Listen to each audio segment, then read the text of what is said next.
You know, a funny thing happened to me on my way to. Whoa. I'm going to turn off the phone. Josh Stroka. There's a big old echo in my shit. Right at the top of the show, too. Now, can you guys in the chat hear the horrific echo? All right, it's gone. Nope, it's back. Is it gone? Oh, no, it's not gone, brother. All right, let me find it. We got phones turned off. No echo in the chat, so it's just reverbing back in my headphones. All right, well, I'll let you know when it's gone, Josh. Thank you guys for responding. We are working on a couple of new technical aspects for the show, so there's going to be some bugs to work out, but it appears to be on your side, Chad. Do you have a window open or something? YouTube? No. Let me take a look. I'll shut everything down. How about that? Oh, it's all shut down. All right, now we're good. No, I didn't shut down everything. I shut down everything that wasn't StreamYard. So you'll need to send me the link again if you don't mind.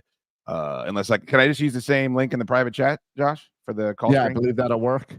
Or I can just screen them for you and continue. But phone lines are back on. I got it right here. Back on there, boy. Now, can they hear you, or am I just doing a ghost in my head? No, they can. They should be able to hear me. Okay, good. That's Josh Stroka. He's producing today. Funny thing happened to me on the way to Chad Dukes versus the World. I got into my truck and I drove down 66 to 395, exited on South Capitol Street, and then I drove around. There was no Nationals game because it's October. So I was able to gain access to the parking lot, where normally I wouldn't be able to do that. There would be a jerk off with a yellow vest that would tell me I had to keep going. And I'd say, no, but I work right there. And they'd say, I don't care. And I would fucking be apoplectic and no one would care. I got all the way in and I got upstairs and I walked to the studio and there were two other guys sitting in my seat. And they're like, what are you doing here? It was like an episode of the Californians. And I said, I'm here to do afternoon drive. Didn't you see all my fucking tweets? It's Chad Dukes versus the World Day. Hey, Kenny Kidd, didn't you see all my fucking tweets? You guys knew how many people were jacking with me. I feel like the toll booth operator in No Country for Old Men when James Brolin was trying to come back across the border from Mexico. Remember? He got all shot up and had sepsis. Medico. And he gives the drunks, the mariachi band, the $100 bill. What do you want for that beer? Give me that coat. And then he's trying to get back into America. And there's the toll booth guy that goes, are you jacking with me? And he goes, oh, no, sir. No, sir. Well, if the toll booth operator would have asked James Brolin if he was jacking with him, and then he would have said, oh, yeah, absolutely. He'd be everybody in my fucking life right before this show went live. But anywho, people got their own shit. They don't care. Welcome, everyone, to Chad Dukes versus the World. We are the nickel size hail and the damaging winds. We rolled over Fairfax, bread and butter sent into the landfill. Yo, let's fucking get it. I am your host with the most, the Shoodster, broadcasting live from Oakton Falls.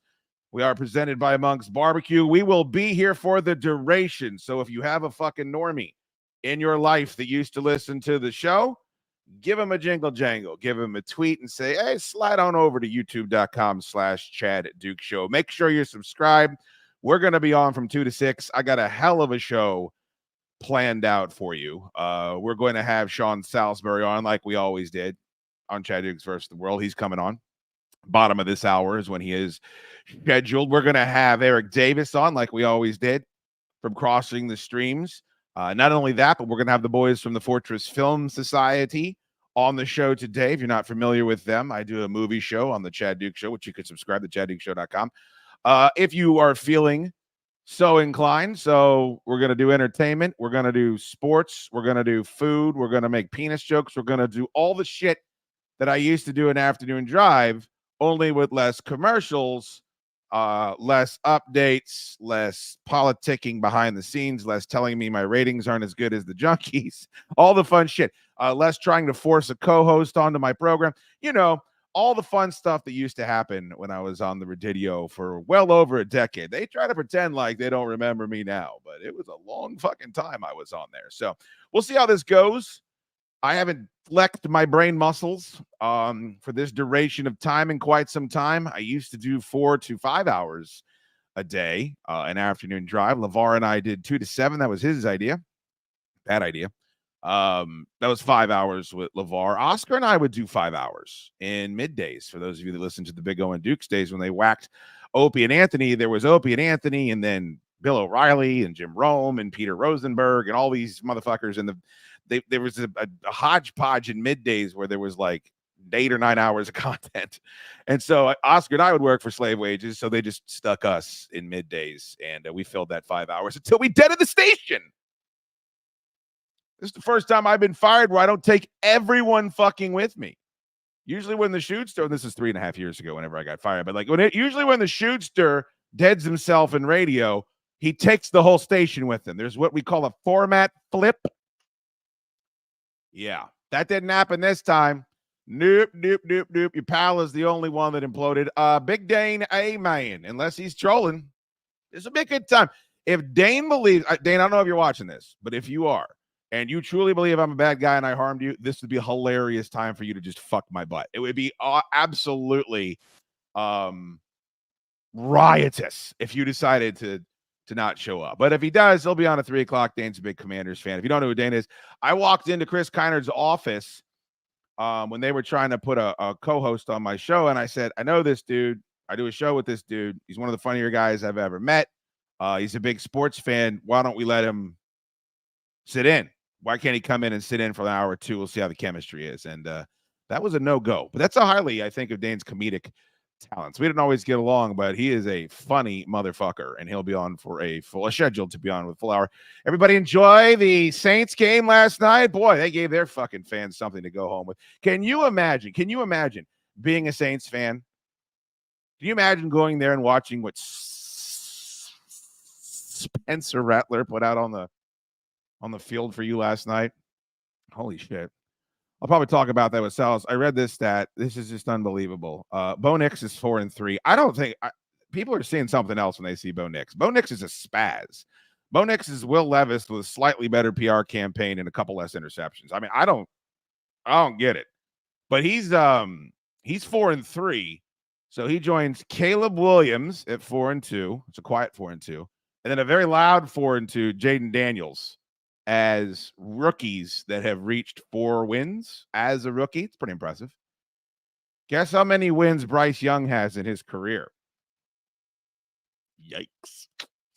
He's 2-16, and they benched him. Can you imagine if you're Bryce Young and you're looking at these other motherfuckers? But I will look. Panthers are a dog water franchise, but Washington has been very recently. You know, if it's the right quarterback with a couple of the right pieces, you're flipping that bitch around. It doesn't have to be lowering Krang into that big body. Why did Krang live in that body's stomach?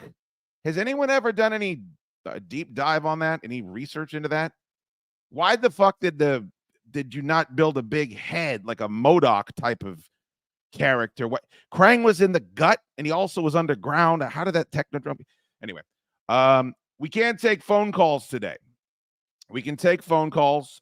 Josh Schroka is on the other side of the Magic hotline, and that number is 571-624-1941, the year that Ted Boris was born. 571-624-1941, and it is Open Line Thursday.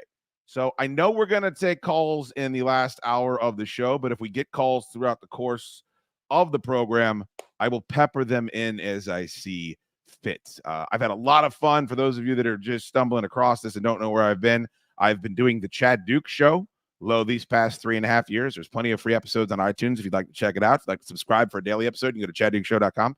And it's been great, and it's been fun, but I haven't been able to take phone calls. I haven't been able to do like a wackadoo topic like the one we have in the poll right now. Go on and look at the top of the chat there. You're on YouTube, look at the top of the chat. There should be 2 things. All right. There should be 2 very important items that you need to focus your attention on. The most important is Badam. right there. The official Chad Dukes versus the World t-shirt. This t-shirt commemorates the fact that it has been a big verbal nod to Bust Tees, who went back and he ran the numbers. He did the math. 1,449 days later. Holy shit. Can you fucking imagine? That doesn't feel right. You should be able to film several zombie films in that amount of time, but that's how long it's been since I was doing this show. And this is the shirt to commemorate the fact that you were here. Now, all 227 of you, hit the like button, you cowards. If you'd like to pick up the tee, it is only available today. It is only available, today. It's only available till 6 p.m. And then we're murking that son of a biscuit. So go to the top of the chat and click that link. I think they have barbecue mediums, as my buddy Phyllis Beach would say, for those of us that are a bit ample in the waist, long-waisted individuals. Might be a couple bucks more because they got to go out and shoot a different elephant to get enough leather, whatever these are made from. Fine upper body clothing is what I say. Yours is a torso that should remain covered. I don't mean to attack you your first time in the chat, but for the love of God, let's get a thin layer of gabardine in between your man tees and the rest of the world. Also, this will let people know that you can't let go. I can't let go. Things were better a few years ago, and that's why I bought this shirt for this dwindling Nimrod. All right. Grab it. It's right there at the top. The other thing you should grab is there is a poll. You know what? Maybe Schroker was right. I think I fucked up. Dempsey just called me. Hilarious. Hilarious that people are calling me. People that I told what I was doing today. People that I told this is a big day and I'm going live and I'm doing a show I haven't done in quite some time and there's going to be a bigger audience and yada, yada, yada. Nobody respects that. Kenny Kidd sunning me on text right before the show started. You got to love it. There's a poll at the top of the text, and if you're sending super chats and gifted memberships, we'll get to all you guys. Thank you very much for the support. And the poll is got 135 votes in it. 134. Is there a better food than Anita's breakfast burritos? Is there a better food than Anita's breakfast burrito? I'm not talking about a food that's as good. I think there's dishes out there that are as good. But for those of you in the Northern Virginia area, you know of which I speak. You've never had or experienced a hangover buster like an Anita's breakfast burrito. They hit home, they hit hard. The chicken, the chorizo, the beef, all of it. Exceptional. So what I want to find out is there a better food than this? And if there is, we get to the bottom of it. And maybe that's a topic for Open Line Thursday. Maybe that's a topic for the chat. Maybe that's a topic for you to just vote in the poll in the chat. That's something I can speak to Dane about. Chat and producers from Baltimore. All my producers come from Baltimore, man. All my exes live in Texas. That's why I hang my hat in Tennessee. But I'll say this. If I need somebody to hit them buttons, you best believe they're going to be from Glen Burnie. You best believe they're going to be from Dundalk. 248. Boy, Grant and Danny are going to miss a ratings bonus. They're going to miss a ratings bonus. Hit the like button, you motherfuckers. David Flaccoberry, $10 super chat. Thank you so much, David. Finally, Big Shooter has come back to afternoon drive. Oh, it's the last thing they want to see. I might make a penis joke, and then somebody will have to put out a press release.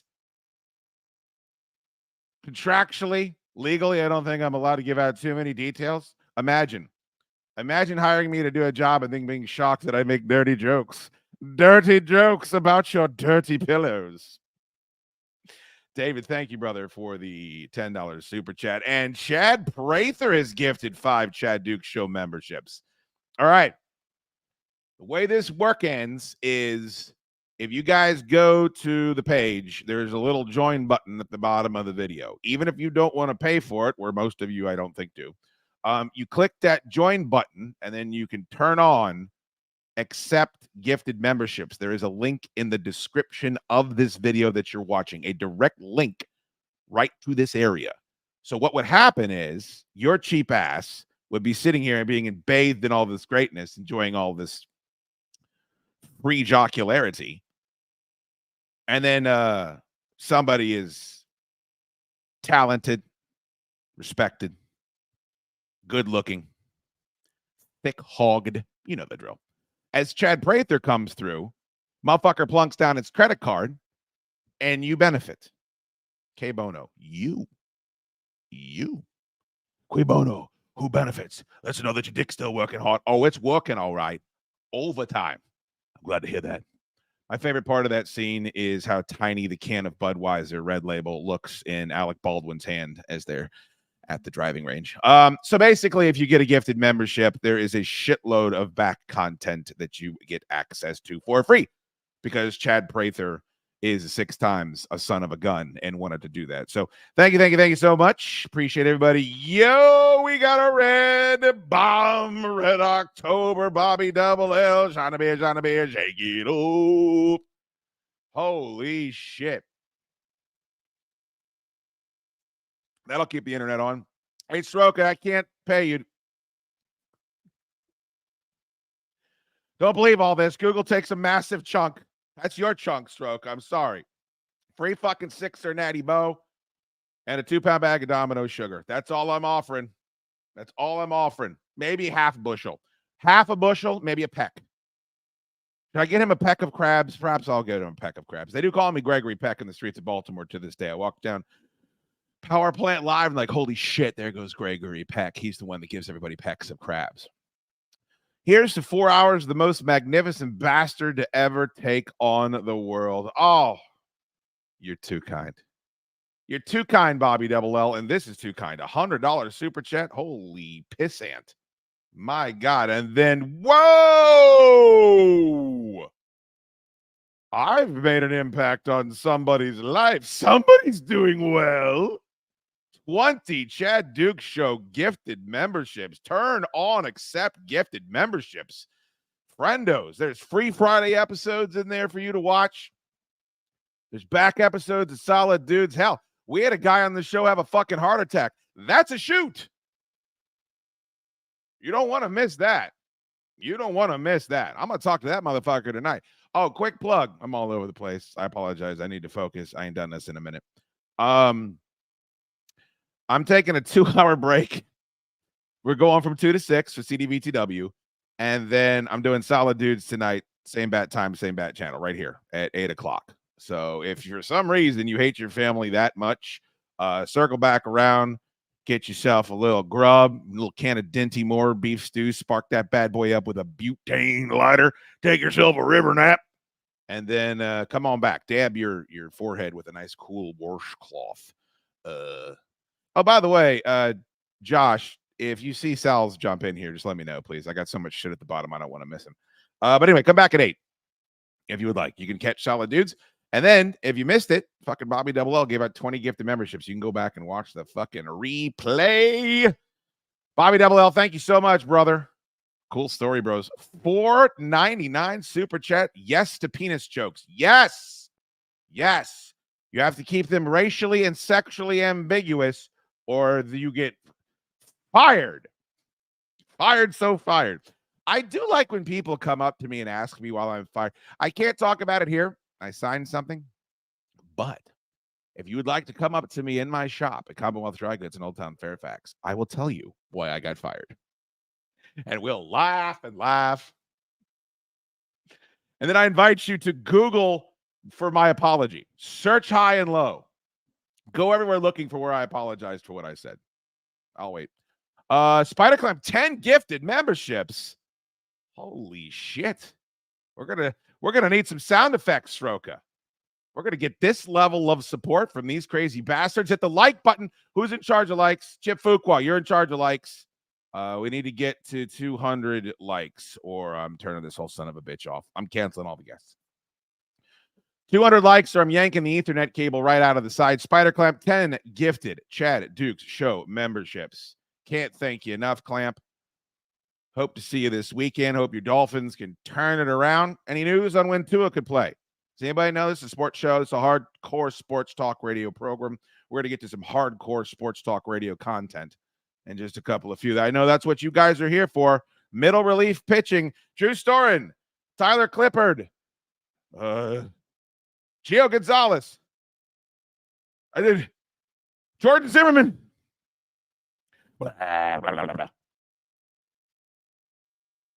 Matt Wieters.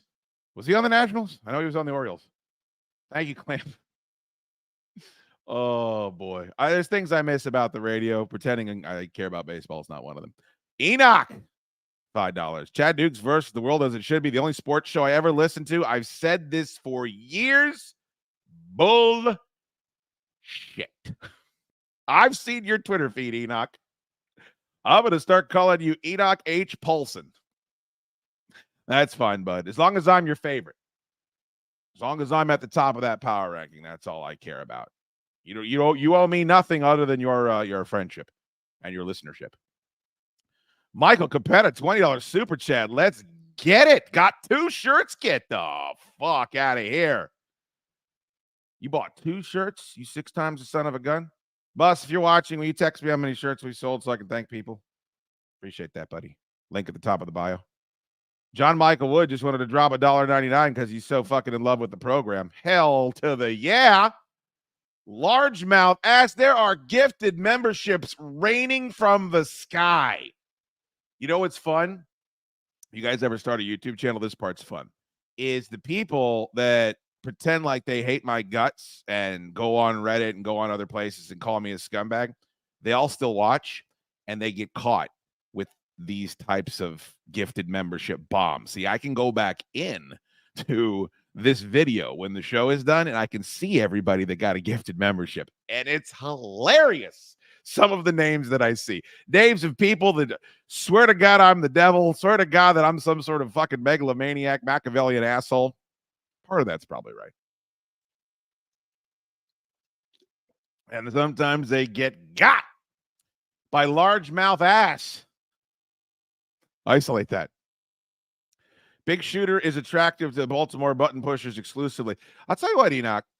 If I could be as attractive to thick-haunched Latina ladies as I am to Baltimore mouth-breathing button mashers, boy, would I be happier. I really would. I'd live a much more mellow existence. Wife wouldn't be pleased. She knew that's what my gelatinous ass. Thank you. But what I meant to say was thank you, Enoch. Evan, $50. This will get you 10 perfectly poured, delicious Miller Lights at B-dubs. You are a silly goose, sir. Shootster is not a fan of B-dubs. And I think what Evan is implying is that he perfectly poured. That's the funniest thing you've ever said, Evan. That's the funniest thing you've ever said. Has anyone ever had a perfectly poured Miller Lite? How about a nice fucking 22-ounce glass of foam? 40 shirts? We sold 40 shirts already? Get the fuck out of here. 40 of these shirts? You guys are killing it. All right, here's the deal. Sal's is coming on at the bottom of the hour. I'm going to need to actually do some radio here. We're going to get caught up. We sell 100 of these shirts. I'll do another one of these. It's the only thing I can offer. It's the only thing I got. It's the only thing I'm willing to put up. We sell 100 CDVTW. 1,449 days later, October 18th, 2024, Chad Dukes versus the World Tees. This is not a one-off. And maybe that's not motivational to you. I don't blame you. It wouldn't be to me either. But that's the deal. Thank you, Evan. It's raining, Chad Dukes memberships. Hallelujah, great head is a man. Rain memberships. Gotta run out. All right, I've already taken it too far. I do have commercial breaks today, but they're fun. If I choose to take a break, you're going to want to stick around because Josh put together some fun stuff. I got some old friends that decided to help me out with the commercials. I do have sponsors on the Chad Dukes Show. I want them to share in the bounty. Thank you, Greg Henry, for the 10 Chad Dukes Show memberships. Hopefully you guys are grabbing these motherfuckers out of the sky like star catchers.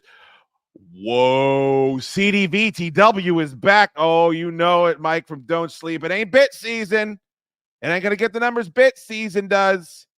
I got to find out if Eric Bickle's wearing tube socks or ankle socks or no shows. I'm kidding, of course. Love those boys. Talk to Drab T-shirt very briefly last night. He sent me the voicemail twice. I love it when Drabby sends me the voicemail. Holy shit, is that a QR code to get your shirt? It's on the screen. You don't even have to hit the link anymore. This is why we pay Sroka bushels and pecks of crabs. The man works fast. I bet his hog is like a fire hose, too. I don't know for a fact, but I know it works well. Everybody in Baltimore has lots of kids. They like to sperm into the, you know where, the canal. I don't want to get into it. Take your little phone and scan that QR code there and buy yourself a shirt. Mike from Don't Sleep. Don'tSleepEnergy.com. Use the Dukes promo code. Get yourself a case. Thank you so much for the $100 super chat. You, sir, are represented in the commercial breaks today. So make sure you stick around for that and hit that like button. Bobby Double L is a maniac and handsome. So is Mike from Don't Sleep Energy. Thank you, brother, so much. Tom O.B. with a $10 super chat. Hope he's at the lake house and a big old McDonald's cup filled with Everclear. Thank you so much, Tom O.B. Just got a gifted membership. Thanks, solid dudes. Thank you, Jay McCormick. They're fucking making it rain out here. Oh, shit. That's a hundo. That's a Red October right there. Holy guacamole, $100. Tom O.B., one of my bestest listeners of all time. Thank you so much. Rain is asking, how do you turn on accept gifted memberships? Brother man, go to the description of this video. There is a link that says become a member. Just click it. You won't have to sign up for anything. You can just turn on accept gifted memberships. It's very, very easy. Tua's skull is made of marshmallow fluff. Even if that's accurate, that's rough. Thank you so much, Tom O.B. I want to kiss your face. Your face. Nick Hodge just became a YouTube member. That's because he's swarthy. Nick Hodge is a swarthy gentleman, hardy. You know, you could probably see him stepping off one of those boats with the ram. Has a ram for a head. This is the front of the boat here. Like a big horn to announce that he steps off. He's got a big wolf skin, fucking giant sword you can't pick up. Antonio Banderas probably couldn't pick the sword up, but do it. I cannot lift this. Grow stronger. What movie? I'll wait until one of you motherfuckers gets it. Josh Kim, $4.99. Thank you. Dukes power rank these chains of sports bars: B-Dubs, Green Turtle, Glory Days, Hooters, and Miller's Ale House. Miller's Ale House is one. Ooh. I'm gonna go. Are we talking Green Turtle in Maryland or Green Turtle when they try to get too big for their britches? When Green Turtle tried to head south, that's where it all went. Now, I've had the best times at Hooters. But Hooters did my boy, I won't say his name, but a friend of mine got done real dirty by Hooters. He got Chad Dukes at Hooters for some bullshit. So I don't have the love in my Bart for Hooters that I used to. It used to be the 1 seed. B-Dubs is 5. So 5-1 would be 5 B-Dubs, 4 Hooters, 3 Green Turtle, 2 Glory Days, 1 Miller's Ale House. All right. I've had fun at Glory Days. Just not the Glory Days by my house. The Glory Days by my house, they just will not stop playing Pink and Taylor Swift and Gwen Stefani walking through spider webs. Like the fucking Bears are playing the Vikings. Can you please put the game audio on? Can you please? What's it going to take? I don't want to watch SpongeBob SquarePants. I don't. We're a family restaurant. You're not. You're not. You serve liquor. You've got 7 million televisions. There's Redskin shit all over the walls. No Commander shit. All Redskin shit. That's why they're as high as they are. Jeff Nelms, $19.99. Thank you, sir. Got my shirt. Ready for some crossing the streams? Well, then you'll be happy to know that Eric Davis is coming on in just a couple of few, my friend. Thank you, Jeff Nelms. 20 gifted memberships. Bro, those are $5 a first. Those are $5 a first. We have a call? Who's on the line? Call in queue. Caller. Are you screening it or should I pick it up? Tell me, Sroka, or you're fired. I don't see it on my end, so you can pick it up if you want. All right. Well, I wanted to thank Thor first. He just became a YouTube member. Let's see if this works. Call in queue. Hello? Chatty D, it's the D-Man. D-Man, you are the first caller on this edition of Chad Dukes versus the World. How are you, my friend? Well, not to be too presumptuous, but that's the way it should be. Really, when you think about it. I'm going to cut the bit, sorry. Dukes, very excited for CDVTW coming back. Makes me so happy. I'm glad everybody's here to enjoy this. Way better than everything else you could find on any terrestrial radio stations in the area. Thanks for doing it, buddy. Oh, thank you, D-Man. D-Man in the house. I guess I should be somewhat concerned that Soroka can't see the calls to screen them, but thank God it was the D-Man. I think I'm back. I think you're I've back, baby? it. You're loving every minute of it? You're lucky it was D-Man, Soroka. He would do us no wrong. What if it was somebody that was going to say hurtful things? Skin is... Make all the thick skin jokes you want. I've heard them all. Thank you, D-Man. 571-624-1941. Open line Thursday in effect here on Chad Dukes versus the World. We're going to get to some topicality. Tom G, $49.99. Thank you so much. Zorro, it is not Zorro. And I'm embarrassed for you, Tom, because I know who you are. That's Officer Friendly, Tom. And the fact that he doesn't know what movie that's from and he thinks it's from Zorro the Gay Blade.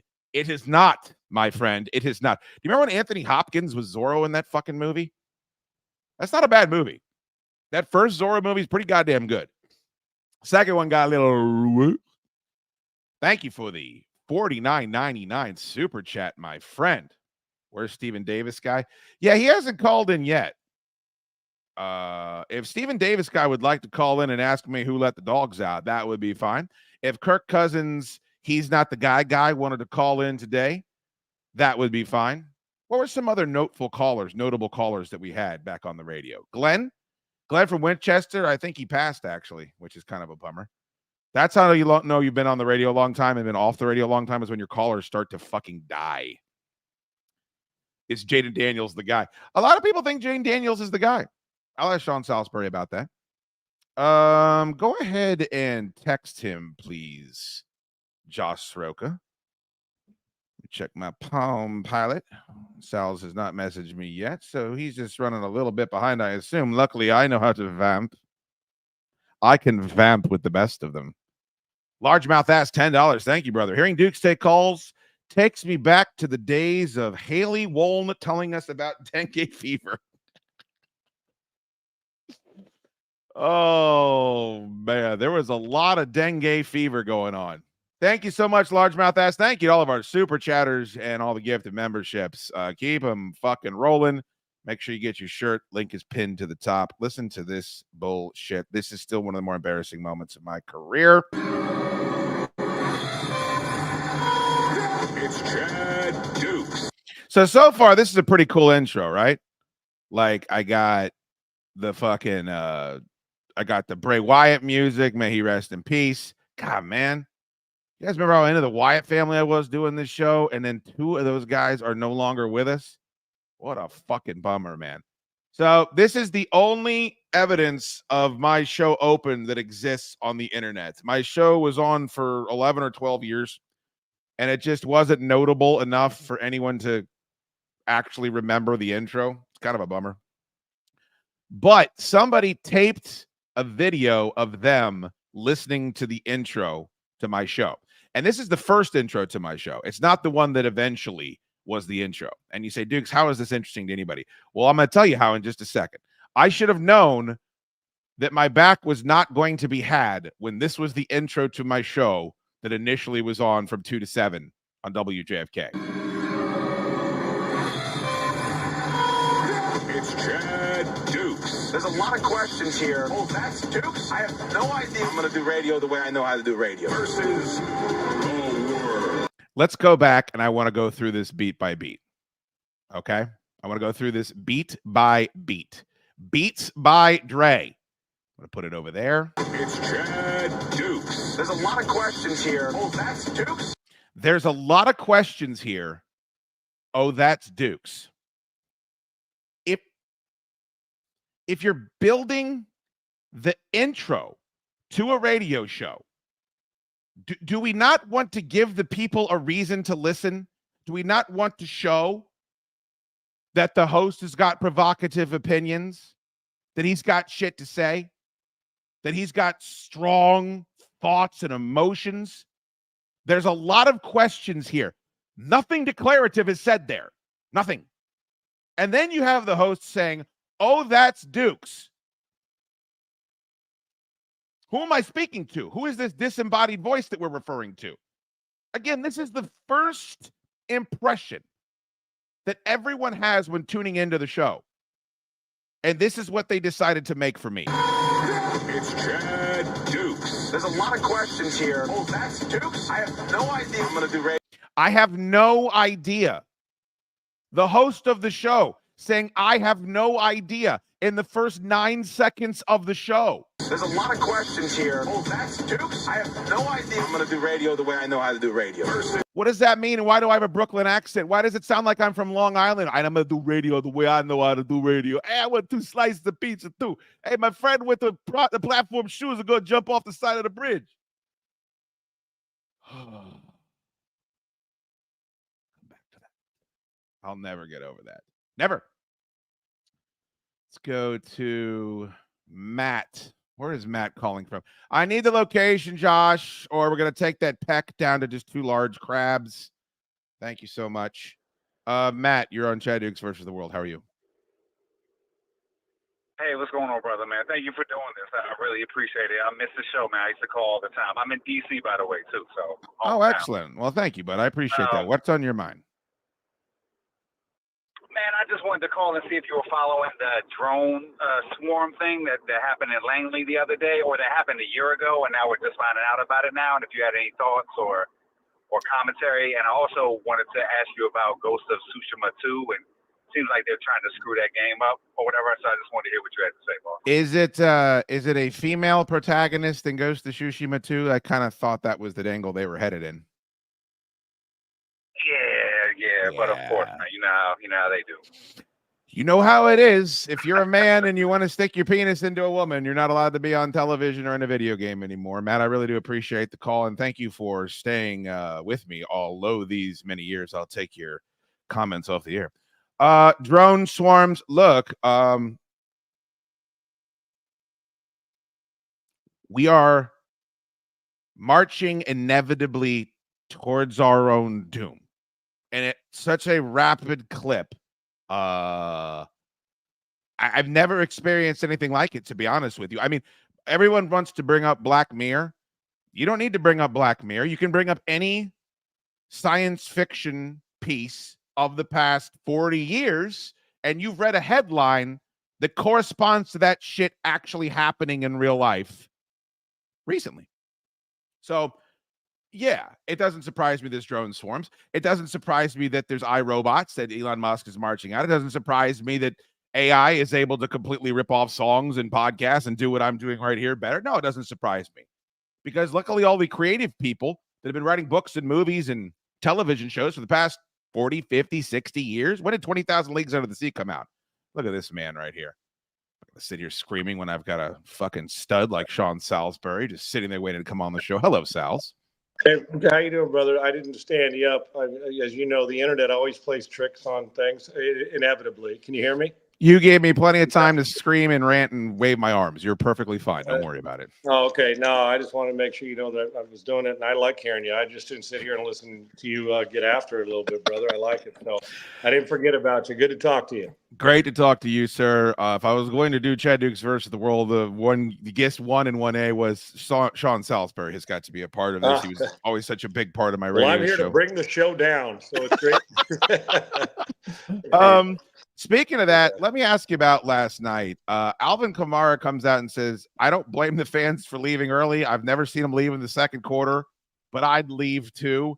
As far as Sean Payton returning home and then Spencer Rattler, who you drafted to potentially be the future, I mean, you can go down the list.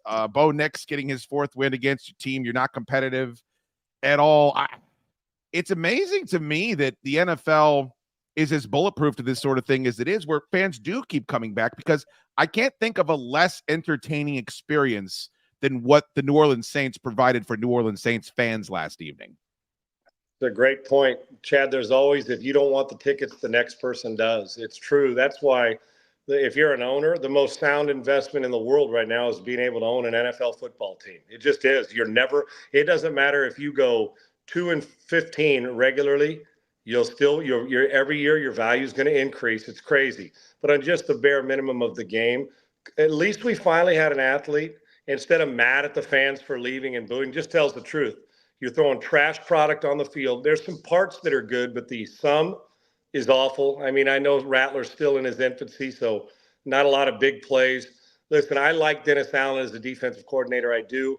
But I go on every week in New Orleans. I thought, Chad, at the end of last year that they were, even though they had a pretty decent season, I thought the leash was short then, and now they're back. I'd hired Dennis as the defensive coordinator, but overall, I felt like there's been something missing leadership-wise and just everybody buying into that team, because it is a fanatical city when it comes to rooting their team on, but they're going to keep showing up. Now, they may leave early like that, or you may get a smattering of those that don't show up, but they love their football town, them and LSU and the rest of it. But it is bulletproof, and they'll continue to show up. And like I said, whether it's season tickets or tickets, if you don't want them, somebody else does. But Kamara's exactly right. I'd boo when you're putting out like the Cowboys or the Saints, or when you're putting out products that were some are good, but the fans are asked every year to pay $15 for a beer and a hot dog. Hell, that's probably $20.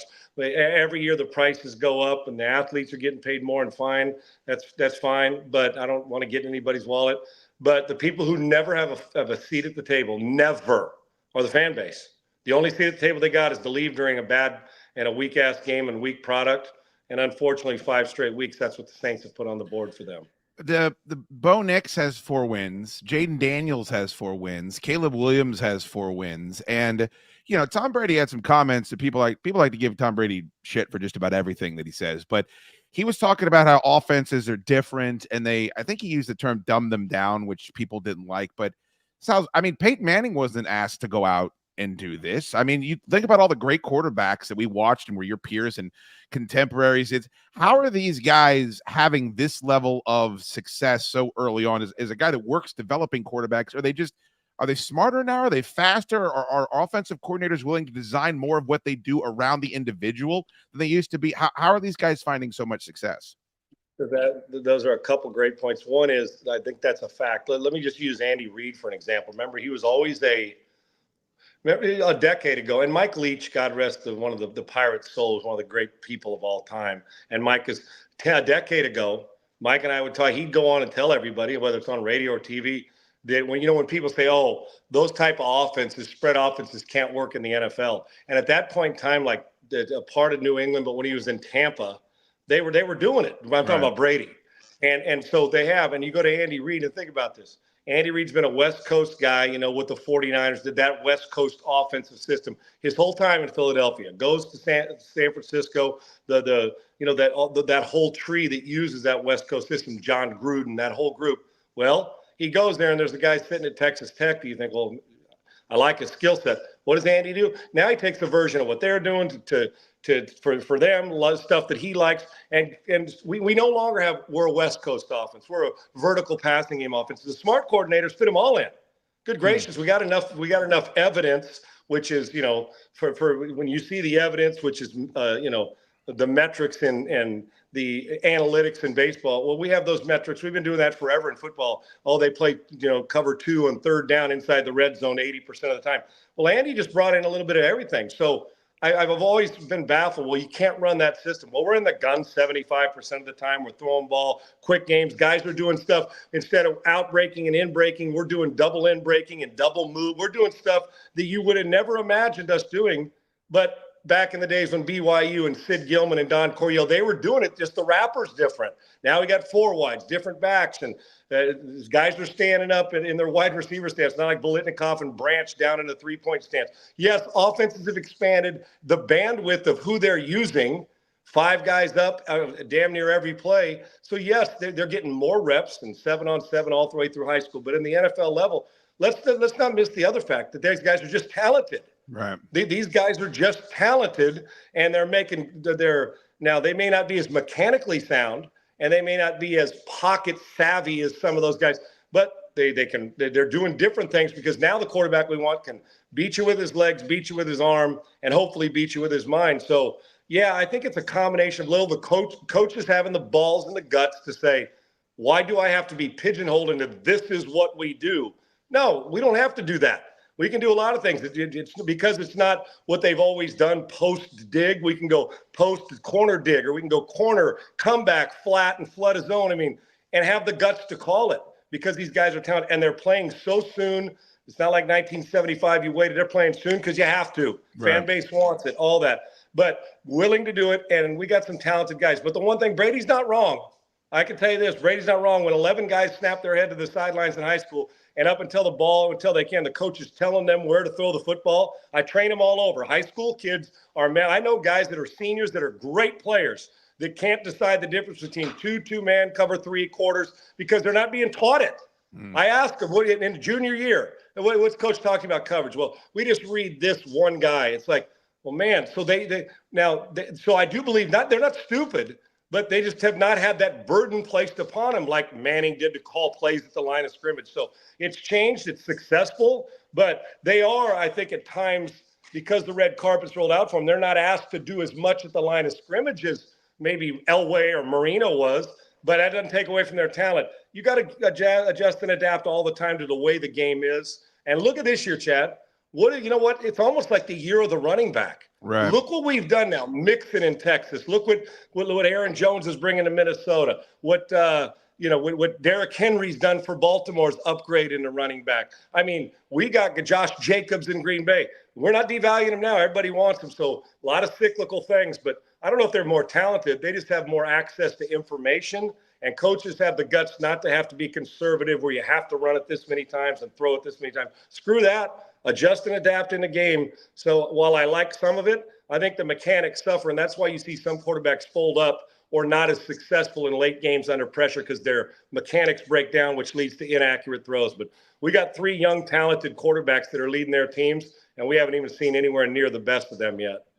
Sometimes stories happen, Sals, and I damn, I wish he was coming on the show today, because it's had a chance to cool now. But when the Eagles beat the Browns coming off a bye, getting Devontae Smith back, getting A.J. Brown back, and you see the coach, and he's done this now a dozen times. He's not just chirping in the stands, he's chirping at Eagles fans. And then they score, they beat them by 4 points or whatever it is. It's one of the most dysfunctional franchises we have in the sports right now. And the Eagles have Super Bowl aspirations, and they're playing at home. And then in the press conference afterwards, he brings up a human wall that are his kids. And I don't have kids, but if I did, I don't think I'd ever want them in front of the media, the Philadelphia sports media. And there's no other way to look at it than he knew that this was going to be contentious, and he wanted to diffuse some of it. I've heard I heard Jason Kelsey say that people want to run through a brick wall for this guy. His players love him, and maybe they do behind. I've never seen a more unlikable guy in front of a microphone that's in charge of a franchise, and that's Petrino. Any of the guys that have struggled at that level. What did you make of that sequence? And if you were in a locker room and you're grown-ass men, veterans that want to win a championship, what would you think of your coach acting that way? Do you have a dump button, or am I allowed to say what I normally say on your show? Say whatever you want, man. Listen, man. It was such a horseshit a way to approach a really passionate fan base. Because there are a lot of people who don't like Philly fan base. I'm going to tell you, maybe I'm one of the crazy ones. You win in Philly and don't make excuses, the fan base loves you. And even if you lose and don't make excuses and just own it and have that approach, you can remember when Bryce Harper got to Philly and was struggling early on and just embraced it. And dude, you can't, him and Castellano, it feels like that city, even though they got beat, that there's such a closeness that the fans, they relate. I love Eagles fans. I do. I friggin' love them. And I don't love when you're throwing batteries or snowballs at Santa Claus. Hopefully those days are over. But I love the passion, because you know what? Who doesn't want to win? They'd maybe show it in a different way. Now, with that. I thought it was horseshit. Okay. Do you want your players wouldn't you as a coach tell your players, stay out of that? Don't let them get in your head. Stay away from that unless it's going to be positive, right? Boom. Number one. Two is you can't win that battle. And if you're putting, again, a horseshit there, they got great talent, but if you're showing up and you're doing these things where you're not living up to the expectations, the payroll, and the talent level that's on that field, and you've changed now coordinators 3 different times on both sides of the ball in, a year and a half, then something's amiss there, regardless of what it is. And it's not just Nick's fault. There's a lot of things that go into it. But you just add to it. And I thought it was so cowardice to bring his kid on there and say, be my shield. You're the one who did it. You knew you were going to face it. Leave your kid out, take him in the locker room and go visit him after. He shouldn't be up there and be your human shield to stop you from taking what you've rightfully deserved. And that was the comments from the media going after you, because you wouldn't want your teammates to go in there and argue with fans. It doesn't work. And it's a passionate fan base. And once you break that loyalty or start blaming it on the fans and giving me this 7th grade crap, Nick Sirianni, listen, when I look at him, I'm sure he's a smart guy. I think he's probably a good coach. And I'm sure, listen, I'll trust Jason Kelsey, says the guys run through a wall. Well, they may run through a wall, but right now they're not sure running to a whole lot of victories in dominant way right now. No. They got a ways to go. That fan base is so passionate. You want to endear yourself to them by no excuses, win. And it really is like that. Now, they may get on you when you win too, and that's okay. But you can never beat the booing fan at home. And I just thought it was weak. And to me, the guy who's standing out in front of my team and going to tell me all the things I need to hear and then does that, that's not, hey, look, I care about you guys. That's that I got rabbit ears and I'm the softest personality guy in the building, which to me, the fit with him and this and Philadelphia fans seems like a water and oil mix. I'm going to tell you, I believe that if they go and don't make the playoffs or struggle early, that Philadelphia will be looking for a coach that fits more like them. Now, he had him in a Super Bowl. The guy's a good coach, but you got to be very careful of the slippery slope where you go from coach to cheerleader to cheesy to then trying to tell fans how they're supposed to cheer when they spent $8 million to go to a game and you want to tell them they can't boo you because of what you're putting on the field, even when you do win at times. They're better than that, the players are. The fan base is passionate. The coach might want to take 2 steps back and realize exactly what city he's in. Sals, if they took right now, they fire that guy, and they take Mike Vrabel and they put him as the head coach of the Philadelphia Eagles, I just feel like they're 13-win team. And I don't even know if Vrabel is a championship caliber coach because he hasn't done it yet, but he kept a Tennessee Titans team that wasn't very talented at all outside of Derrick Henry, competitive in games, in tight. I just feel like there's a type of cat that you put him with a team that talented, and it's a steadying kind of. It also inside of a locker room, like he's one of the boys. I mean, I don't know what Sirianni's playing background is, but nobody's going to question Vrabel's resume as well. Everyone keeps talking about Belichick, and I would assume that any team that feels like they're close to a championship, Dallas, whoever it is, would like to be Belichick. But Vrabel's the guy I would love to see with that Philadelphia. Love him. He'll be a head coach again soon, and he did. Listen, he made some pretty good chicken salad out of some stuff that they took weapons away from him in Tennessee. Mike can coach. And here's what. Let me answer that real simply. If Mike Vrabel walked in my opinion, I may be wrong, and Philadelphia players, like I said, I'm sure there's plenty of them that like Nick. The optics, and as a coach, optics do matter. They just do. Sometimes they're reality. If Vrabel walked in the building right now into Philadelphia, and he was in one conference or one, big old meeting room, and Sirianni was in the other one, and they said, go into the building. You want to hear the guy talk and get you ready to play. And the guy that you would trust more in that battle with you, who's not thin-skinned. My gut tells me a majority of the team would happen to gravitate towards Vrabel's team. And that's without him having addressed them yet. Yeah. That's my gut feeling. I kind of feel the same way. All right, we got more people listening in the DC area than normally because we're doing the show again, which is fun. And you and I have had many conversations about Jaden Daniels and about what you like about his game and comparing it to what you liked about Griffin's game, because that's come up. It does feel differently watching this team now than in 2012. I'm curious, when you lose a tightly contested matchup like they did, I mean, that's a measuring stick, right? You're playing Lamar Jackson, you're playing Derrick Henry, but they've won 4 in a row. I think they're one of the best teams in the NFL. And Washington was down 2 scores, and they fought back the entire time, and they responded to adversity. I thought that loss was a much healthier experience than the Eagles' win over the Cleveland Browns. They get, a weak opponent this week. how much about what Washington can be this season is their ability to respond to getting knocked down by the Baltimore Ravens? Yeah, and while the wins are hard to come by in the NFL, Philadelphia's win felt, and I don't mind ugly wins. They're Sure. wins, and sometimes an ugly win, I think they're more character building if your team's mature and growth building for your team and brings you closer together than if you're hammering people 42-10. Because the second you start to face adversity, some of those teams that can only win when they're out in front and win big can't win the games where it's nut cutting time. And real quick, and Philadelphia should have beat Cleveland. Aside from the defense, Cleveland can't throw up. What a dysfunctional. Talk about fan base that deserves better. Good gracious. Sure. Now, so I digress. Let me get to the guy. And for those in local in DC, and I love your fans there, not only for your show, but the passion of that. They got a guy, not just a guy. They got that guy in Jaden Daniels, and it does feel. Listen, I'm not in the feel good business and the moral victory Monday stuff. I watched every snap of that game, and I'm going to tell you what, they didn't back down. And I do believe teams take on personalities of certain people. When I see Dan Quinn, I feel Dan Campbell a little bit, right? Goes in there, changes it, hat backwards, one of the dudes, but also he's the coach, energy. I feel that. And it's the same thing. Cliff Kingsbury's not what I love about Cliff. He ain't backing. It's a rookie. You talked about, scaling stuff back. They're putting the ball in his hand, letting him make decisions at the line of scrimmage. And he matched them play for play. So if there ever was a moral victory, you're feeding off how do we gather something from a loss? One is the future is not only bright, it's 5 wide flashlight bright in your face because this kid is accurate. You're not going to improve 20 points. You're either accurate or you're not within a few points. That he's accurate. And he reminds me of Stroud, who I got to see every game because of in Houston here. Sure. That there's a poise and a presence about them. Fake leadership asks people to follow him. Real leadership knows people are following him without opening their mouth.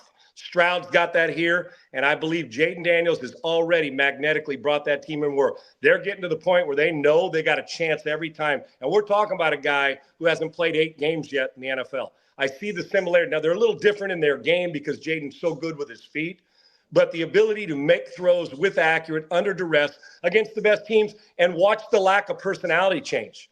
I never see him. He throws a couple touchdowns. He's not in the game. It seems like he's able to lock back into handling success and handling really the small failures he's had. They stood toe-to-toe. Now, Baltimore right now can beat anybody in the league. They can beat anybody in the league. So I was actually proud of what Washington has done and what they're doing. And they've got balls, man. And Cliff will continue to expand.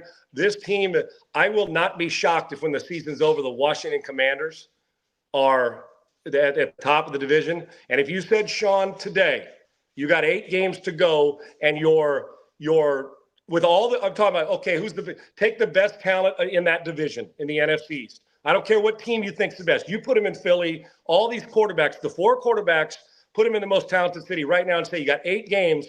Let's see what they got. Who you going with? And your mortgage is on the line and you have to bet it on one of the 4 quarterbacks. Jaden Daniels is my guy. Wow.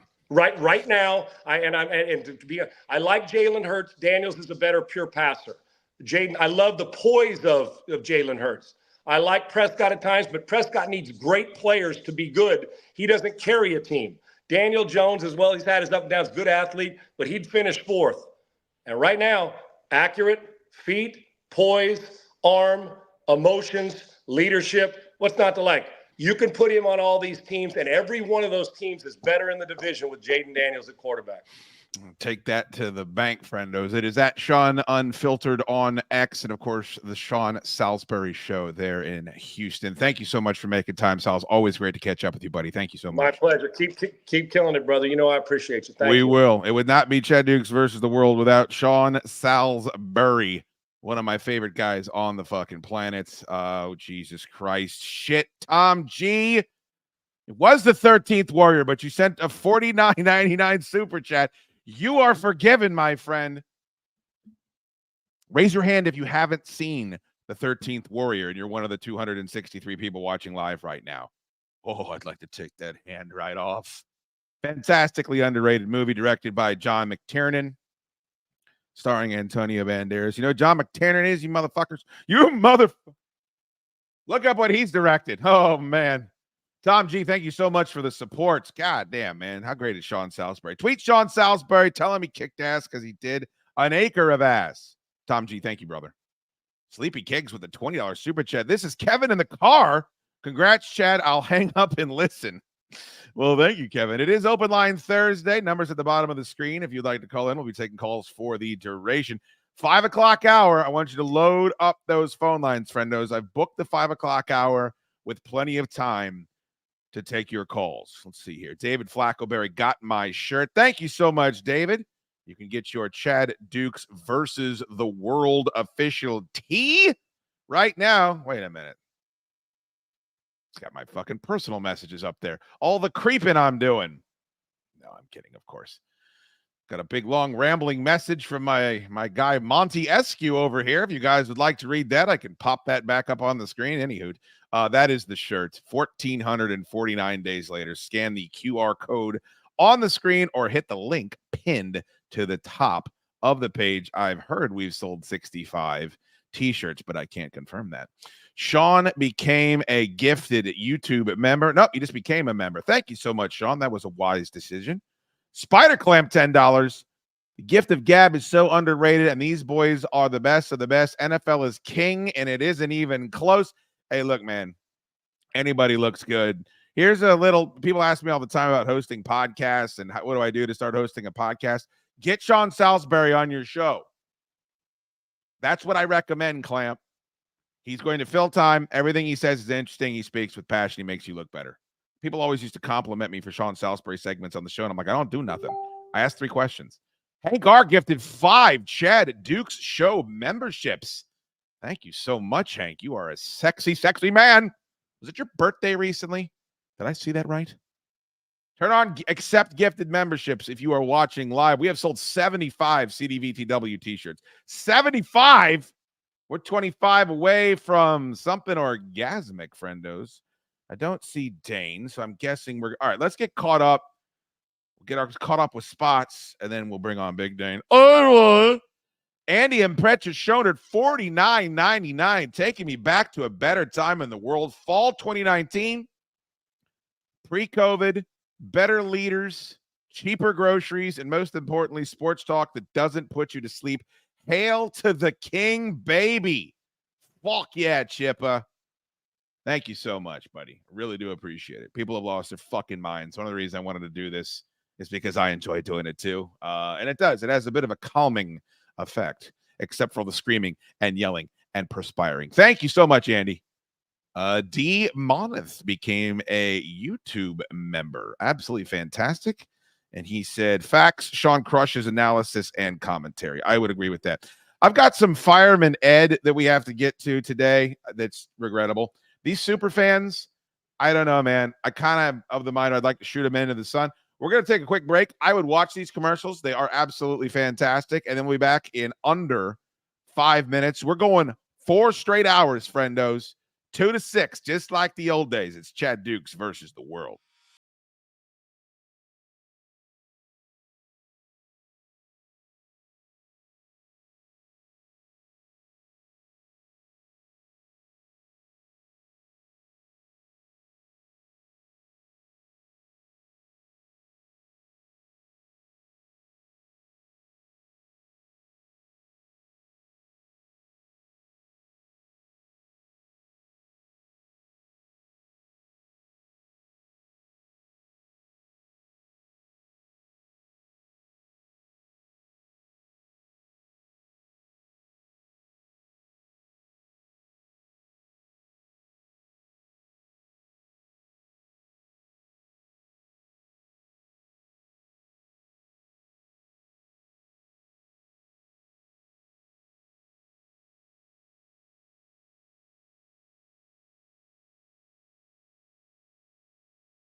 Hey, friends. This is international blues recording artist Reverend Peyton here, and I want to tell you a guy we know, a fellow by the name of Chad Dukes. He's essentially an unemployed radio personality. He's putting together this show. There's going to be a t-shirt. Now, normally I wouldn't condone this kind of slovenly, layabout, ne'er-do-well, jobless behavior, but if I were to ever do so, it would definitely be for Chad Dukes. So if you are available, you should check out the show.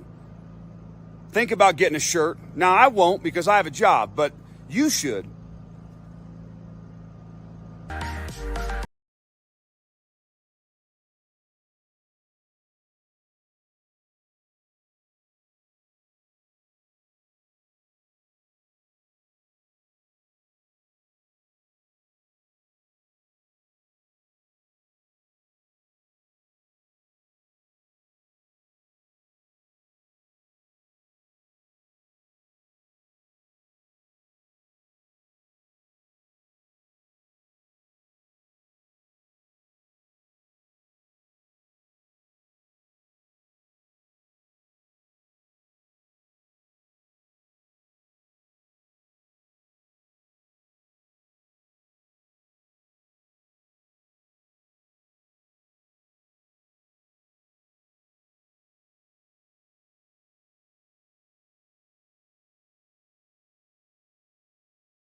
Zero. I gotta say, I am a connoisseur of the bubbly water, the HT Traders brand, which I believe is the house brand for Harris Teeter. Been pretty not bad, I gotta say. If I'm going to endorse one, I would endorse Waterloo, but that one is pretty fantastic as well. Al Sal, $2. Thank you, brother. Just ordered my shirt. It's perfect. Scan the QR code on the screen. Pick yourself up a CDVTW shirt. Look at this man right here. Dukes, what's up, man? The hell is going on, man? What is going on, man? You like that? Come on, man. You know you like that. Come on, man. Well, of course, I like all of it. I know you like that. I know you love that, man. I know you missed that. You're not lying. I know you missed them tits going straight down. I'll tell that you. French door asshole. Did you say French door asshole? I forgot all about that. Yeah, I did. What's going on, man? I was hoping to never see you again for the rest of my life. Yeah. I've heard that from people before. Dane, you wouldn't believe this. I heard that from people today. Good. I'm happy. That makes me happy. I'll forward them your cell phone number. You guys can commiserate. It'll be good. Good to see you, buddy. How are you? Yeah, it's not good to see you, but yeah, right. I'm great. All right, I'm sorry. No, I can't help it. I got to get you back a little bit. It's fine. I'm doing terrible, man. But I'm glad you have me back. It's nostalgic. I'm in my element where I should be, but you fired me. Well, I'm bringing you back now. It's like a resuscitation here, and you can be. Look, the Redskins are a good team now. The Titans are a bad team. You're in a blank. I'm so happy about that too. Yeah, the walls are bare. Where you are? Man. Why don't you come back? It's time to come back. I'm kind of upset. Like, I'm glad you at least brought it up. I'm offended how many people think it was a win-loss thing. Like, I suffered through so many fucking horrible seasons with that team, and that wasn't the reason why there was a split. And it kind of is insulting. Now they're like, oh, look, Jane Daniels is good. You should be a fan again. I'm not that shallow. No, that's not what I think. I think it clearly had something to do with being gone from the station, I think there were hurt feelings. I think your feelings got hurt. Sure. And I mean, the team did change the name. I'm sure that factored in. I don't know your reasons officially. I hate it. I hate the Titans. I hate you because I used to actually like the Titans. They used to be one of my AFC teams, and now I hate them just solely because you're a traitor and you switched to them. What the fuck? You can't root for the Titans because I root for the Titans now? Absolutely not. No, I hate them so much. Why is your quarterback doing mayonnaise commercials? Bro, don't even fucking. Why did the team score 30 points and win a game and immediately put that dope back in so he could just spray the football all over the field? Explain that to me. I have no clue, man.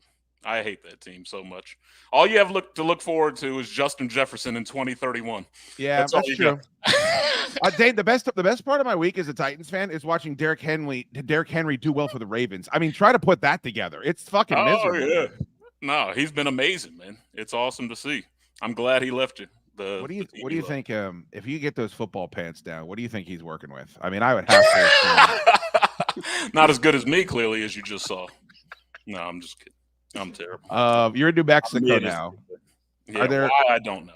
Are there any Commanders fans out there? Like, do you have a group that you can watch the games with, or whatever? Yeah, what's funny is when I first moved here, I went to El Paso's little strip mall or outlet mall, whatever. And there's a random white guy just walks up to me. He's like, "Hey, but it's all like clouded in secrecy." I'm like, "What's this guy want, man? He's about to proposition me." I mean, I'm available, man. I need some money. But he's like, "Hey, man, there's this bar in El Paso. It's nothing but Redskins and Commanders. It's like a Redskins bar. I still haven't gone yet, but yeah, I see a few here and there. But it's mostly Dallas, San Francisco. Yeah.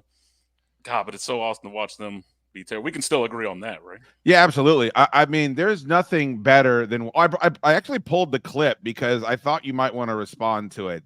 I'm sure you saw the story with Jerry Jones, and he made an asshole of himself on 105.3 The Fan. And I used to have both of those guys, Sean and RJ, on my show all the time. And they're very laid back. Like that's the fact that he kirked out and spurged out on those guys on that show is fucking nuts. Because there's huge asshole sports dog guys where I could be like, all right, it makes sense. Those guys aren't those dudes. And you have the owner, the billionaire of the team basically threatening to take his business elsewhere. I love seeing anything Cowboys related suffer a meltdown like that. Yeah, it was amazing. I mean, just watching Detroit just do whatever they could to just run up the score, not give a shit about like what they did. I could have went in there and scored. I think they would have put me in, and I could have caught a touchdown. But yeah, Jerry. I mean, it's a lifelong Dan Snyder situation for them. It's just our misery's finally over, and theirs just keeps. I mean, they clearly need him to die. I hate to say it. Oh Jesus Christ! I don't want him to die, but that's what they need in order for them to be good again. All right, I pulled this. We can talk. Let's discuss. This is Jerry Jones, of course. Everybody's heard this audio by now. I will let us sit down and look at the decisions we've made over the last several years. Okay? I'll look at it. Now, if you think I'm interested on a damn phone call with you over a radio and sitting here and throwing all the good out with the dishwater, can you fucking imagine this guy? They get boat raced by the Lions at home. They've lost 4 straight at home, including the most embarrassing playoff loss I'd have to imagine of his life against the Packers. And he wants them to talk about the good shit that he's done. Can you fucking imagine? Well, it's just, I mean, he's never done wrong. It's always somebody else. It was Jimmy Johnson. It was Barry Switzer. You know what I mean? Like, he wants all the credit, but he never wants to take any of the blame. But even then, like, are they so in? He's got to. People talk shit to him. Like, people ask him questions. Like, he's got to know that after a game like that, you're going to get asked, why didn't you sign Derrick Henry? Why did you, why was Ezekiel Elliott your big plan in the backfield? Like, you better bring up all the good things I did too, along with the bad. Like, what planet does he live on? Well, I mean, he's got fuck you, buddy. Like, he just does not give he doesn't care. I'm sure he doesn't care what the media says, what the players say, what the coaches think, what anybody says. All he cares about what he thinks and how he wants to run the organization until he's dead. That's it. This guy sounds like a guy that doesn't care what the media thinks. Well, okay. Be smoking something over there this morning. I'm not. And I really don't, and I don't even want our listeners to listen to me, to talk about, this is not your job.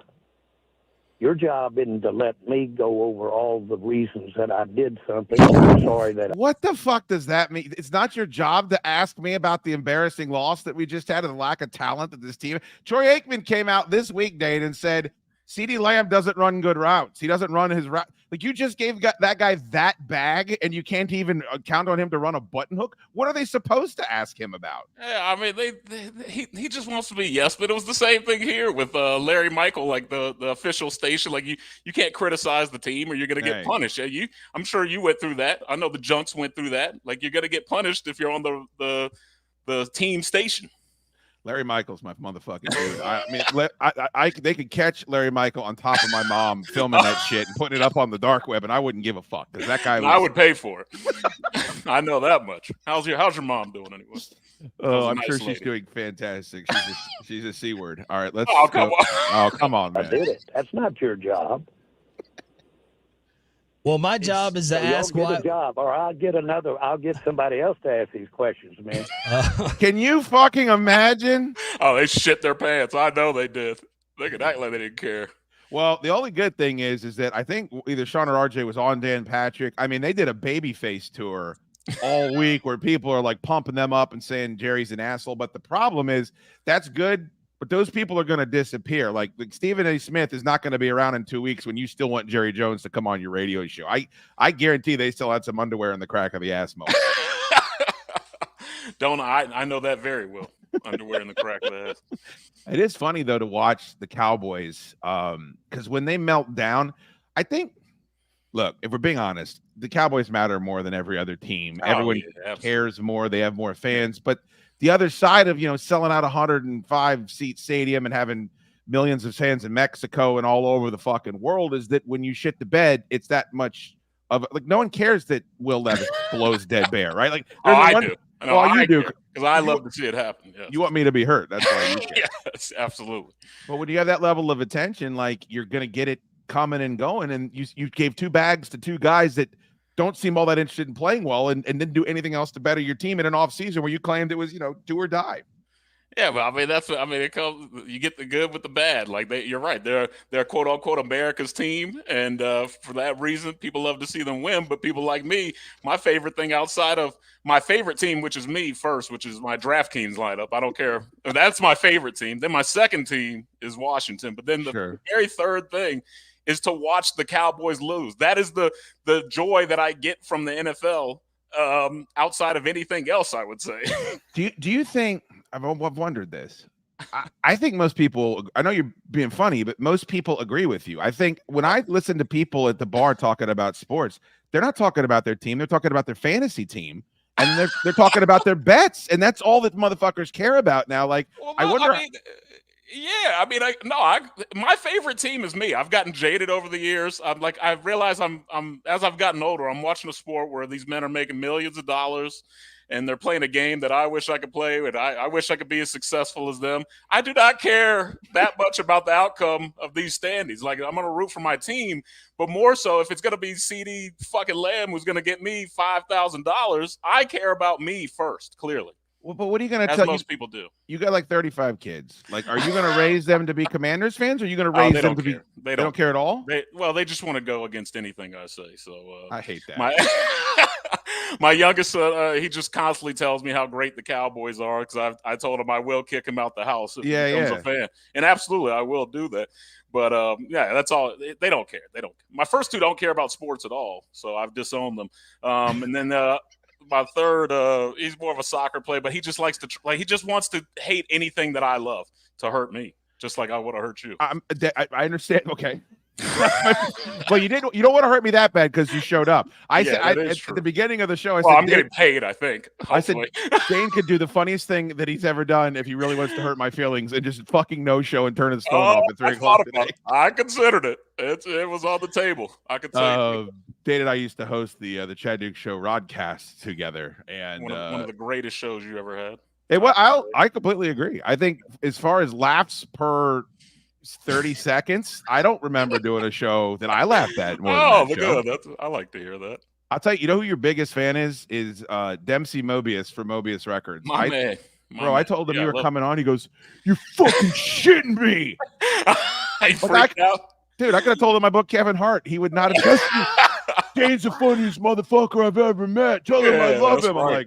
I'm like, all right, I'll tell him you love him. Well, tell him I love him too, man. At least there's one fan out there of mine. There's 2. I'm a fan of yours as well. No, I don't know if I agree with that. I fucking called you. All right. Well, we don't have to go through it right now. It's fine. I was hoping, is there any chance you could tell the Big Husky story since you're here? The Big Husky story. Okay. Because let me set it up. All right. Dane is a bit of a raconteur. He's a gifted storyteller. He's got a story that if you just told somebody what the end of the story is, you'd be like, that's horrific. Like, I can't believe it. I can't believe people were subjected to this. There's nothing funny about it. But the way Dane told it, when he told it live in person, I remember laughing so hard I had to get up and walk out of the building that I was in. And I don't know if that's too much hype, but you haven't way too much. No. But Dane, you haven't told that story since the original telling back in whatever that was, 2013. I don't even remember when that was. Yeah, I don't know, man. But basically, man, I grew up in, a middle class home, single family home, and we had a fence with 2 dogs. We had a German Shepherd named Iko, and then your mom's a hippie. Yeah, your mom's a hippie, right? I mean, she's a Grateful Dead fan. Yeah. Well, that's a Grateful Dead song. Deadhead. Yeah, that's what a German Shepherd. Iko is a great Iko. Iko on A. Yeah. I know.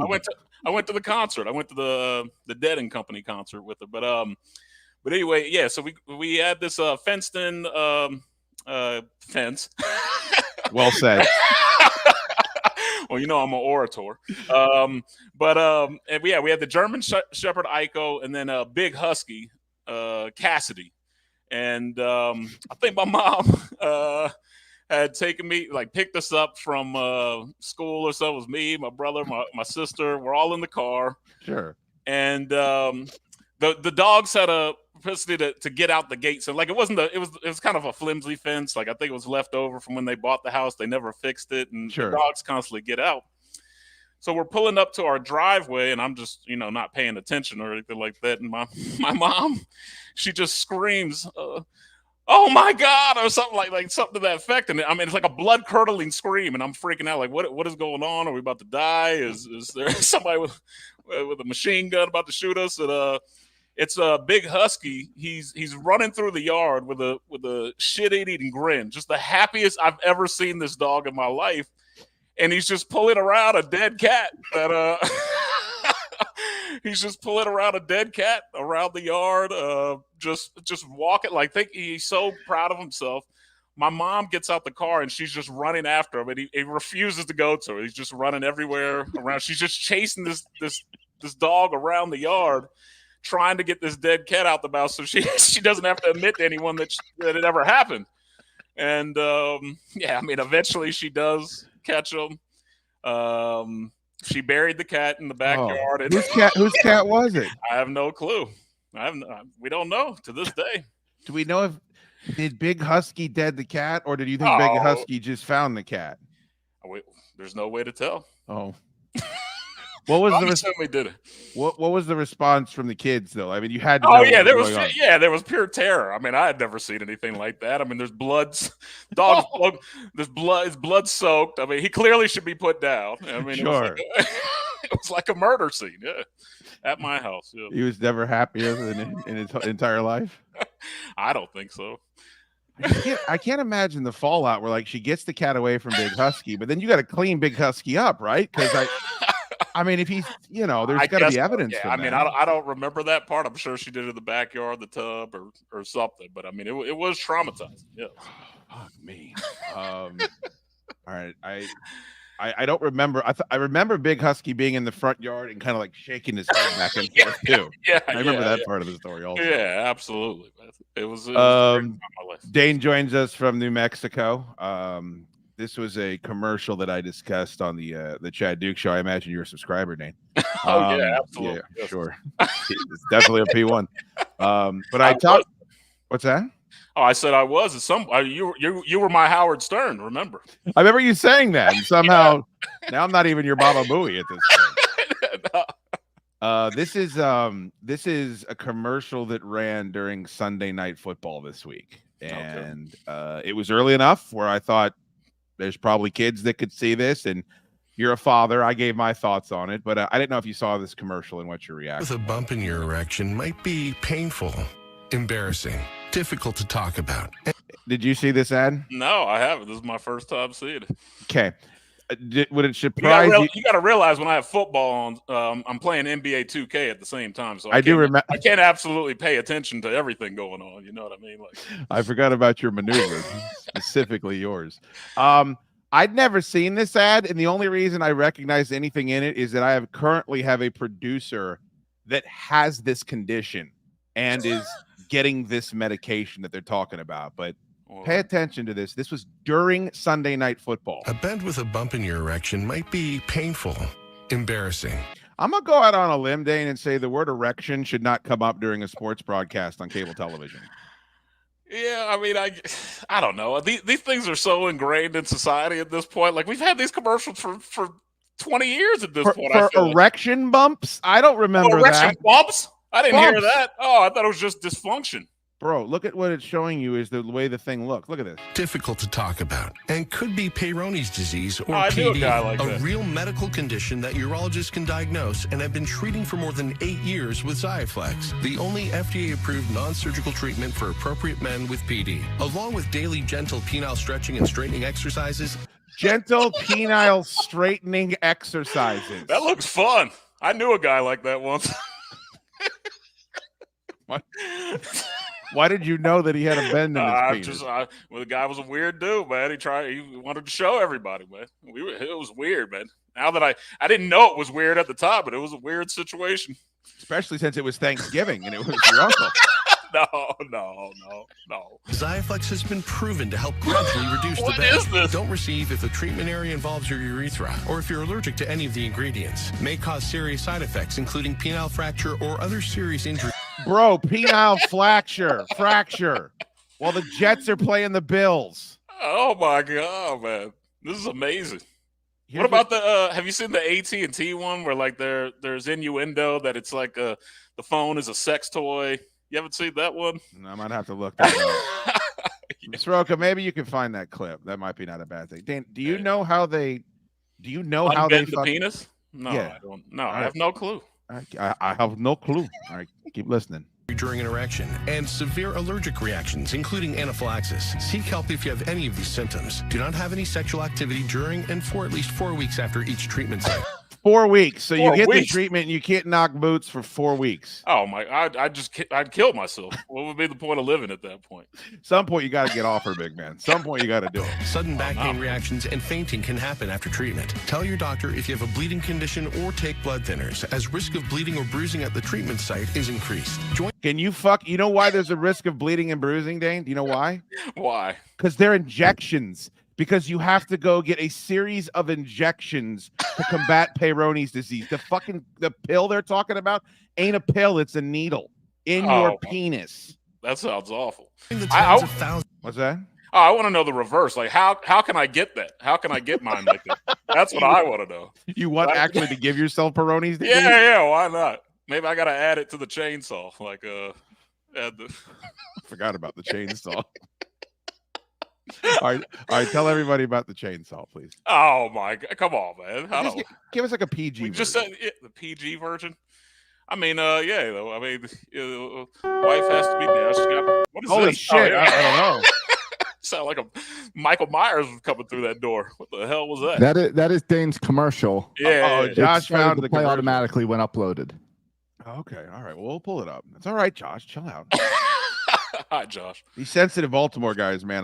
They attract them like a fucking bug zapper. Yeah, man. They're ridiculous, man. Yeah, but I mean, if the chainsaw, she's I mean, she's got to get on. I don't want to do this is awkward. She's got to get on all fours. All right, she's got to get up. She get on there, right? All right, and you got to put the hand on the. Maybe I should do it this on the small of the back, right? And then you got your hand like this. You know what I mean? And you just.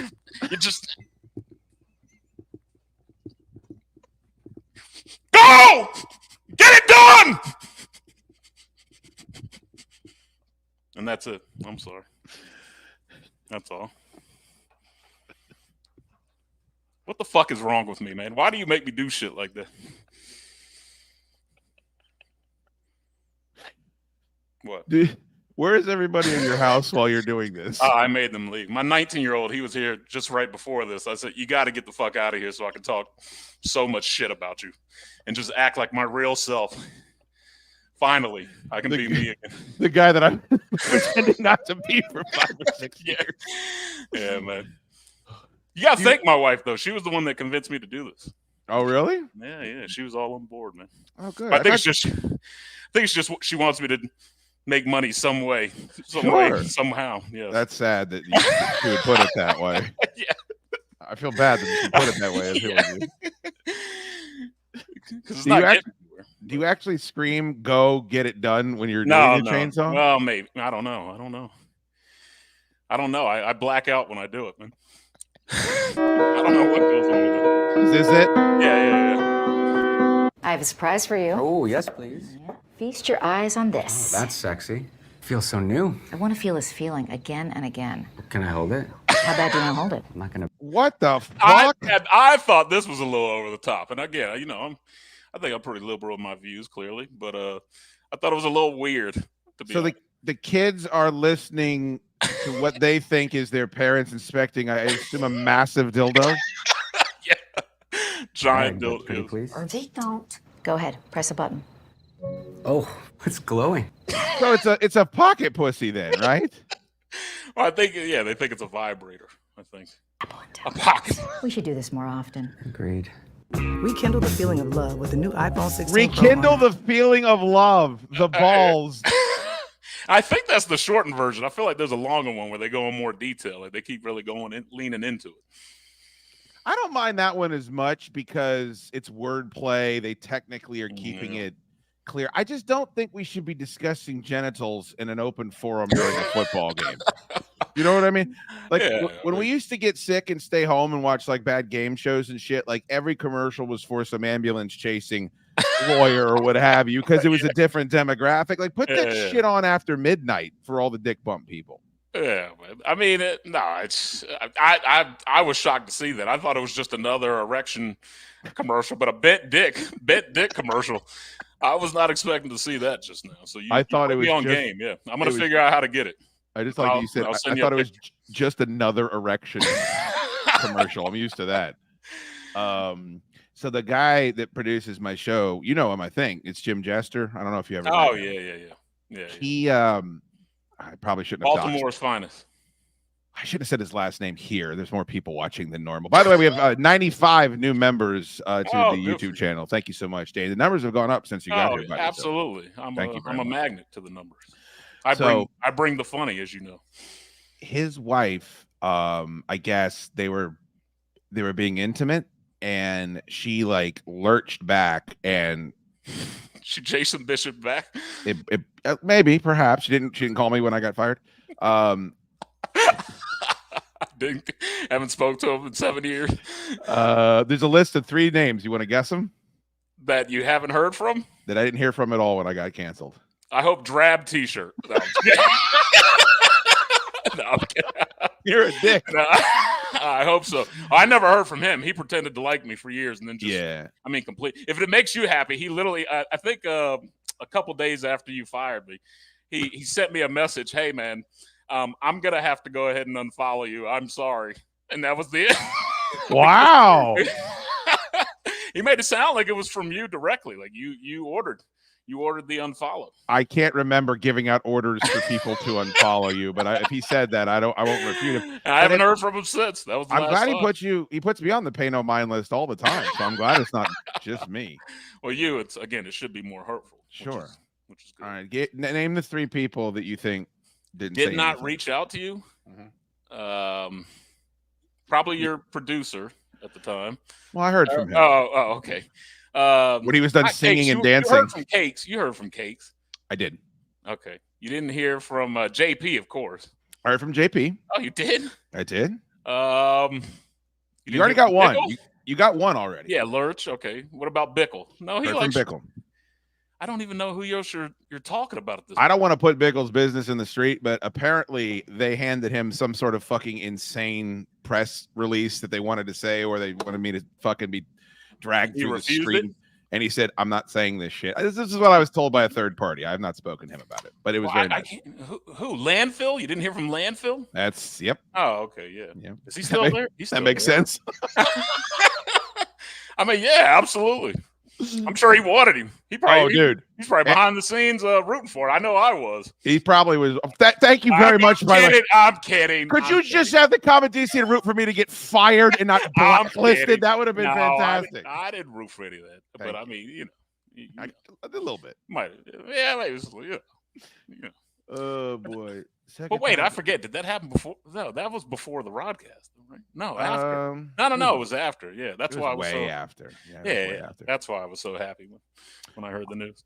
I won't say the third one, but the third one would surprise you. I won't say it here. Oh, come on, man. I don't think it's appropriate. All right. This is Hey, wait, do you still talk to our boy, the third member of the founding member of the Rodcast? Othello? Yeah. Yeah, how's your relationship? I think Othello feels about me the same way you do. Oh, good. Yeah, we used to talk about it. Yeah, I'm sure you did. I'm sure you did. But I actually messaged him. I was like, "Hey, Dane's coming on. I'd love for you to pop in and say hi. Like, you know, I don't know you guys had spoken, but I think it'd be funny." And he said, "I'm busy today." And I said, "Well, the show's on Friday," and that was it. That's all I heard. It's the same old Othello. I love him. I love it. He's got a bunch of kids now, man. He's like in a different space in life, you know. Yeah. Aren't we all? Oh, I'm not. Unfortunately, I'm doing the same dumb shit that I always was. I know, but you're doing what you love, right? That's true. All right, I got one more thing I want to show you here, but can I get caught up with some super chats here? Do you mind? Yeah, go ahead, man. Do what you do, man.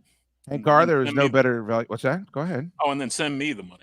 I told you I was going to pay you money. Well, okay, fine. Jesus, I don't have trust in you. And thank your wife, by the way, for forcing you to do this. At least I know now who wears the pants.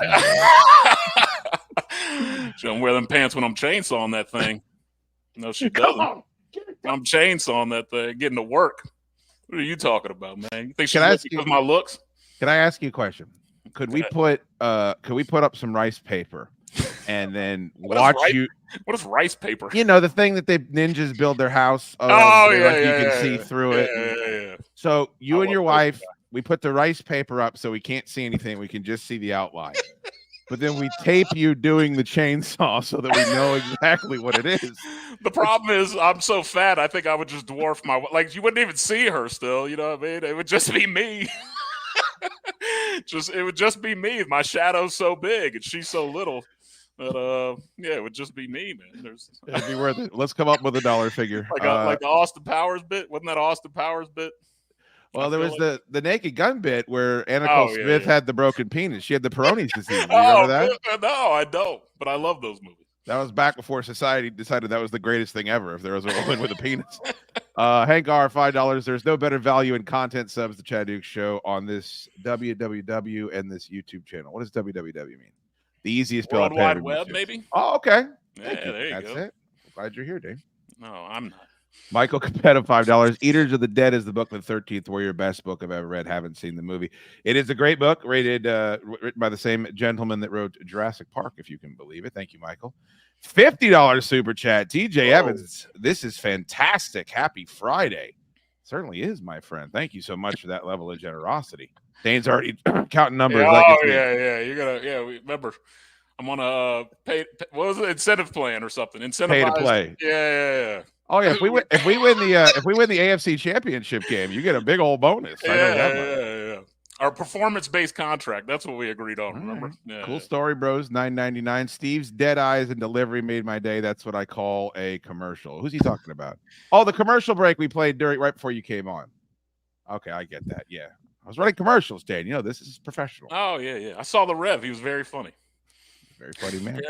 He's also jacked as shit now. Have you seen him recently? He's fucking. Oh, even more so? Yeah, you couldn't run that guy over with a bobcat. He's huge. Oh, wow. David Flaccoberry, $5. Steve Pye needs those don't sleeps when he goes to movie premieres. He certainly does, my friend. Thank you so much.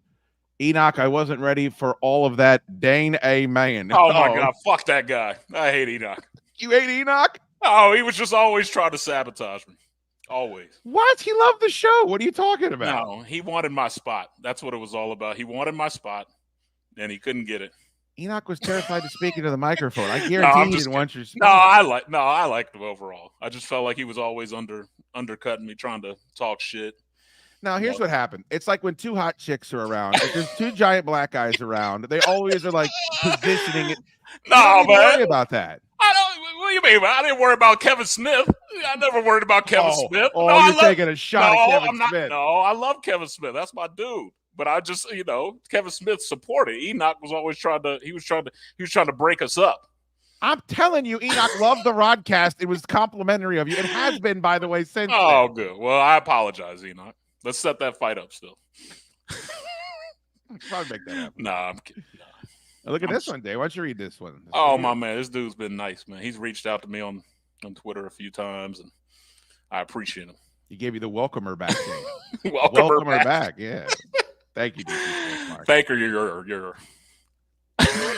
Erwin Fletcher became a YouTube member. Thank you so much for that.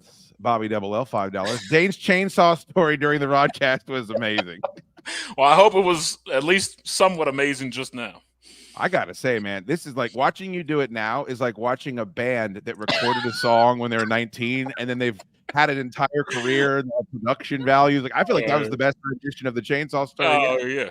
I mean, it's all I have in my life. I mean, what else do I have going on? So we put the rice paper up and it'll just look like your body has consumed your life. Is that what you're saying? Yes. Yeah, pretty much. Maybe like her head will be sticking out of my stomach, possibly. But like, so it looks like I'm giving birth at the same time. Or like the fucking aliens coming out. Total Recall type shit. Yeah, Quado. Yeah. I get it. Dick Sauce. Shout out to Dickie Sauce, the wing boss, doing big thing. This lemon pepper wings. How's Dickie Sauce been? Oh, he's terrible, man. Got into beef with Drake, ruined his career. Like, why would he do that? He made no more hits. And, you're talking about the real Ricky Rose is who you're talking about. Oh, yeah. Sorry. Yeah. I don't know about Dick Sauce. Because you're Dickie Sauce, right? Dick Sauce. Fuck Drake. Fuck all them M-word. I can't. I wondered if you were going to go all the way with it. Give me my wing stop. I haven't done that. I don't even know how to do it. Does he still own all those wing stops? I think so. Rick Ross? They're good, man. Let me some Wingstop tenders. I'm the both. I can't believe like the advertising that they must be murdering. Oh yeah, they're killing it, man. There's only one in town, and then when we go, there's a line out the door, man. Like really, it's absolutely, man. I mean, I would think in your area. I mean, there's so many spots there where you can get like literally here. That is the wing plate. Like that is it. And it's like it makes no sense why they don't put another one up, or if there's any other place you can get wings. What are your thoughts on Buffalo Wild Wings? Buffalo Wild Wings, it's always been overrated, man. But I do like the experience. Like I had a buddy back in Virginia where we constantly go to games. But even then, I mean, it would suck because I mean, you just get a bunch of rowdy Dallas fans taking over the bar, like everybody acting stupid. So I mean, it's always been overrated. But there's something I like about being there every once in a while, though. I don't know what it is.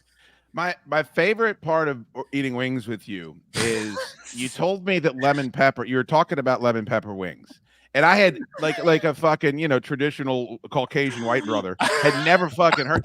And you said, Dukes, listen to me. Lemon pepper is on the come up. I was like, you're full of you, man. Bro, I didn't hear about nothing but lemon pepper wings for the next 2 years. Yeah, man. Yeah, man. The wing game has come up since we last. I mean, you got everything. You got garlic parm. That's my go-to. That's the 1 seed now? Oh yeah, garlic parmesan is going to be my 1 seed. Oh, hot honey.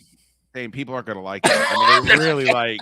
I mean, I still fool with some lemon pepper here and there, but yeah, it's garlic parm. Bro, you know what? I just got a message right as we're talking that my Popeye's Cajun turkey just arrived at my front door. I've never had that thing. You got that thing? Bro, you could order it right now. When we're done here, I'll give you, how about this? As a play-in bonus, I'll give you what we discussed, then I'll also get you one of these turkeys. Is that fair? Yeah, I guess. All you got to do is warm it up. It's fucking incredible. Excited. Biker Sean 10, Chad Duke Show gifted memberships. Thank you so much. Make sure you have gifted memberships. Accept gifted memberships. Turned on, friendos. Oh yeah, give me one. Otherwise, I can do that too if you like. That's fine. No, don't worry. I won't use it. That's what I thought. I was like, if you actually want to listen, it'll be my pleasure. I'm kidding. Spider Clay at $5 says Dane been banned from using any fast food bathrooms in New Mexico. No, man. When I get in there, they're already a wreck around here, boy. Did you see that we put the flyer up from Freddy's that was in the window that one time after you blew up the toilet? No, I did not. Where is that at? I think it's on the show Instagram. Josh, I'm sorry if you could find that. Chat that over too. So for those people that don't know the story, Dane was in the Hooters. We were eating wings at Hooters, right? Yeah, as we often did. It was we'd been known to do that a time or two when doing the broadcast. The bathroom at this Hooters, the Hooters in Fairfax, I wouldn't wish it on my worst enemy. It was fucking horrific, and there was always somebody in there blowing it up. Oh yeah, and yeah, it was only one stall, right? One, yeah, and it was tiny. Remember, like the reason I think you left. There's a Freddy's next door, Freddy's Shakes and Burgers or whatever. Dean goes running over there. I didn't buy a thing, just so you know, either. Not a thing. I didn't offer to buy anything. That reminds me, didn't you tell a guy in 7-Eleven once, look, this is happening whether you want to or not? Yes, absolutely. Yep. No, I told him right off of 28 near Manassas. That 7-Eleven right there. I said, this is happening one way or other. Wait a minute. So you needed to go in a number 2 capacity. Oh yeah, absolutely. Yeah, and I'm just I mean, I didn't know where to go. I mean, what was that taco place that everybody loved? Was the Centerville Tacos? Which one? El Taco. El Taco. Yeah. Maybe I could have yeah. made it there. I don't know, but I think it was weird hours or something like that. But yeah, I get to the 7-Eleven. It's going to happen. Like it's just. I mean, it's it was written. It is going to happen. And I think it was a woman. Maybe I can't remember. She's but like, you were saying. You said I need to take a dump, and they said no, you're not allowed to come in here. I don't know if I said take a. I said I said I need to use the restroom, and she was just like, no, I'm sorry, we're not in public. I just tell her straight up, this is going to happen one way or another, and I'll stand right here. And she just stared blankly at me, like for like 5 seconds. What a nightmare! Go ahead. I don't think I bought anything then either. That's my. You gotta at least get move. You gotta at least get an energy drink or something, man. I mean, this is bad form. Yeah, man. Yeah, you can't do it, man. He went over to fucking. In fact, I left, and don't forget, I left. I left Potomac Mills a present. I left them. Wait, what? I don't remember that.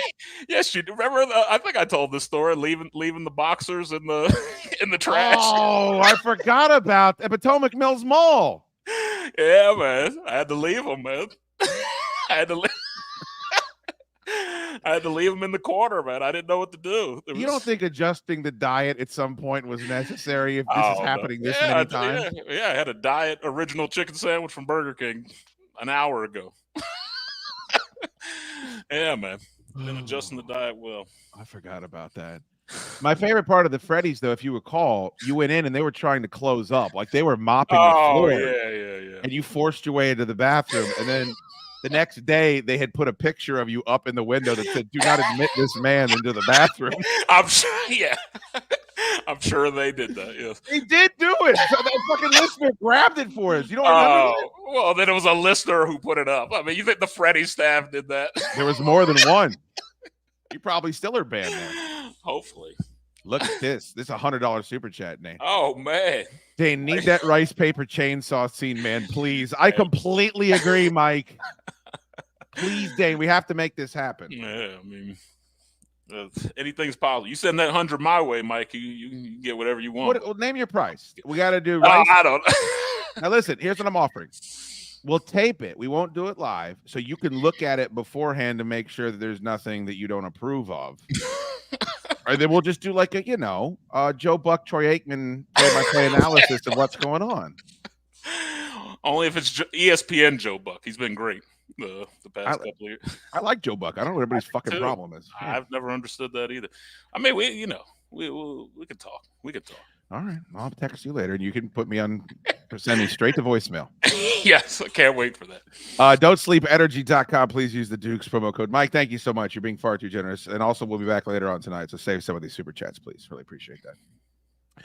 Dane, they're misspelling your name in here. Dane, oh, my man. I know. You've known me for 10 years. He doesn't know my name. But I love you, too, Enoch. I was just kidding. I feel like there was some tension there, but at the end of the day, yeah, I do feel, you were a friend of mine.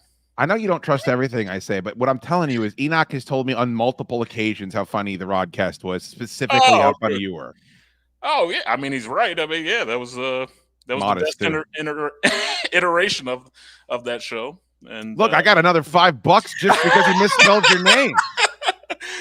What are you talking? It was with an I, Enoch. It's with D-A-I-N-E, dope. The hell is wrong with you?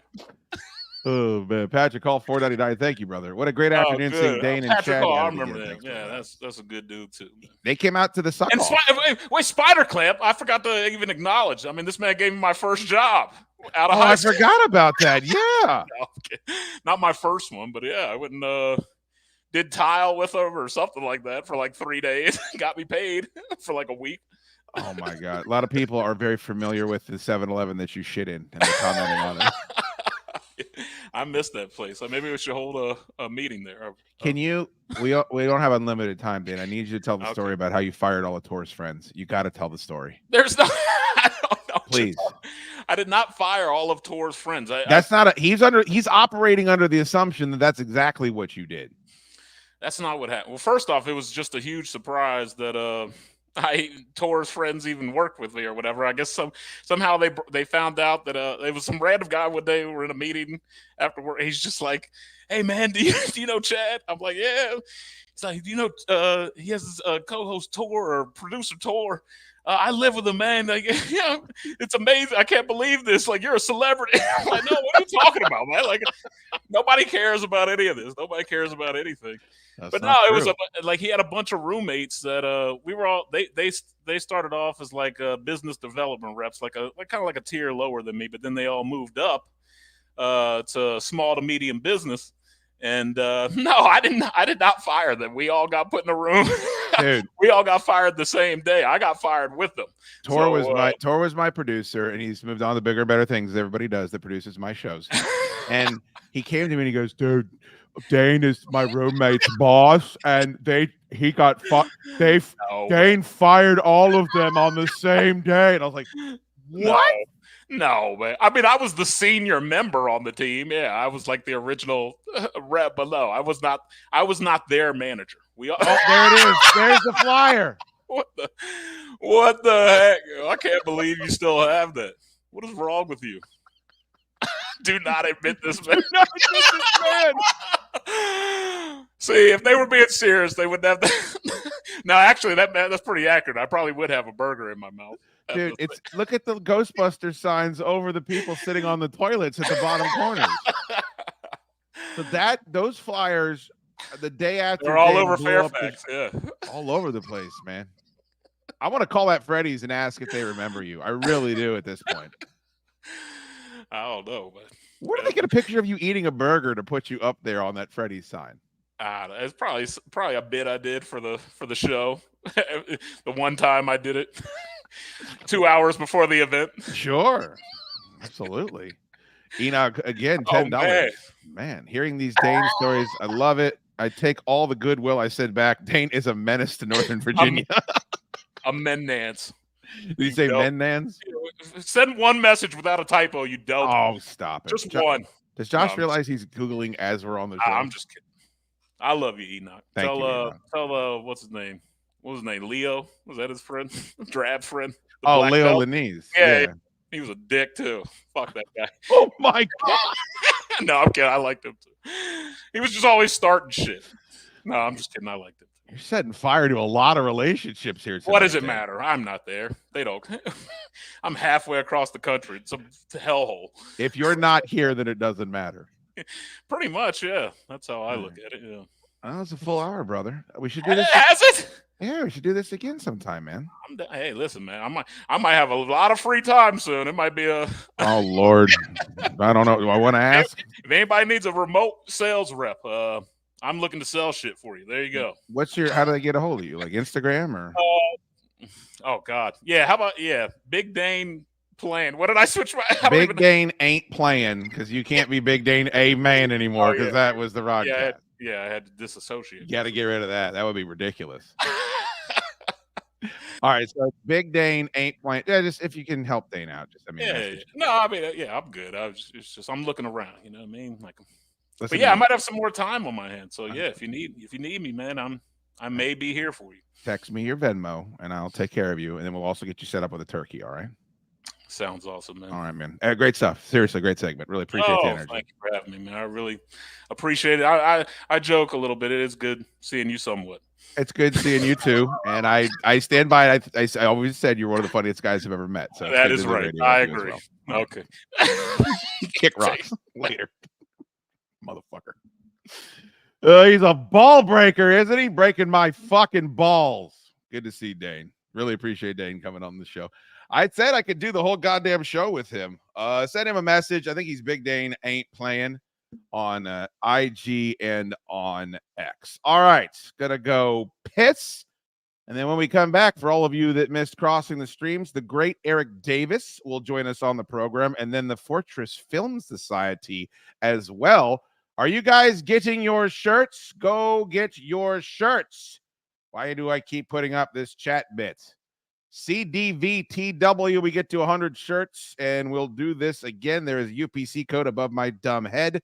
And, of course, pinned to the top of the chat is the purchase link. When Bustle sends me confirmation that we sold 100, then we will confirm that we're doing another episode. Hit the like button, you cowards. Don't go anywhere. Chad Dukes versus the World is going all the way until 6 p.m.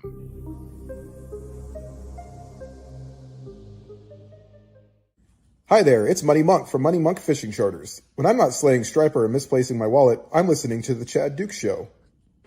It's fucking hilarious. You can get a fresh episode every day by heading over to ChadDukesShow.com and subscribing. If you're low on cash, just cancel one of those pointless streaming services, just like I canceled my personal training sessions so I can sit inside my beach house and stare at the wall all day. The Chad Dukes Show, almost as entertaining as looking at yourself in the bathroom mirror. Sign up today at ChadDukesShow.com. Fish on!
Hey there, boy. It's radio's Buck Wild from the Fortress Film Society. When I'm not being treated for Peyronie's disease, I'm eating the best barbecue south of Camden Yards. Bunk's Barbecue. Hey there, boy. It's radio's Buck Wild from the Fortress Film Society. When I'm not... Hey there, boy. It's radio's Buck Wild from the Fortress Film Society. When I'm not being treated for Peyronie's disease, I'm eating the best barbecue south of Camden Yards, Monk's Barbecue. Located conveniently in Purcellville, Virginia. Monk's has... God damn it! Hey there, boy. It's radio's Buck Wild from the Fortress Film Society. When I'm not being treated for Peyronie's disease, I'm eating the best barbecue south of Camden Yards, Monk's Barbecue. Located conveniently in Purcellville, Virginia, Monk's has the best pork, brisket, craft beer, bourbon, and if you're really lucky, tickets to the Ravens tailgate. When I'm not clutching my chest or staggering into the Christmas tree, I'm enjoying all the amazing sides Monk's has to offer, like mac and cheese and dirty rice. The only thing that could keep me from eating at Monk's are when my friendos are eating there and they invite me to join. I'd rather die. But hey, I might do that anyway if my loved ones have anything to say about it. So take it from me, the Fortress Film Society's Buck Wild, and check out the menu at www.monksq.com. You'll be glad you did. Now, if you'll excuse me, there are some subordinates here at the Crestar that need some impregnating.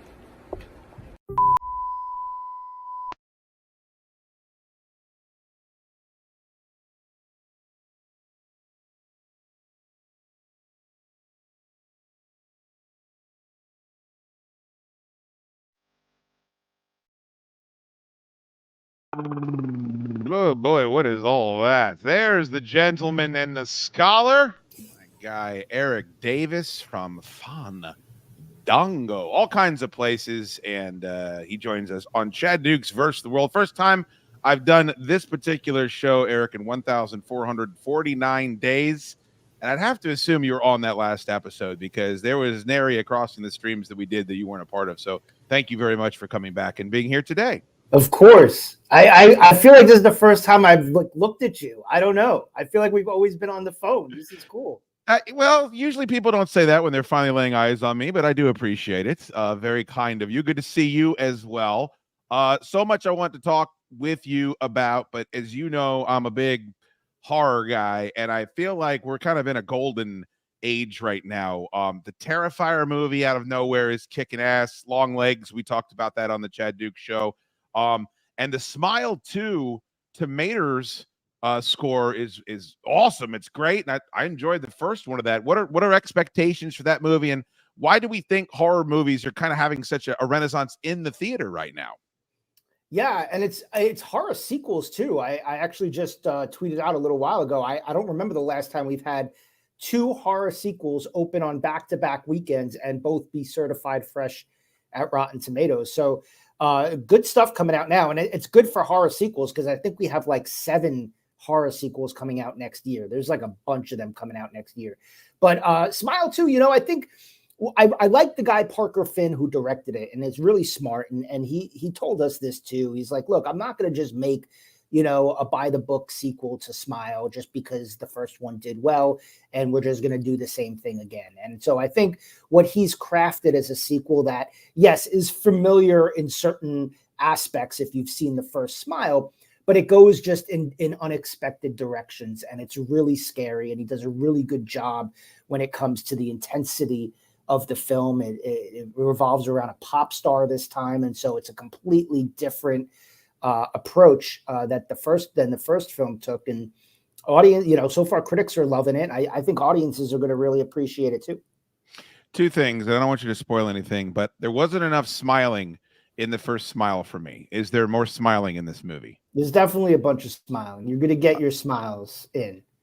I don't know what whoever's call it was, whatever writer or whatever that just thought of, because it takes me back to Smilex, right? 1989, Tim Burton Batman. It's like that was the most disturbing part of the whole movie, the Joker's smile, and then what he gave to everybody else. And that works. I wanted more of it. And then the thing at the end, the giant, I don't want to spoil the end of Smile 1 if you haven't seen it, but needless to say, there's a creature, and it's one of the most horrific creatures I've ever seen, and it's doing something horrific. And I really, really was kind of, walked out talking about that for many weeks afterwards.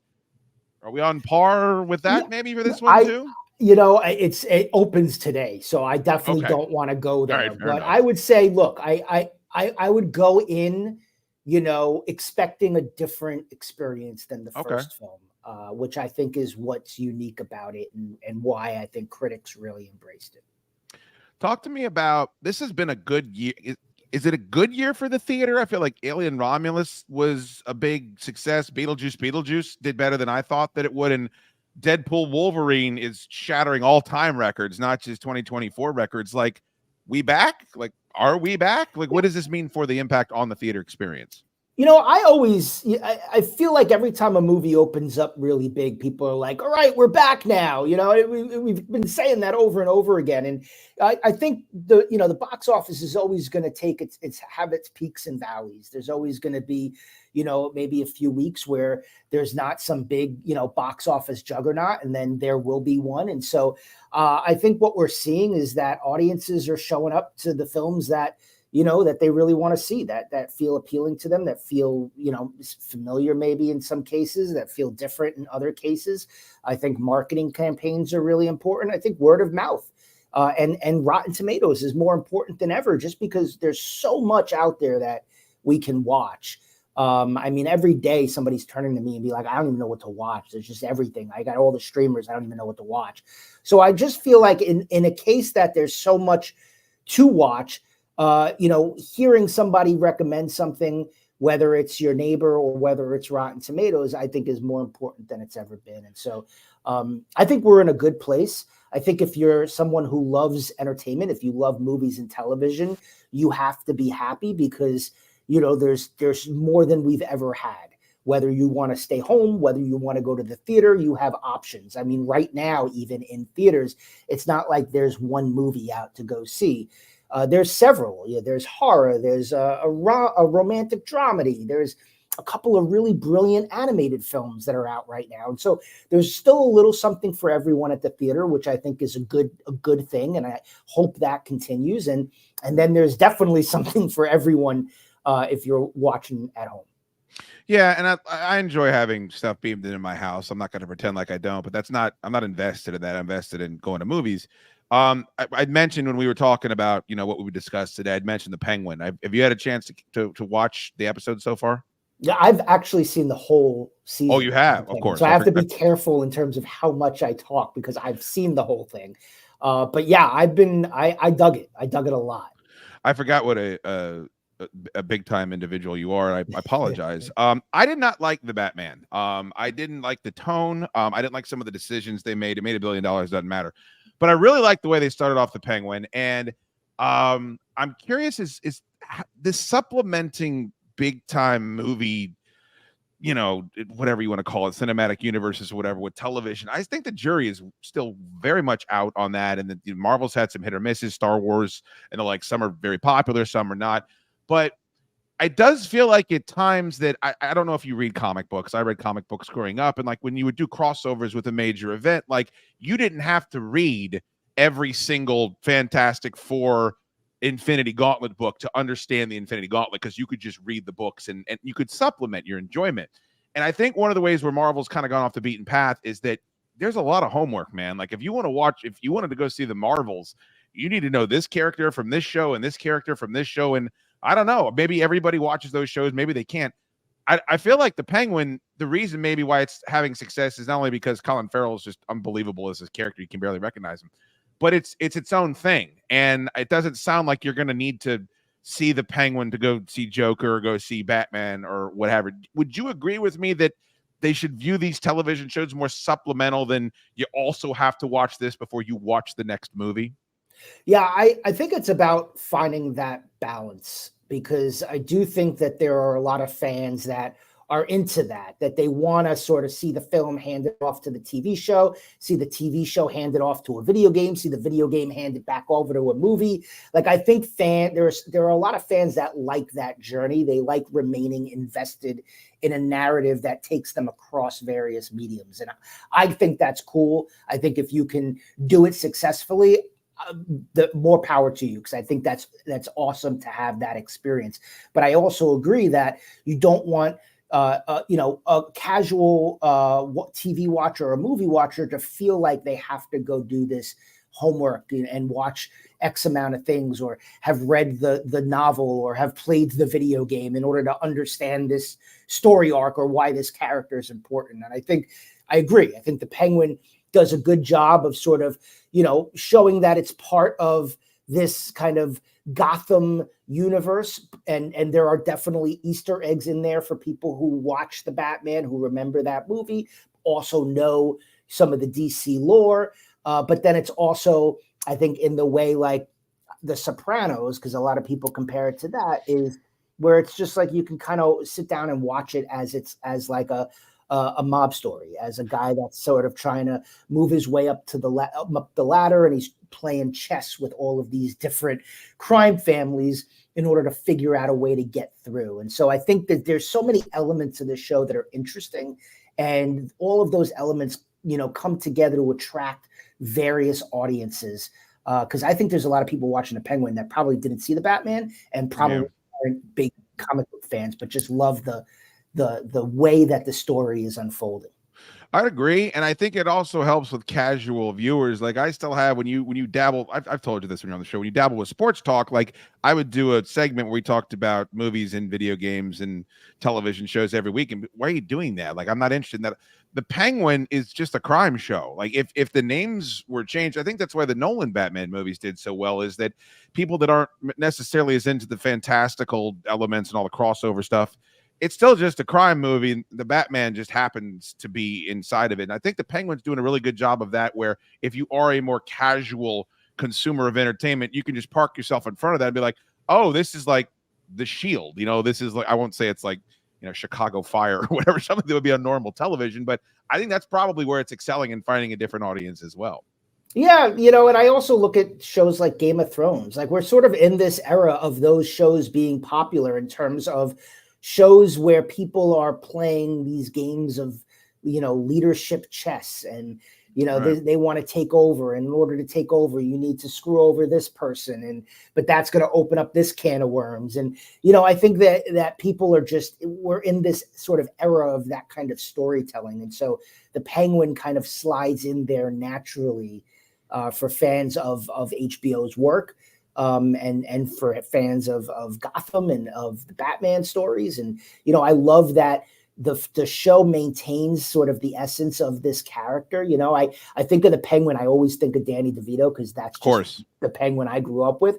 And I think they do a really good job. I pay a lot of attention to the hobble in the show. And I think Colin Farrell just does such a good job. The performance is so much nuance to it, and you can't even see him in it. And I just think it's one of the great performances of our era right now. And I would say of comic book sort of things that we've seen in the last 10 years since the MCU sort of blew up.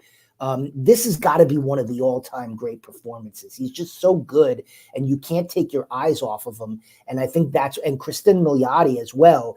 The two of them bouncing off of each other is what makes the show so watchable. I'd agree. I need more Penguin in my Penguin show, personal preference. But the two of them, are they getting nominated? Like I would assume, like if this isn't the Penguin, if this is just a show that's on fill in the blank, I don't think you and I even have to have that conversation. But Joker got not. I mean, we've had Heath Ledger, of course. Like we're kind of Black Panther. We're kind of breaking through where the Academy or whomever the Golden Globes, they seem less reluctant rather than to give accolades to shows like this. Do we see them getting multiple nominations for this show? Yeah, I would be shocked if this show doesn't rack up a slew of Emmy nominations, and I definitely think both of them will be nominated in the show itself. And so, yeah, without a doubt, whether or not it beats some of these other shows, we'll see. And you no longer have the Succession. But you have stuff like Shogun that's really great, and The Last of Us, and I love that we have sort of these really great big grand TV shows, but we also have like video game adaptations that are really great, and comic book adaptations that are really great. So I think they're doing some really cool stuff on TV right now, and I always give credit to HBO. It's the first cable channel I had as a kid, and I still think that they're producing some of the best stuff out there right now. This photo came out this week. It is from the new Superman movie, and everybody loves dogs, and that's Krypto, Superman's dog. And I think James Gunn came out and said he will not speak. He's just a dog in this movie. Couple of things, and I don't want to be a negative Nelly about this, Eric, and I know you're a positive guy. I think it's a bit of a cop-out to put a cute dog in the poster because everyone loves dogs, and everyone's going to love a dog. Secondly, I'm now going to be stressed out the entire time watching this film that something's going to happen to that dog, and I don't want to be stressed out. So it caused me to have, because I'd love for there to be a big time successful Superman movie that brings everybody back. to the table, because I think there's this notion that he's kind of a dated, entity, and anti-heroes have become much more complex when you compare like Deadpool and Wolverine, their backstories, and you read about it. It's like, wow, there's way more going on than here's this square-jawed Kryptonian that nobody can beat. But I was a little nervous when I saw that because of the baggage that comes with making a dog a centered figure in a film like this. Yeah, I'm a big fan of James Gunn. I know, maybe there's some people that aren't crazy about his sort of brand of entertainment, but I am a big fan. I love his Guardians of the Galaxy movies, and I think what he does such a good job of is kind of finding the nerdiness of the characters and the stories that he tells, and finding those pockets of nerdiness to really exploit that he knows fans will love. He knows how to find the humor that kind of grounds it and makes it accessible to a wider audience beyond the nerds. And then he knows how to punch you in the gut. And I feel that we're going to cry at the end of this Superman movie. I know it because he made it. And I've never had that with a Superman movie. So I know that this is going to be unlike any Superman film we've ever seen before, because he is at the helm of it. And so I don't care if he's got a robot in the poster or a dog or a cat. Like, I trust him. The first of his DC Studios efforts that's coming out soon is an animated series called Creature Commandos. And it's sort of like the Suicide Squad, but it's a group of monsters. And I've watched 5 episodes. I can't talk about it yet. But I will say, when you watch this, you are going to say, okay, I'm on board with where James Gunn's going. And I think if you're skeptical about his approach to Superman, you won't be as skeptical after you watch Creature Commandos. I like to hear that. And of course, look, he's got bones in this stuff, right? Like Slither is awesome. And then he wrote the screenplay for Dawn of the Dead, right? And then, I mean, if the more fantastical elements involved, I think the better chance he has at surviving and at thriving.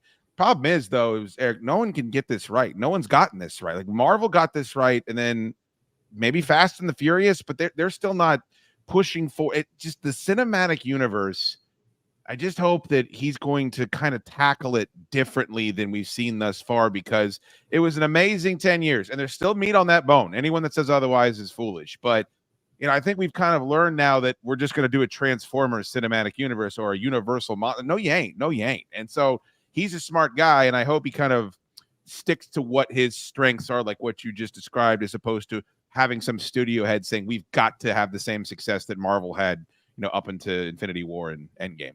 Yeah, I agree. I think he is now beginning this journey with his new era of DC Studios after we've seen what Marvel has done, and we've seen DC's attempt, right, with Zack Snyder and that.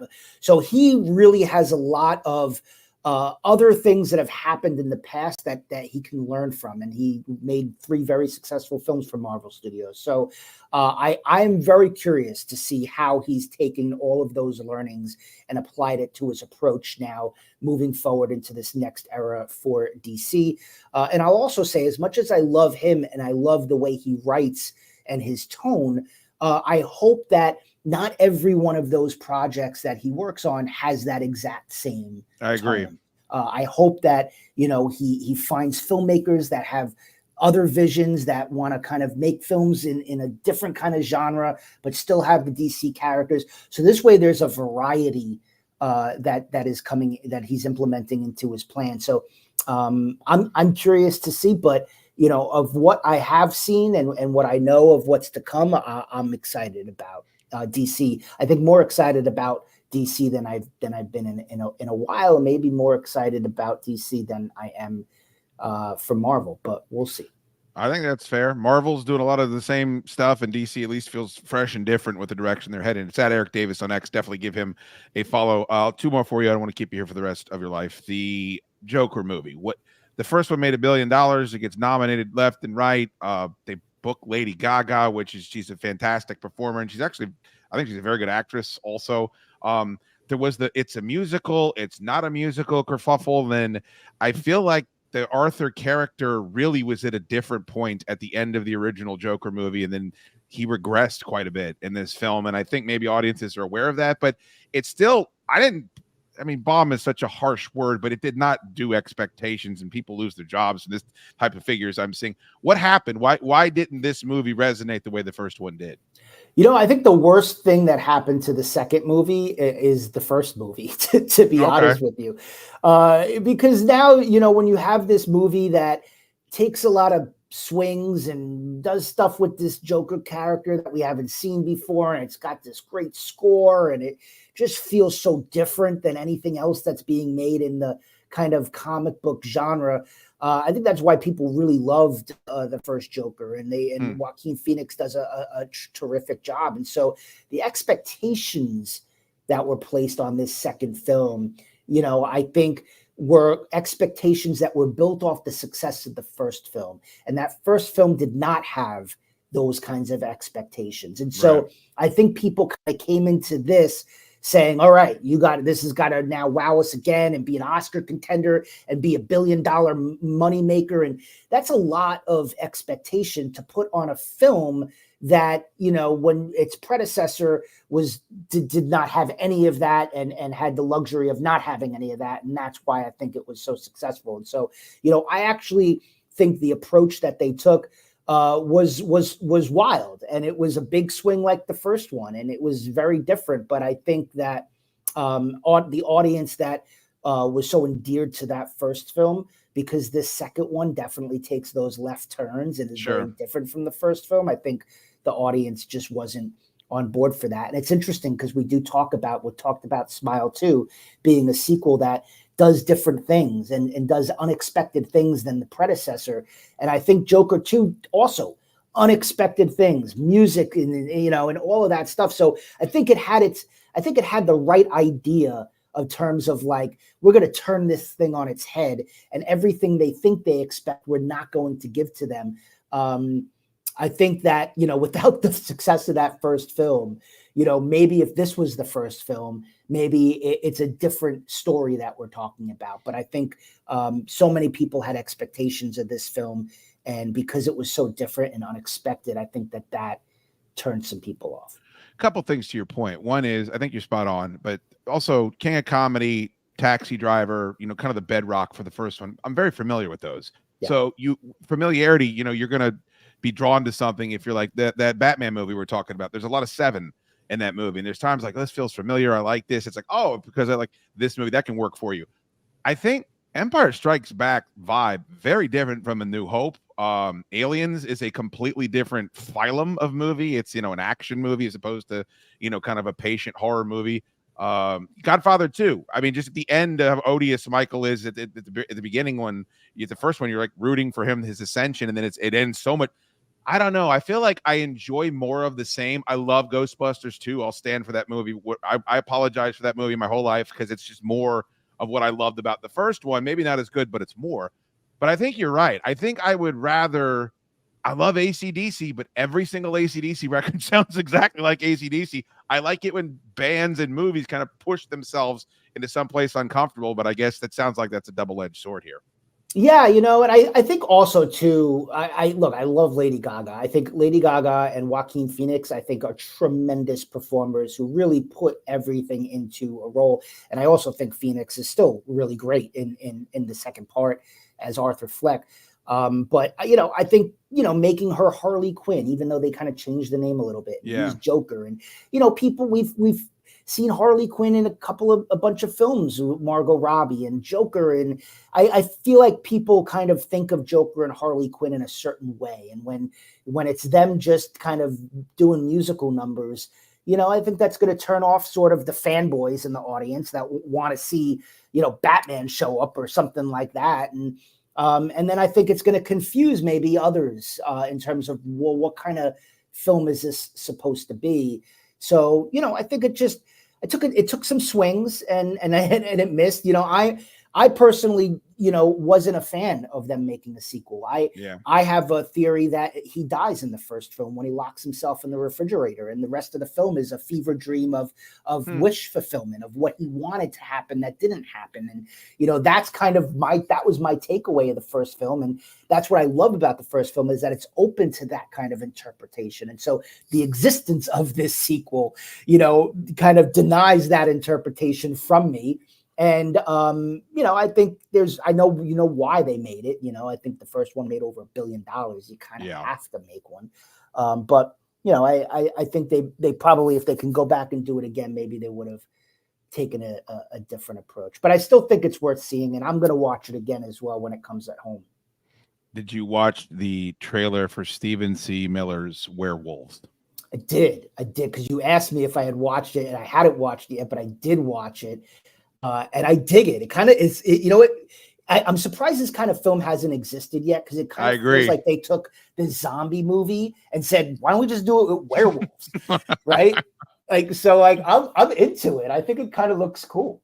It looks like so much fun. And I'm a big Lou Diamond Phillips fan. And it's just like, it just looks like it looks like The Purge or with werewolves. I don't know how you can't have fun. I wish it was coming out, before Halloween, but I hope people check out the trailer, because if you're like me and I love heady entertainment, I love to be challenged, I love There Will Be Blood, I'll go through a good character study, but please let me turn my brain off if I watch Vampires, John Carpenter's Vampires with James Woods and whichever Baldwin that is. I love movies like that too, and that's what this looks like, Eric.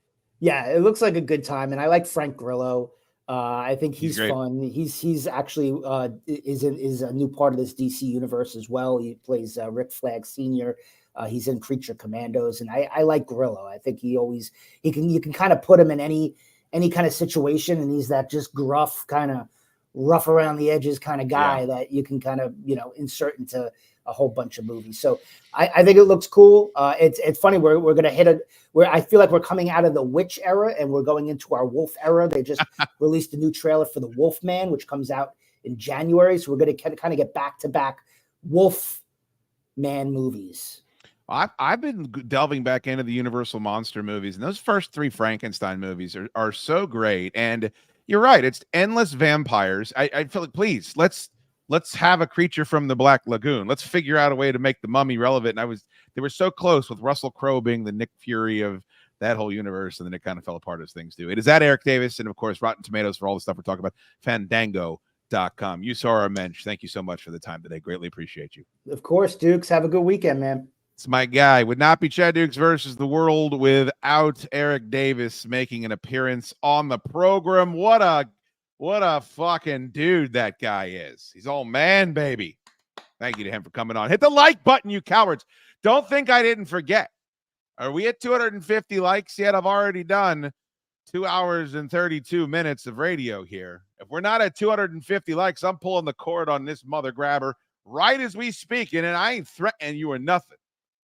Don't push me. Joey 8172, $25 super chat. Thank you so much, my friend. Thank you to all the super chatters today. Everybody that's membered up. I've been told we're setting records. CDVTW got you to your subscriber goal. You are getting the hang of this YouTube streaming. Keep working at it, Big Cat. Ah, yes. The great John Norman. Maybe if we do another episode of Chad Dukes versus the World, we'll have John Norman on to give his side of that fucking story that he gave us all those years ago. Thank you so much. What was the subscriber goal? I don't have a subscriber goal. I have a like button goal. Who's in charge? 250 likes, or again, the Ethernet cable comes out of the wall and it does not go back in. I promise you that. I'm going to do radio the way I know how to do radio. Versus the world. Washington, D.C. This part was cool.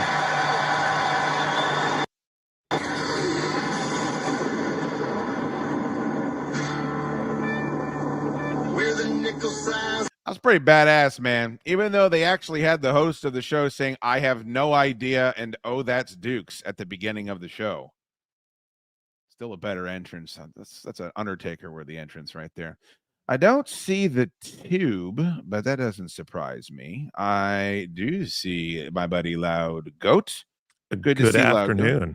Here, of course, to give us an update on the Hershey Bears. Good to see you, Loud Goat. Thank you for joining us. Yes, it's good. I had to get off the phone real quick. I was with my representative for my Rocket to the Sun that was sent to me earlier. Yeah, apparently all super fans are being boarded onto a rocket. You heard that, did you? I didn't know if you were paying it. I did. No, it's all in. Well, I'm some of them. Yeah, sure. Look at this. The great Eric Nagel is a huge Loud Goat Love it. fan. love that. Oh, I didn't realize this. 291 likes. We hit 3,000 subscribers on YouTube today. Thank you so much, everybody. Make sure you are sub. There is the depressed one. Very excited. How can I be depressed? It's Halloween, baby. And it's Chad Dukes versus the world. Two of my favorite things. Now, this is the spooky sausage man that I've warned everybody about. Now, Goat, if you go out after dusk on All Hallows Eve and you walk past an overpass in Sterling, Virginia, the spooky sausage man might come out and throw chorizo at you. You watch out for that guy. I appreciate the heads up on that. I'll make my holiday plans accordingly. Thank you. Tube, you want to tell? I unfortunately, Goat, I think I already gave you your Halloween gift too, but Tubes took a little bit longer. Tell Goat what I sent you there. So a package arrives on my doorstep in the middle of the day, I think on Wednesday, and my wife walks in. She goes, "Someone from the podcast sent you something." And I go, "How do you know it's from the podcast?" And she said, "It's for the tube. It's on the it's on the shipping label." And I open it up. It's like this styrofoam container, and the first thing I see is just this printed out diagram. It's like a Lego manual, basically. Terrifying. What's called the spooky sausage man. And as I go through this package, this package is made up of various cooked meats and fish and all sorts of delightful snacks, cheeses. And it's a gift package. It's an edible package that you arrange into a full, I think the size of a human torso skeleton. Yeah, that's incredible. Oh, it's like the more sodium laden version of that Mr. Bones candy way back in the day. Dude, it even comes with like a white mask to put over the face. Let me find it. Hold on, I have it right here. It's the greatest Halloween gift I've ever received. That's it. Oh my god. Oh my god. Oh my god. I haven't seen it made up. I've only seen what it's supposed to look like. They just use outlines. They don't. It's not a full size color photo. That's more of an IKEA manual at that point. Well, I'm so excited. I won't tell you how much it costs to have that shipped to your house from Alaska, the tube, but it was an undertaking. But the second I saw A, that such a product existed, and B, it was called the Spooky Sausage Man, I was like, there's one person in my life that needs to have that motherfucker. So did you eat the man already? No, we're saving that for the glorious night, October 31st, or maybe our anniversary, the day before. Who knows? That this could be a nice anniversary meal. I like the fact that now you're taking on the moniker. So like basically you'll consume him and then you'll become it is like almost like a horror movie. Then you become that person. The kids in my neighborhood will get Reese's pumpkins. I get tubed meats all night long. Good Lord. That's not I'm not gonna isolate that, but if I did, it could cause trouble for you, young man. These boys do a show with me called the Fortress Film Society. If you subscribe to the Chad Duke Show, you get it. You get it real good every other week. And we have been putting up scary movies for you to enjoy for the entire duration of the holiday season. By holiday, we mean Halloween. Go to Instagram.com/FortressFilmCDS to see everyone's picks. And I'm not furious for either one of you guys yet. So it actually has been a pretty healthy experiment for us, I think. I appreciate that. I mean, I know that whenever there's any sort of retrospective on movies that we've seen and or would like to watch again, that I am always wading into a minefield. So I appreciate that we haven't had any issues just yet. I'm a little disappointed about it, honestly. I thought I'd get a bigger reaction by now. Well, some of them are ridiculous. Tubes are ridiculous, though, and there's a place for ridiculous movies. Did you guys see the Werewolves trailer yet? I did. That's the Frank movie, right? Frank Yes. Grillo? Yeah. Yes. Yeah, that dude, let's go. Okay, all right. I'm making sure. I didn't know, like, Yeah. whenever Goat pulls back on the throttle like that, I always worry that it's because he knows he's going to be upset that he doesn't like something. I'm all in. I don't know I can't speak for Goat, but No, he it doesn't looks like amazing. horror.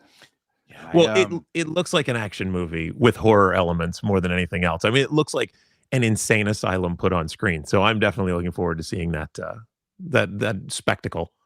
I don't know if you heard what Eric Davis said, but I think he makes a great point. Is like, I don't know what it is about horror movies, but it was zombies forever, and then it was witches, and we're coming out of that finally. And if werewolves is the next eventuality, I'm all for that. But I wonder, how does that paradigm shift? Like, why does one creature feel? We talk about this endlessly, but why does one creature feel like it's more dated than another when you think about the traditional universal monster roster?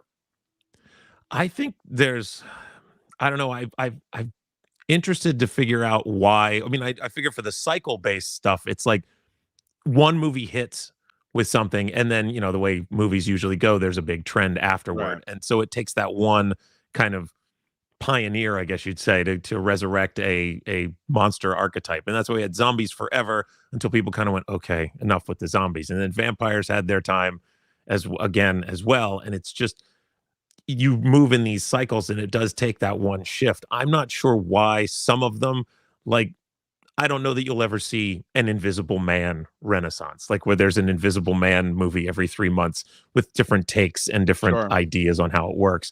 But I could see like, and maybe the Creature from the Black Lagoon is just so unique and tied to that one location that he won't ever make it out. And I guess technically Frankenstein's a zombie. So you kind of have those archetypes playing off each other over and over again. We had those mummy movies though, right? Yeah. Didn't we? I mean, how many of those did they make? And there was a Scorpion King movie that I guess was a spin-off of that. I mean, we've There's had like that happen. 5 of those total, and then don't forget we got the Tom Cruise, the failed Monsterverse with Tom Cruise back in like 2016 or 2017. The false start. Yeah. Everybody that shits on that movie should check themselves, because like that would have been fantastic if they could have figured out a way to work that where we got all of those monsters in one, and Russell Crowe is the Sam Jackson character in that, binding it all together. That would have been unfucking believable. But that, I guess they got neutered.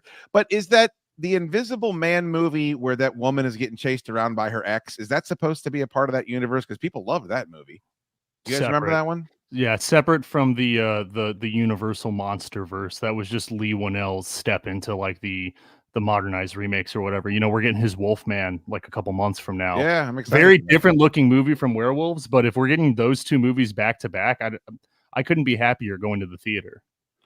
All right. The problem that I have, and I said this with Eric before you guys got on, is that you look at Wolverine and Deadpool and you look at how dark those characters can be and how twisted they are. And then you look at Superman and you're, how am I supposed to still care about this character? Like, it's just, it was from a different time when there wasn't the complexity of what we're talking about, when we can build a narrative around someone as, you know, even Blade, you know, I mean, it's just, when I look at some of these characters, I don't know that they'll ever hit with the way that we, you know, have advanced storytelling. And so that's why seeing a dog sitting next to Superman doesn't make me think you're not going to make a boring, or at least a Superman movie where he tries desperately to use emotional pornography at the end and make us all cry, because that's kind of what James Gunn does. Yeah, and that could be the move, is that it's aimed at a non-traditional comic audience, I guess you could say. How'd that work for Joker 2 then? How'd that work? Well, that was, I think you have to be less off-putting than that in order to cast that net wide. I think it's sort of, you look at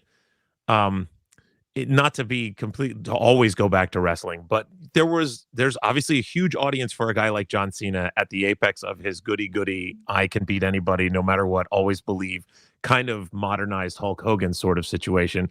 And then as you get into the people who are maybe more cynical and jaded in life, they don't want that. They want, you know, more realistic, more gritty, more flawed and troubled sort of heroes that maybe have a little bit rougher edges than a Superman does. But I would imagine at least maybe they're banking on an audience being there for a Superman type of player out there.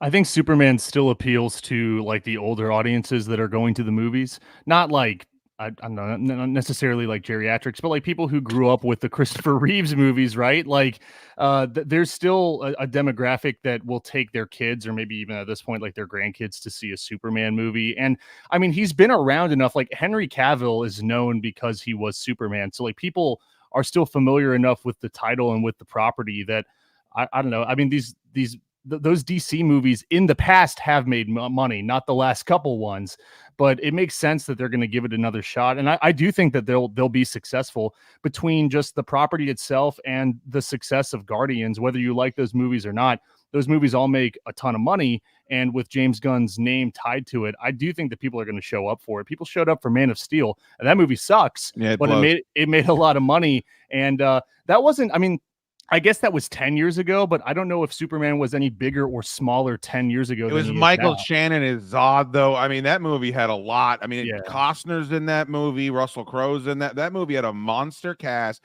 and it was before, boys, there's been a shitload of superhero fatigue since Man of Steel. Like, I think if Man of Steel dropped today, it would be The Flash. Like, it would be an epic fucking bomb with the type of movie that it is. And that's what I'm also worried about, is James Gunn's entering a realm now where it ain't just DC fatigue. It's all these, to your credit, to your point, to the Guardians 3 when there was the Eternals and Black Widow and the Marvels, and we're seeing like this strafing run, Guardians 3 did pretty well financially, critically. Everybody liked it. So he's got the formula. I just hope the lesson everybody wants to like preach about Wolverine and Deadpool is these demographics, or we don't need to do. No. They gave everybody that wants to see a Wolverine Deadpool movie what they want. It's a shitload of Wolverine and Deadpool cutting everybody to ribbons. And I think that is the lesson to learn, is not do what Joker Fuel Ado does, where if you're a Joker fan or a Harley Quinn fan, there really isn't a lot there for you. So who the fuck are you trying to appeal to with this film? Yeah. And I do think there are actually a lot of Superman fans out there. They just, you're right. Yeah.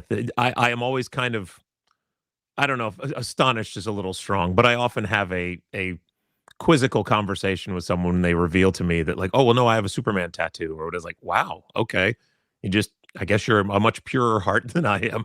That you hang out with Shaquille O'Neal way more than we have. All the time. All the time. In fact, I gotta run. So it's just like Shaq needs to fucking go up, check in all of his Papa John's that he owns in Denver, Colorado. I am interested to see James Gunn have. I assume when he signed on to this whole deal with DC, he spent 10 years dealing with Feige and everyone at Disney and Marvel Studios, where they're meddling. Even if you have a vision like James Gunn does, he's a visionary director, whether you like his movies or not. Like that studio is meddling in any Marvel project. We're filming special effects shots before we have a director signed on for this movie. You're directing your actors, but we're handling everything else. I would think that after 10 years of that, James Gunn gets this monster deal from DC and says, look, I need more creative control when I come in here. You need to trust me more. I never even saw Guardians 3. I do like those first two, though. And I do think that he knows what he's doing. It's heavy on the emotional stuff in the last couple of his movies, but that doesn't mean that he's going to carry that wherever he goes. And I think if he has new ideas to bring to this, I don't know, it's got to be better than Zack Snyder, man. I know he's like our whipping post, but especially yours. Yeah. I just it's something new. It is a fresh take, and I think he has the visual chops to show us Krypton, or just like DC can get really weird. And I feel like there's a lot more of like outer space in the DC properties that I've seen or that I've read, and I think he's well suited to that. So I'm more confident about his approach to this than I would say most people that would step into it. See, I'm going to go ahead and disagree with you, Tube, is that I think one of the reasons Marvel's suffering is because they did too much of that shit. And I think it would serve them well to, let's get Daredevil right. Let's get the Punisher right. Let's get Spider-Man. Spider-Man's always right, but street level, identifiable. I don't need to know who all these cosmic fucking deities are. And I think that I feel that way about the books too. So I don't know. And James Gunn's a horror guy.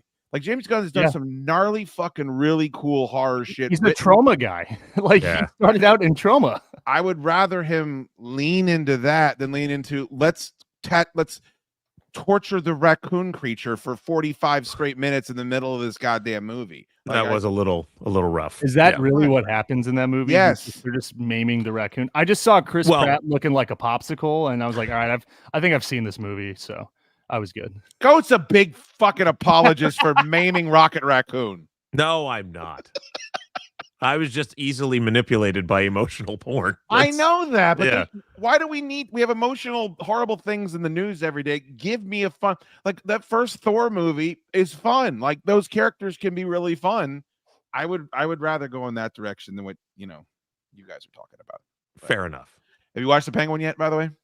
I've not. I heard you talking about it. Yeah, it's worth. There's another show on called Teacup. It's on Peacock that I would recommend you guys check out before that.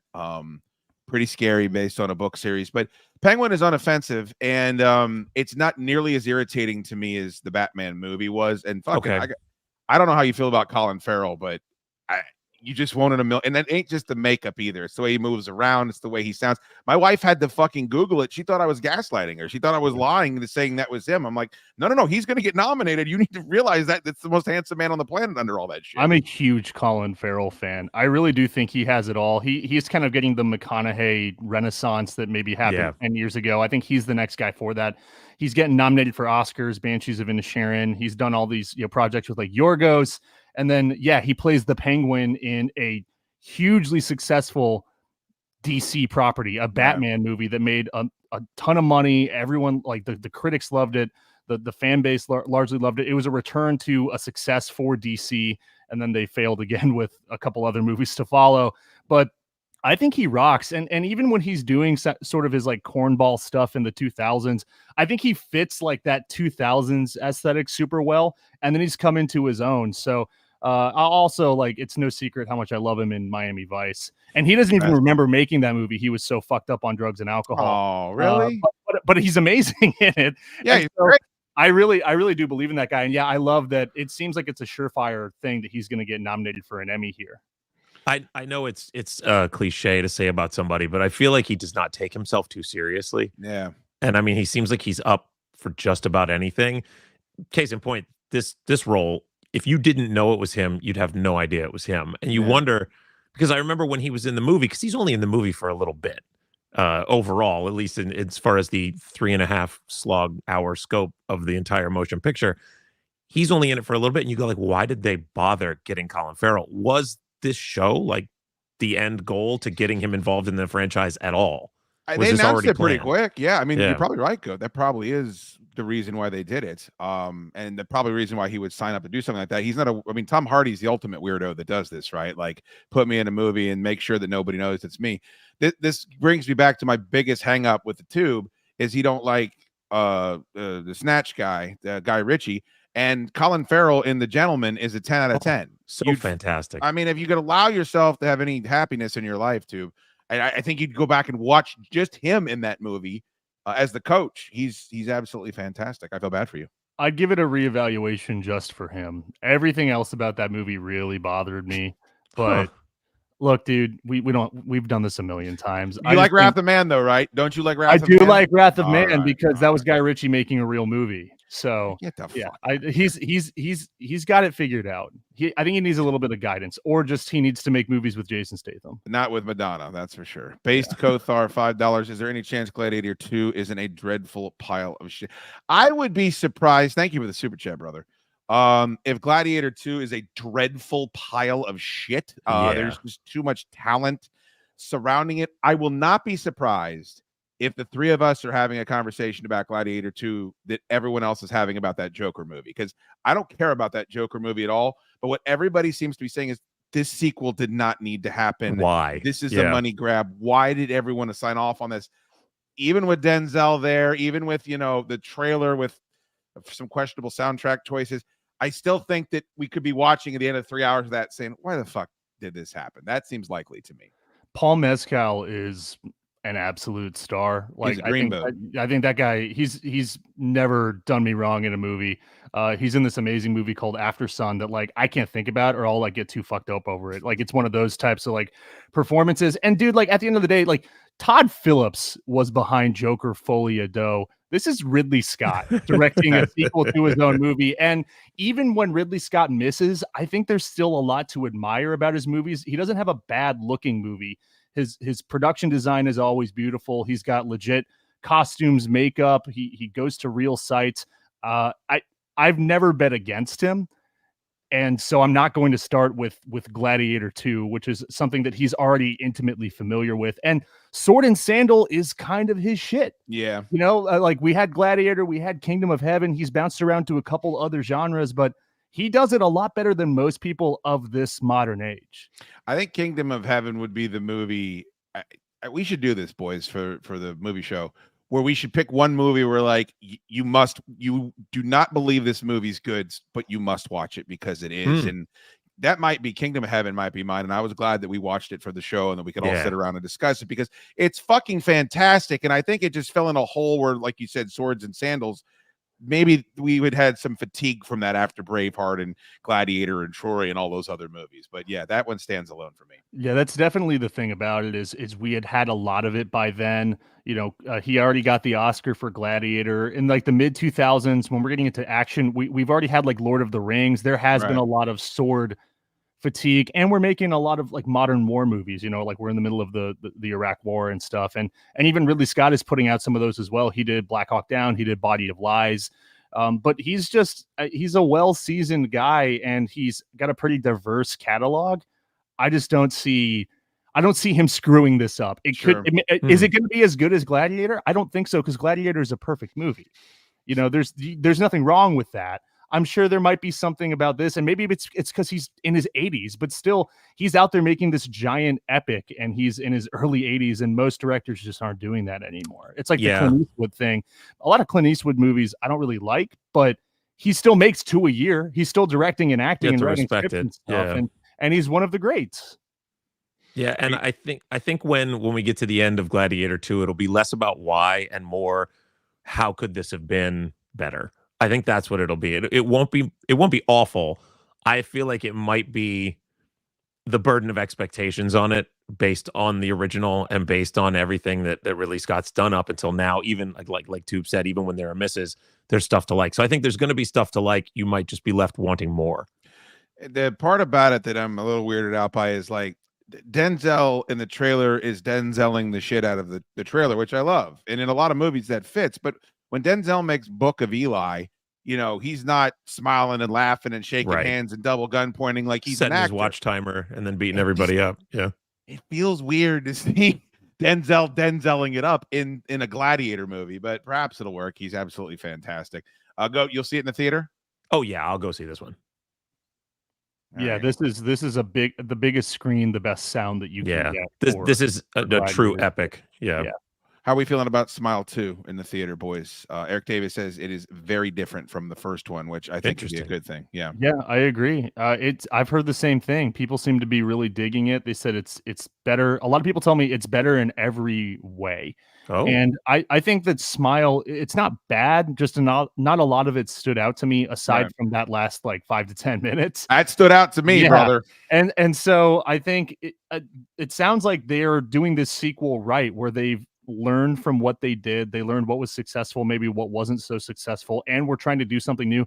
I think that's kind of key with especially horror sequels is you've got to find something new and different to do than the last one. That's why I think like It Chapter 2 is kind of a failure because it's really a lot of the same, and that movie's super repetitive, but it's a good thing when we're trying to one up what we did in the last movie, especially in the horror world.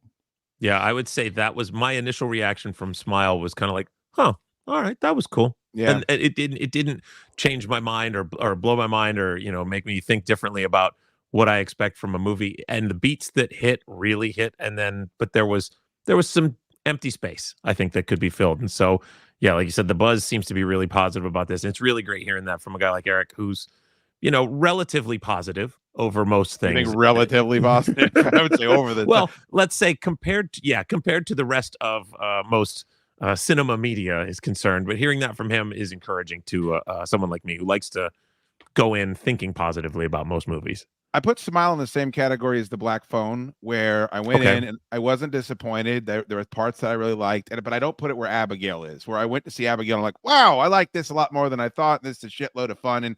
But I do really like the space we're in horror movies where most of the time you go in, your expectations are at least met. And I felt like horror was kind of, and maybe M. Night Shyamalan's wife's movie was pretty bad. That Strangers movie we saw.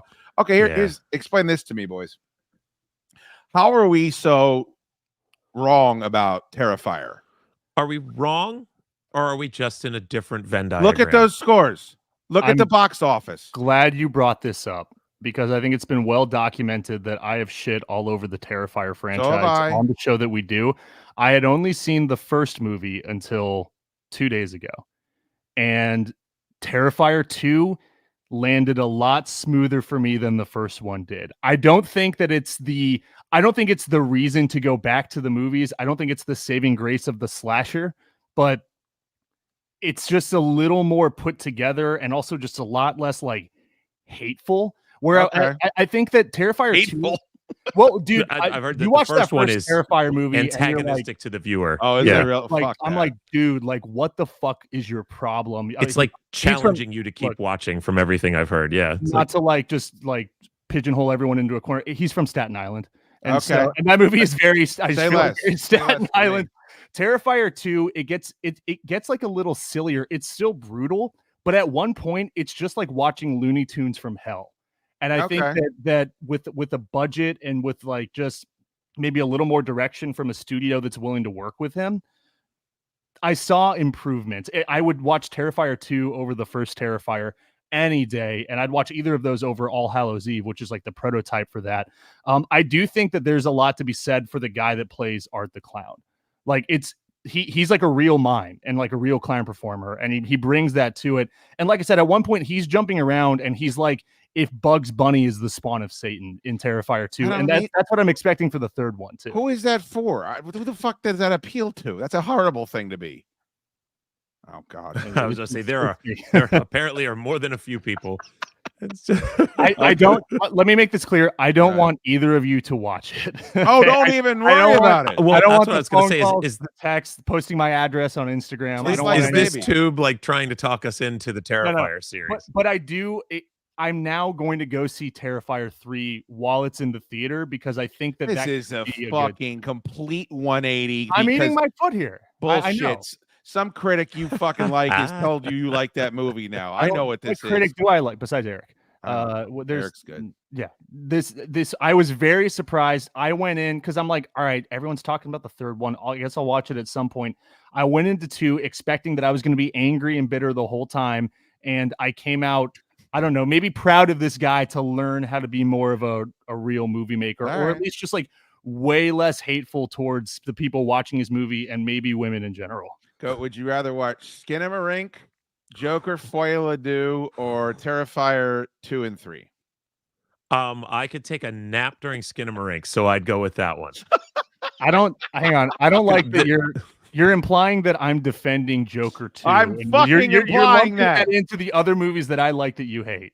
The same shit. It's you deciding all of a sudden you like something that we all hated. This is fucking wild. I can't wait till he comes in here and tells me Sin City 2 was an epic that really is underappreciated. In its time. Better than the first.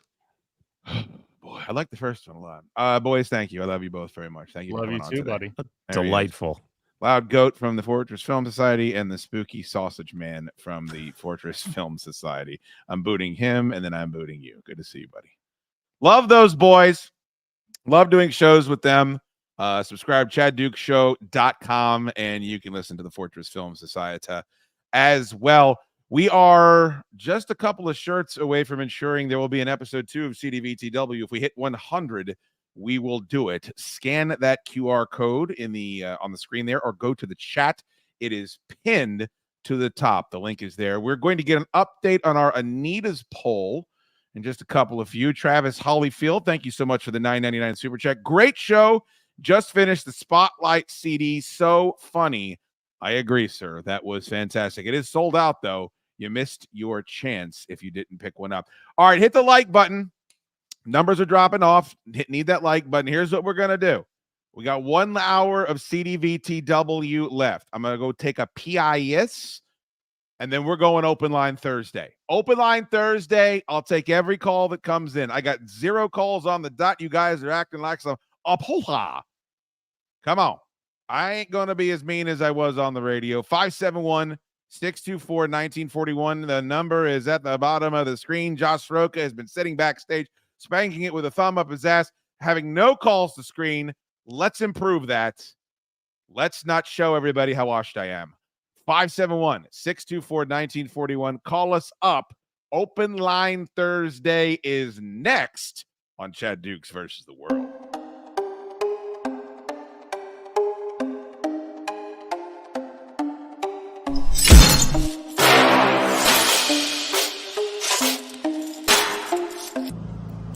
Hey, friends.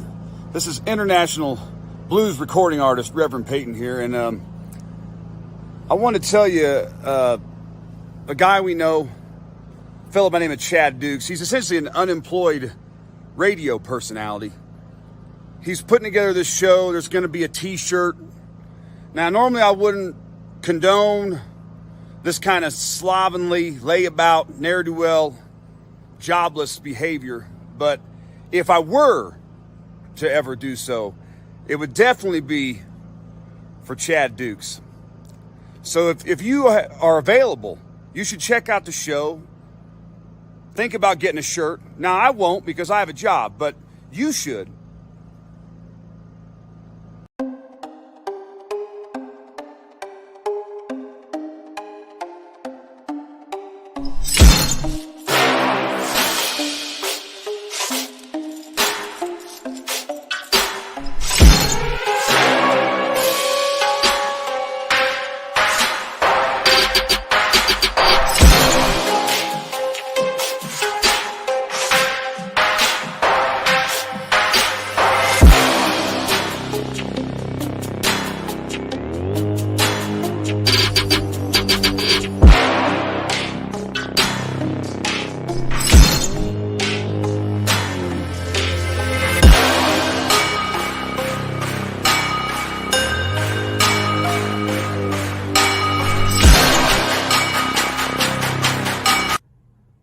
Hello, Steve Pye here. I love drinking gin. I love singing songs. What I don't love is falling asleep. So when I need a little extra energy, I turn to Don't Sleep Energy Drink. It's delicious. It's locally owned, locally operated, and you can get a discount using the Dukes promo code when you go to don'tsleepenergy.com. So whether you're fist fighting a tour manager or eating a human burrito, use Don't Sleep Energy Drink. Use the Dukes promo code at don'tsleepenergy.com. I drink it all the time when I'm sitting through those 7 opening acts or when I'm ignoring Chad's calls. So be like me and don'tsleepenergy.com.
Hey fuckers, Kenny Kid here from Catastrophe Radio, and if you're an alcoholic, which I guess by definition most of us are, then you sure as shit plan on getting drunk this Saturday, so you might as well start early and tune in to CatastropheRadio.com at 2 p.m. Eastern for Drinking on the Deck with Chad Dukes.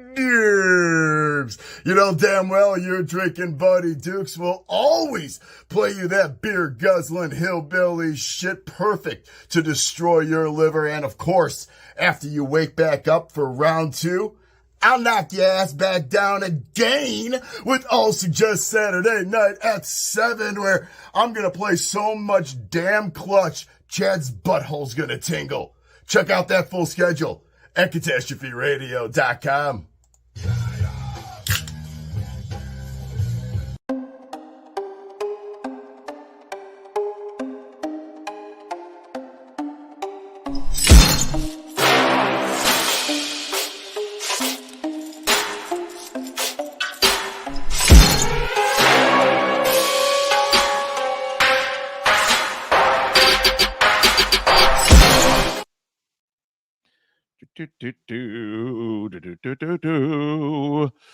Oh, it's like slipping into a warm bath. Hello, friendos. Welcome back. Welcome back. Welcome back. Chad Dukes versus the world on this good-looking October afternoon. I'm disappointed in you motherfuckers. 218 of you watching live. Hit the like button first and foremost. And if you want me to keep the phone lines, cost of money, needs to be worthwhile. 571-624-1941. I want to take some phonaculars. I remember having to beg when I was on the radio for Open Line Thursday. You can talk about anything you want. You want to ask me about the Commanders. You want to talk food. You want to talk movies. You want to talk sports. You want to talk about the Broncos and the Saints. Whatever you like. Now is your time to shine, but don't make me look ridiculous, because a man in my position cannot afford to be made to look ridiculous. Now you get the hell out of here. Past 3,000 subscribers for the Chad Dukes Show YouTube channel today. Thank you so much to everybody that has been a part of it. Also, we crested 250,000 views this week. We've got tons of new members as well, people that have joined up. We are at 99 t-shirts sold. 99. You better stop fiddle fucking around. I've held up my end of the bargain. The only end of the bargain you need to know is that your upper body is nothing that anyone needs to look at. Nothing. Till you get that through your head, we're not going to be on the same page. So go to that link at the top of the page in the chat. Click it.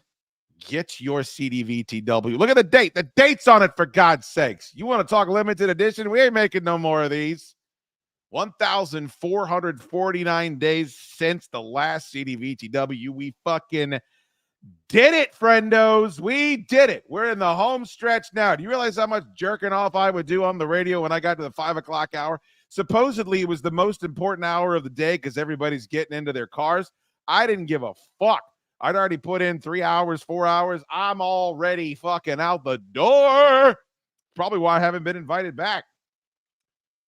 Callan, 1218, 1999. Thank you so much for the super chat. This has been fantastic. Chris Allen. Well, I assume you're Chris Allen, Callan, and I would agree with you. This has been fantastic. Thank you to the boys for the Fortress Film Society. Thank you to Eric Davis. Thank you to Big Dane. Hey, man. We didn't get here. Big Boss Dane, man. I'm going to fire all of Toll's friends. Their bitch asses. Hey, raise your hand if you got a job. Toll's friends, not so fast.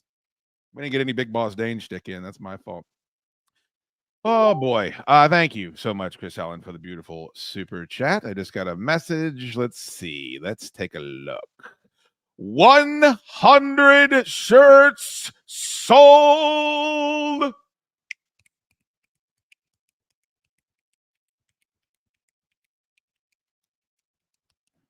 Well done.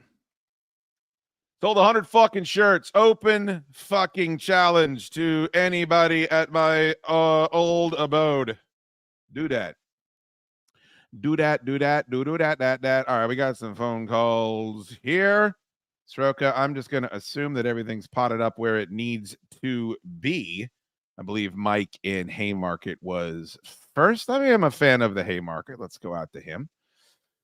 Mike, you can't come to Las Vegas and talk to a man like Mo Green like that. How are you, Mike? Good, man. Really enjoyed the show today. It's been awesome. Enjoy all the shows you release every day at 2 p.m. But I have to ask you, when you disowned the Washington football team, it hurt me, and it felt like I was watching my parents get divorced. Would you ever consider rooting for the team again? And I'll hang up and listen to your answer. Again, thank you for today. Really appreciate everything. Well, that is a very nice phone call. These are much nicer than the phone calls I got on my radio show. Thank you, brother. You would be surprised how many people I got that from. You know, and I don't mock that. I for the record, for those that are unfamiliar, I was a fan of the Washington Redskins for my entire life.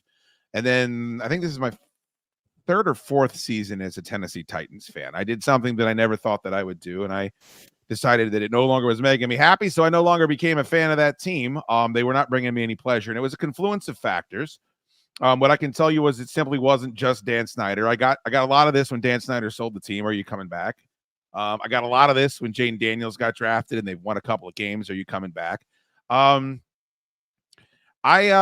the type of guy who likes to roam around. I'm never in one place. I go from town to town. I'm the type of guy that I watch a television show, and if I hit 3 episodes in a row that I don't find entertaining, I stop watching it.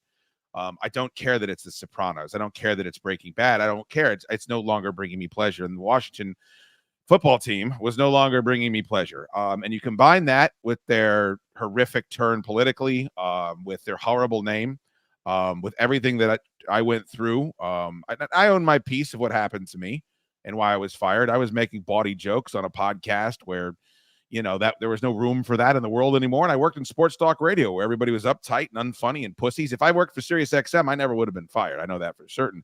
But it was just a perfect storm of go fuck yourself. And I don't think I could ever do it again. I certainly will never be a Commanders fan. I'm embarrassed for the name of that team. I'm embarrassed how many of you just kind of embraced all that shit, the right hand up, the take command, the raise hail. Like, I want you to be happy. And when that team does well, I'm actually happy about it because my brother is still a fan. My dad's still a fan. Most of my friends are still fans. And I want them to be happy. I want you to be happy. But I am embarrassed. I'm embarrassed for some of the shit they peddle out there and that it gets gobbled up. I'm embarrassed for that block letter W and knowing what it once was. So no. It's like at some point you don't. when you're not breaking up with a woman, like one of the things that happens is you think about her fucking someone else. You know what I mean? Sucking somebody else's dick. And you're like, oh my God, I'm going to throw up. I'm going to be sick to my stomach. Whatever it is after that, where you can bump into her at Ruth's Chris and you're with your new chick and she's with her new dude and you know they're going to go home in 69 and you don't feel either way about it whatsoever. I can't tell you how much I love being a Titans fan. They're terrible. They're terrible. I like it better now. When I became a Titans fan, they won 13 games and I took a bunch of shit. Oh, people were awful. I would stumble across Twitter. There were entire trending topics about what a shithead I was and how when they lost in the playoffs, everybody was happy. And I get some of that. A lot of the reasons why people listen to me on the radio is because of the Redskins rant, and they knew that I was not an analyst. I was just a fan. So I understand the betrayal there. And I feel bummed out by it because I liked having that in common with a lot of my listeners. But make a long story short, too late. One by one, you all arrived. No, the answer is I can't see it now. I can't see it. So if the Washington Redskins someday came back, I certainly would at least be willing to say, all right, let's go to a cocktail party together. But no, I don't think so. I really don't. And I love football. I do a football show every week. It's called Both Types of Sports. I hope you guys check it out. No one does. No one cares. But it's Both Types of Sports on IG, on Twitter. There's free episodes on iTunes, Spotify, YouTube, all that fun stuff. I like just consuming the NFL as a product and a fan of the NFL. And if the Titans win, I'm happy. And if they lose, I'm like, oh, that's a bummer. Who's playing tonight? Is it a good Sunday night game? Is it a good Monday night game? And that has been a more pleasurable way for me to be a football fan. I hope that makes sense. This is supposed to be Open Line Thursday, you lazy bastards. I see some calls, but we need more.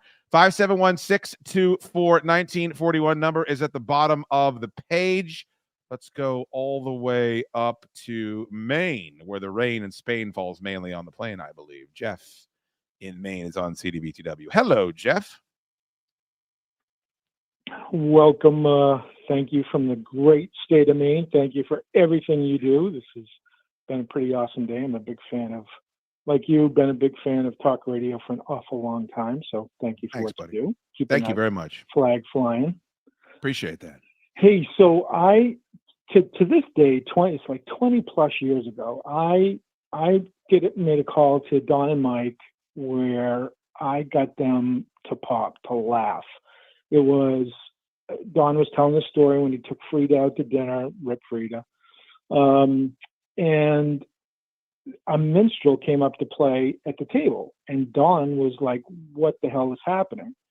So I knew his love for Batman, as I did too. And I called and asked, hey, was the minstrel dressed like that word that we all can't use anymore, that we loved to use in the 70s?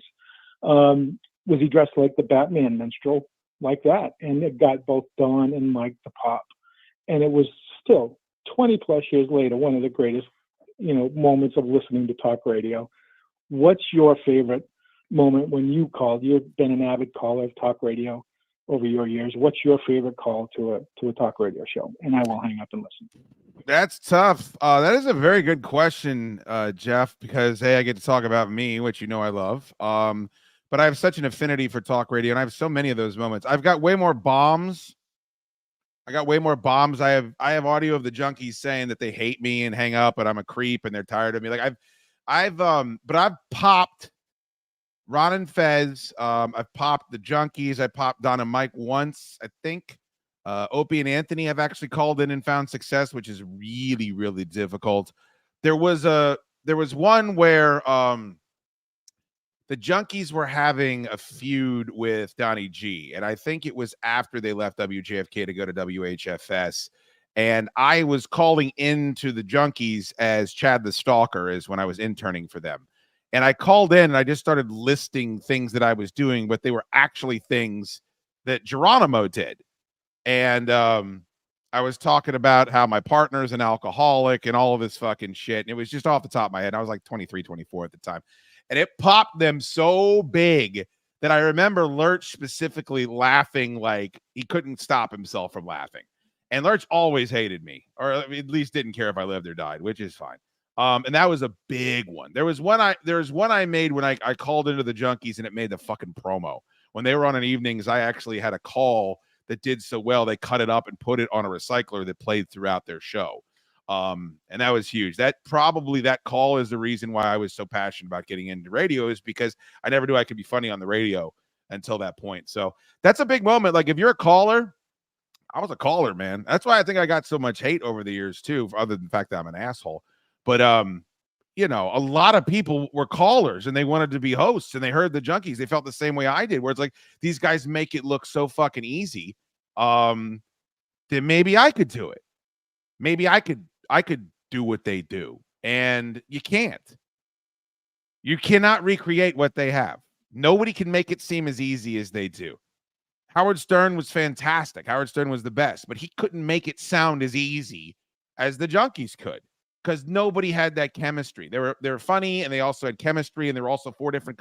I mean, they were the Ninja Turtles. The Ninja Turtles each have completely different personalities. That's those guys. You can never recreate it. And I think a lot of their fucking P1s resented me because I was a P1 and I was able to do what they all wanted to do, which was do what, you know, break on through to that other side, as Jim Morrison said. It's a bit of a backstroke in Lake Me right now, but I feel like I'm entitled. Is this Dallas in Maryland? Phone calls. It's Open Line Thursday. When else would we do it, you silly geese? Hit the like button and dial us up. I don't want to have to strike Open Line Thursday from the itinerary moving forward. We get the calls. We keep the phones on. 571-624-1941. Let's go up to Maryland, the People's Republic of Maryland. I'm not sure. They won't. Whoever this person is won't tell me exactly where they are, and that gives me great pause. Dallas in Maryland. Is this Dallas? Yeah. Dallas? Yeah, this is Dallas. Dallas, what's going on, Chad? Is this sneaker enthusiast Dallas that was in Drab T-Shirt's house when we did the Big O and Duke show? Yes, sir. It definitely is. How are you doing? I'm fantastic, sir. I'm even better whenever you would bust Ant-Man for shoplifting at the Seven Corners Home Depot. Those are some of my favorite DMs that I've ever received in my life. Yeah, that was definitely a good bit. I'm just calling in to say hello, and I'm glad to see you on TV, and you got some calls coming in, and I'm just glad to see you more often than hearing you on a podcast. I'm really enjoying it. It's a bit of a backhanded compliment, Dallas, but I do appreciate that, and I'll take it, which I believe you intended, that yes, I would agree with you. I miss interacting with the audience in this way, and it's kind of one of the reasons why I prefer talk radio to podcasts. Like, no disrespect to PFT Commenter and Big Cat and everybody that's done way more in podcasting than I will ever do, but the connection between I'm sitting in my car listening to a guy that I can call up and then interact with and share my thoughts, like, you can't really mimic that anywhere else. Yeah, that's what I meant. Yeah, that's what I meant to say. Okay. But yeah, it's very good to hear you on the air, man, and good to see you. And I'll definitely call in some more. All right, bud. We'll have a topic next time. Thank you very much. I'm breaking balls. You guys know I love Dallas Northerington. I don't mean to dox him. Maybe behind because I like to pause, but holy shit, can we talk about how great Duke's impression of Dane is? Yeah, my impression of Dane is pretty spot on. Hey, I was just thinking maybe Toll's friends, like, instead of y'all like going to lunch, maybe y'all could fill out these resumes, because you ain't got no fucking job no more, bitch ass hoes. Yeah, that's my Dane. Hey, y'all, I know y'all at Freddy's. You thought y'all were going to be able to leave, but that ain't the case, because I'm going to go in there and shit this motherfucker down. I'm going to blow the wax ring off the son of a bitch. Hey, this going to happen regardless of what you want.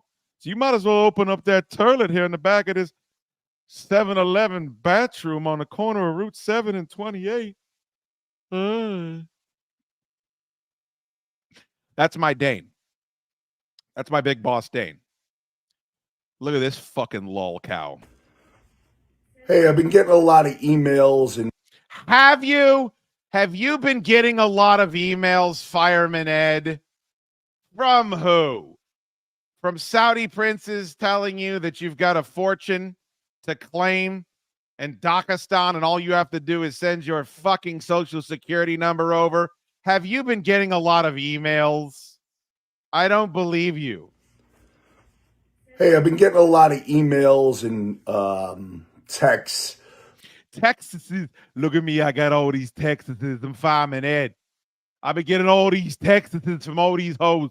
Me and Buddy down here at the doggy jams, and all these white bitches keep throwing their fucking room keys up onto the stage. But this fat motherfucker, all he wants to do is go eat mozzarella sticks in his hotel room. He won't come on Chad Dukes versus the World with Big Dane. Amen. Yo, Buddy, check out all these texts.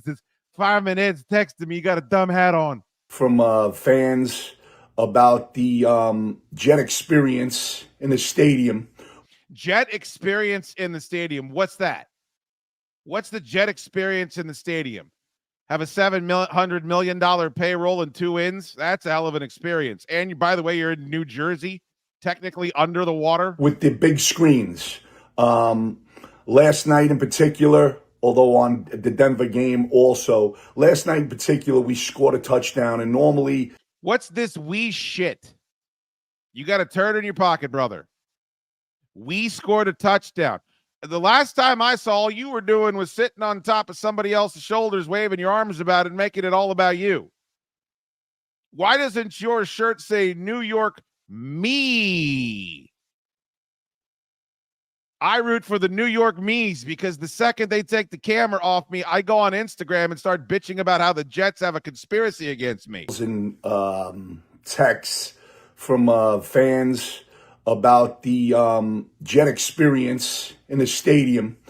Imagine thinking you're part of the Jet experience in the stadium. Imagine thinking that because you bought a ticket, that entitles you to copious amounts of screen time at pivotal moments throughout the game. Just imagine. With the big screens. Last night in particular, although on the Denver game also, last night in particular, we scored a touchdown. And normally, as a tradition, we're always put on the screen. Me, Scott, and Jetman are put on. Scott, Jetman, and Fire Ed are put on the screen at the same time in accordance to Jet tradition. Yes. We have time-honored traditions around here. Turkey on Thanksgiving, ham on Christmas, this idiot hogging the camera. On the screen to do the Jet chant and get the crowd going, which is a staple in Jet Life Stadium. Also on... Get it? Jet Life Stadium, not MetLife Stadium, because the Jets play there. The defensive end, which is the most important, normally they will put us on the screen to get the crowd going. It gives them more of a widespread experience for the fans to see. So you being on the screen is how the home field advantage is obtained. It's not the 80,000 fucking fans that somehow still show up for this loser dog water franchise. That's not how we get home field advantage. It's not by building a team through drafting a solid core, fiscally responsible free agency moves, smart coaching and coordinating. The home field advantage is this boob in a hat waving his arms. And we can get the defensive chant going. But something's going on in the Jet production team over in Jet Life Stadium. I don't know exactly what's going on, but they're phasing us out. Can you speculate as to what's going on, Fireman? Can I call you Fed? I'm just going to call you Fed. Can you speculate as to what could be possibly going on at Jet Life Stadium? Maybe they're tired of your bullshit. Maybe they realize you're just a guy that bought a ticket. Can we please dump these super fans? Can we please get these guys phone cards so they can call their fathers, they can call their grandfathers, they can call their wives? Please, next Sunday, take your wife to the Capitol Grill. Please, she deserves it. You're making Instagram videos complaining that they're not putting you on camera enough as the Jets are losing every game they play. We've got to reassess. We've got to make better decisions. We've got to start now. You keep calling it Jet Life Stadium. That's not the name. And I'd like to know if somebody knows anything Please let me know because it's evident. That's a little vague, Fed.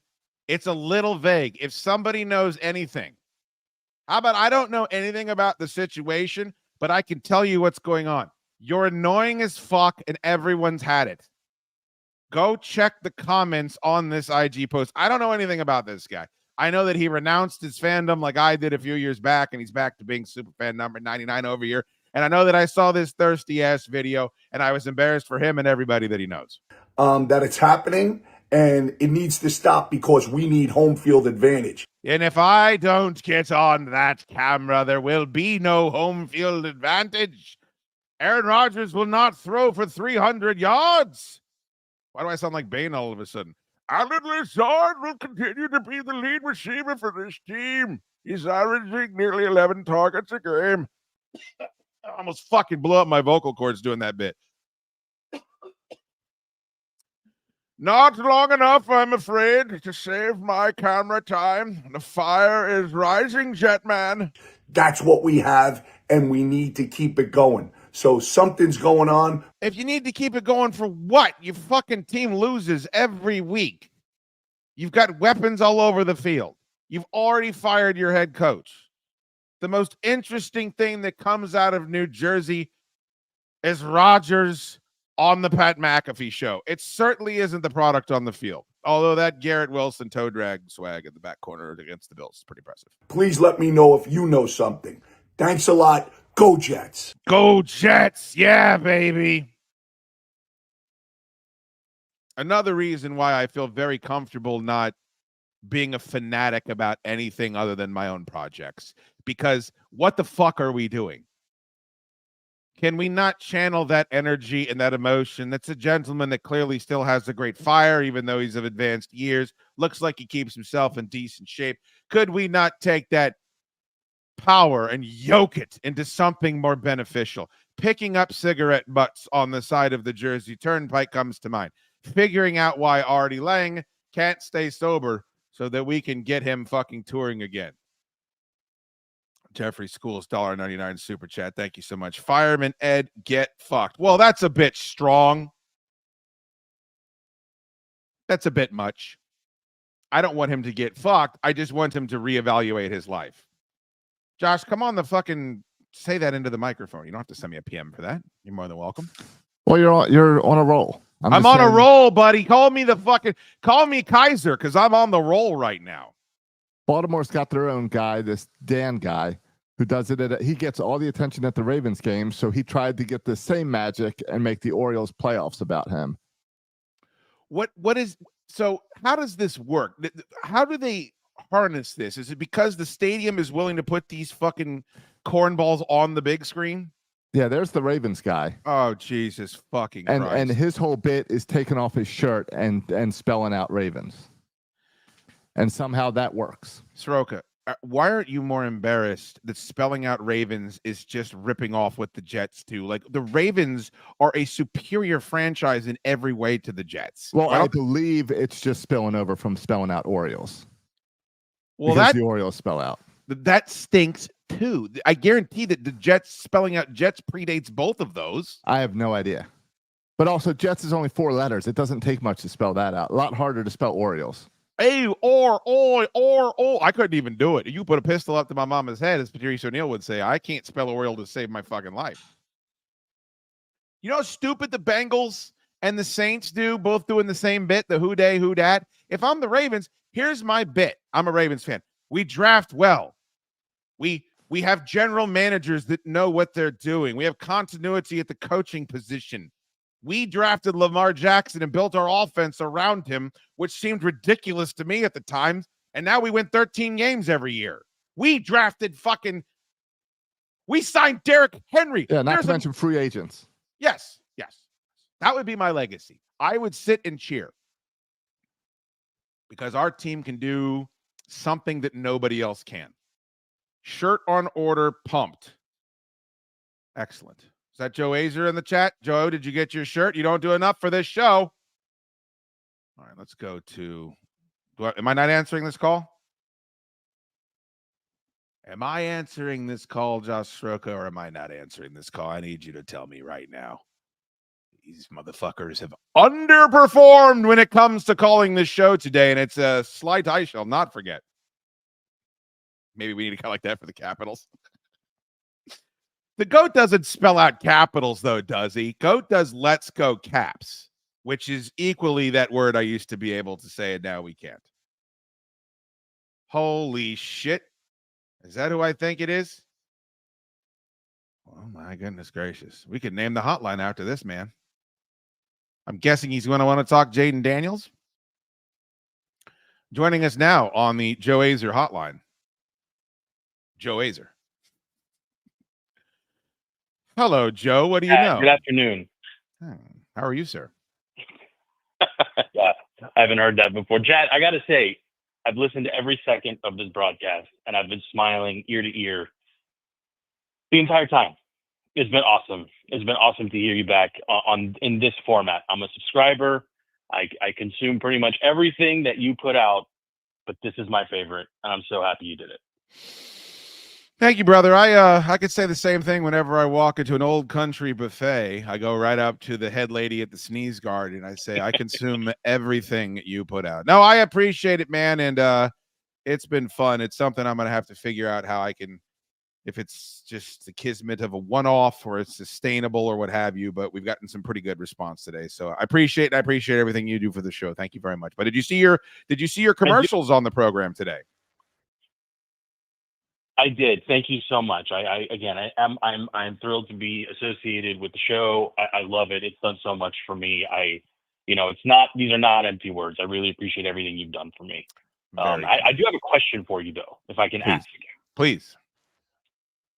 Earlier this week, behind the paywall, there was a discussion about oversaturation from an NFL perspective, right? Like, is there such a thing as too much football? Yes. And I want to challenge you on this, right? Or at least ask your opinion. I think there is there is a limit to how much football can be consumed, and the product does eventually get watered down. I think you said it best. The NFL will eventually take out the NFL, right? I think we've seen it to some extent with other leagues. And you had asked the boys a question about, is there a sport that can knock it off? I would like your opinion on what I'm about to say, that perhaps soccer is the sport that could knock off the NFL just because of its rapid rise in popularity, the rise of, the popularity of FIFA, outselling Madden, all the stuff that is talked about from time to time.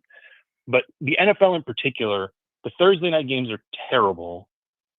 People are clamoring for a double Monday night game.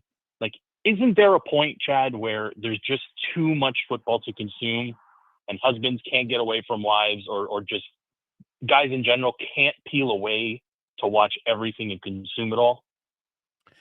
See, you're answering your own question, but not in the way you think. And I will take your comments off the air, Joe, and thank you so much. I appreciate everything you do for my show, 571-989-AZER.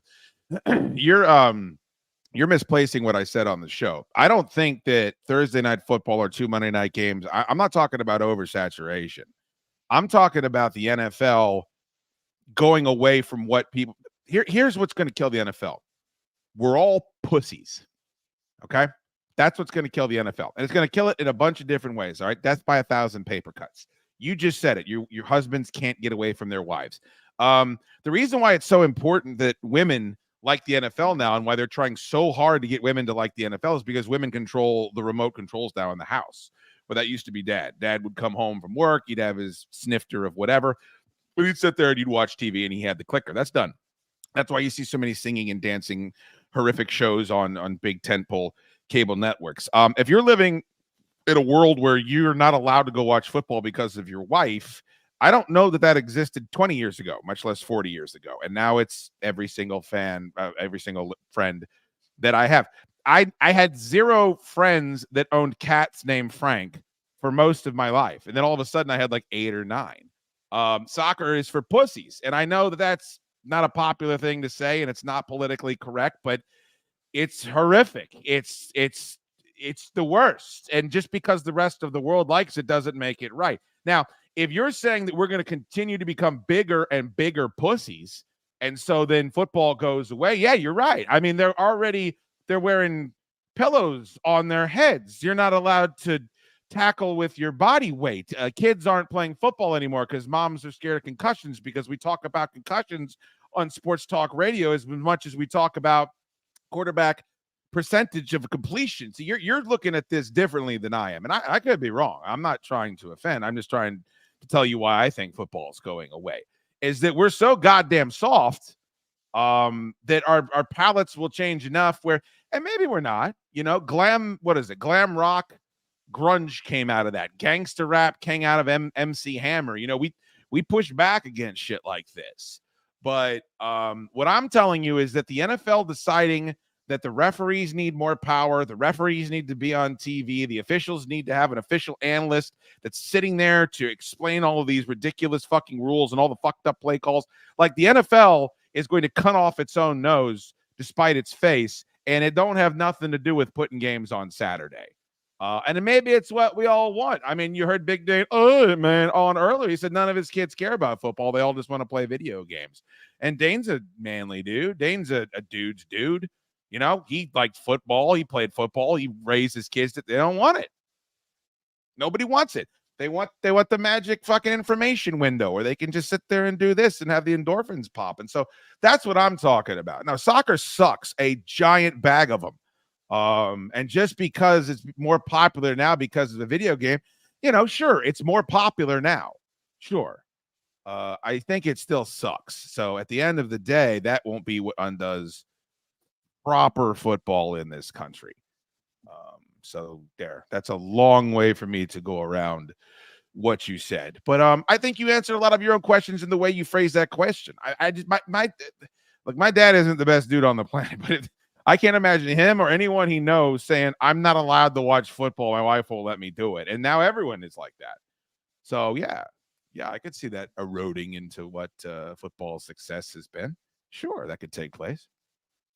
I think the boys I'm going to be doing another goddamn show tonight, by the way, for those of you that aren't sick of me enough. At 8:00, we'll be doing Solid Dudes.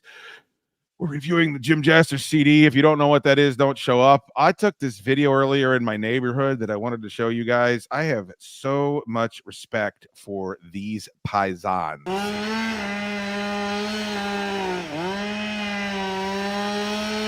I'm walking my dog around, and I look up into the skyline here in beautiful downtown Fair Lakes, Virginia. And one of these crazy bastards that does this for a living is up on the side of a tree. They'd already cut the top off this bad boy. And now he's swinging from the top with a rope and a chainsaw. And this doesn't do it. All right, that does it a little bit more justice. That's me from the street. This is how far up this dude is. You can see how much further he is up from the top of the house. This is a job that I am fascinated with.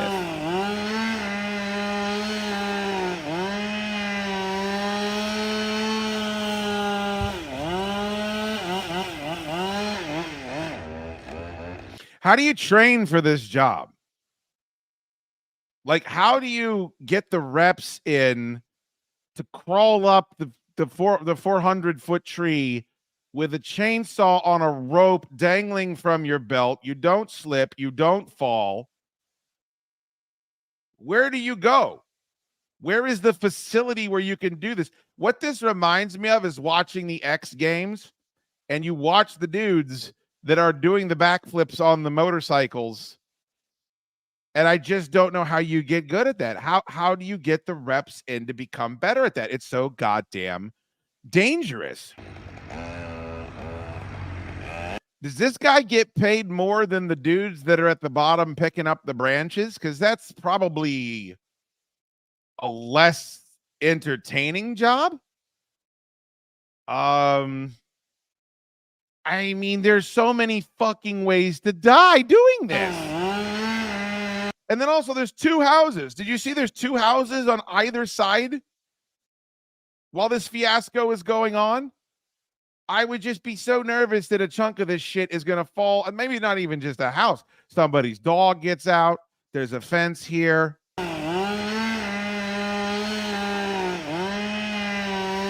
You're breathing in all that shit up there. Like, how can you get away from the sawdust that's going into your lungs?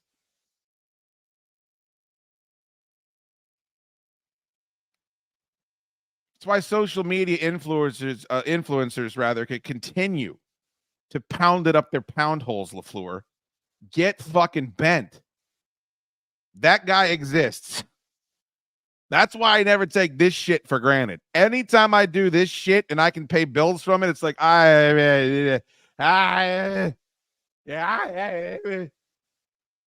hefty dose of perspective. We got a call. Jimmy wants to kick my ass? Oh, I hope not. That says kiss. Jimmy, are you here to kick my ass, sir?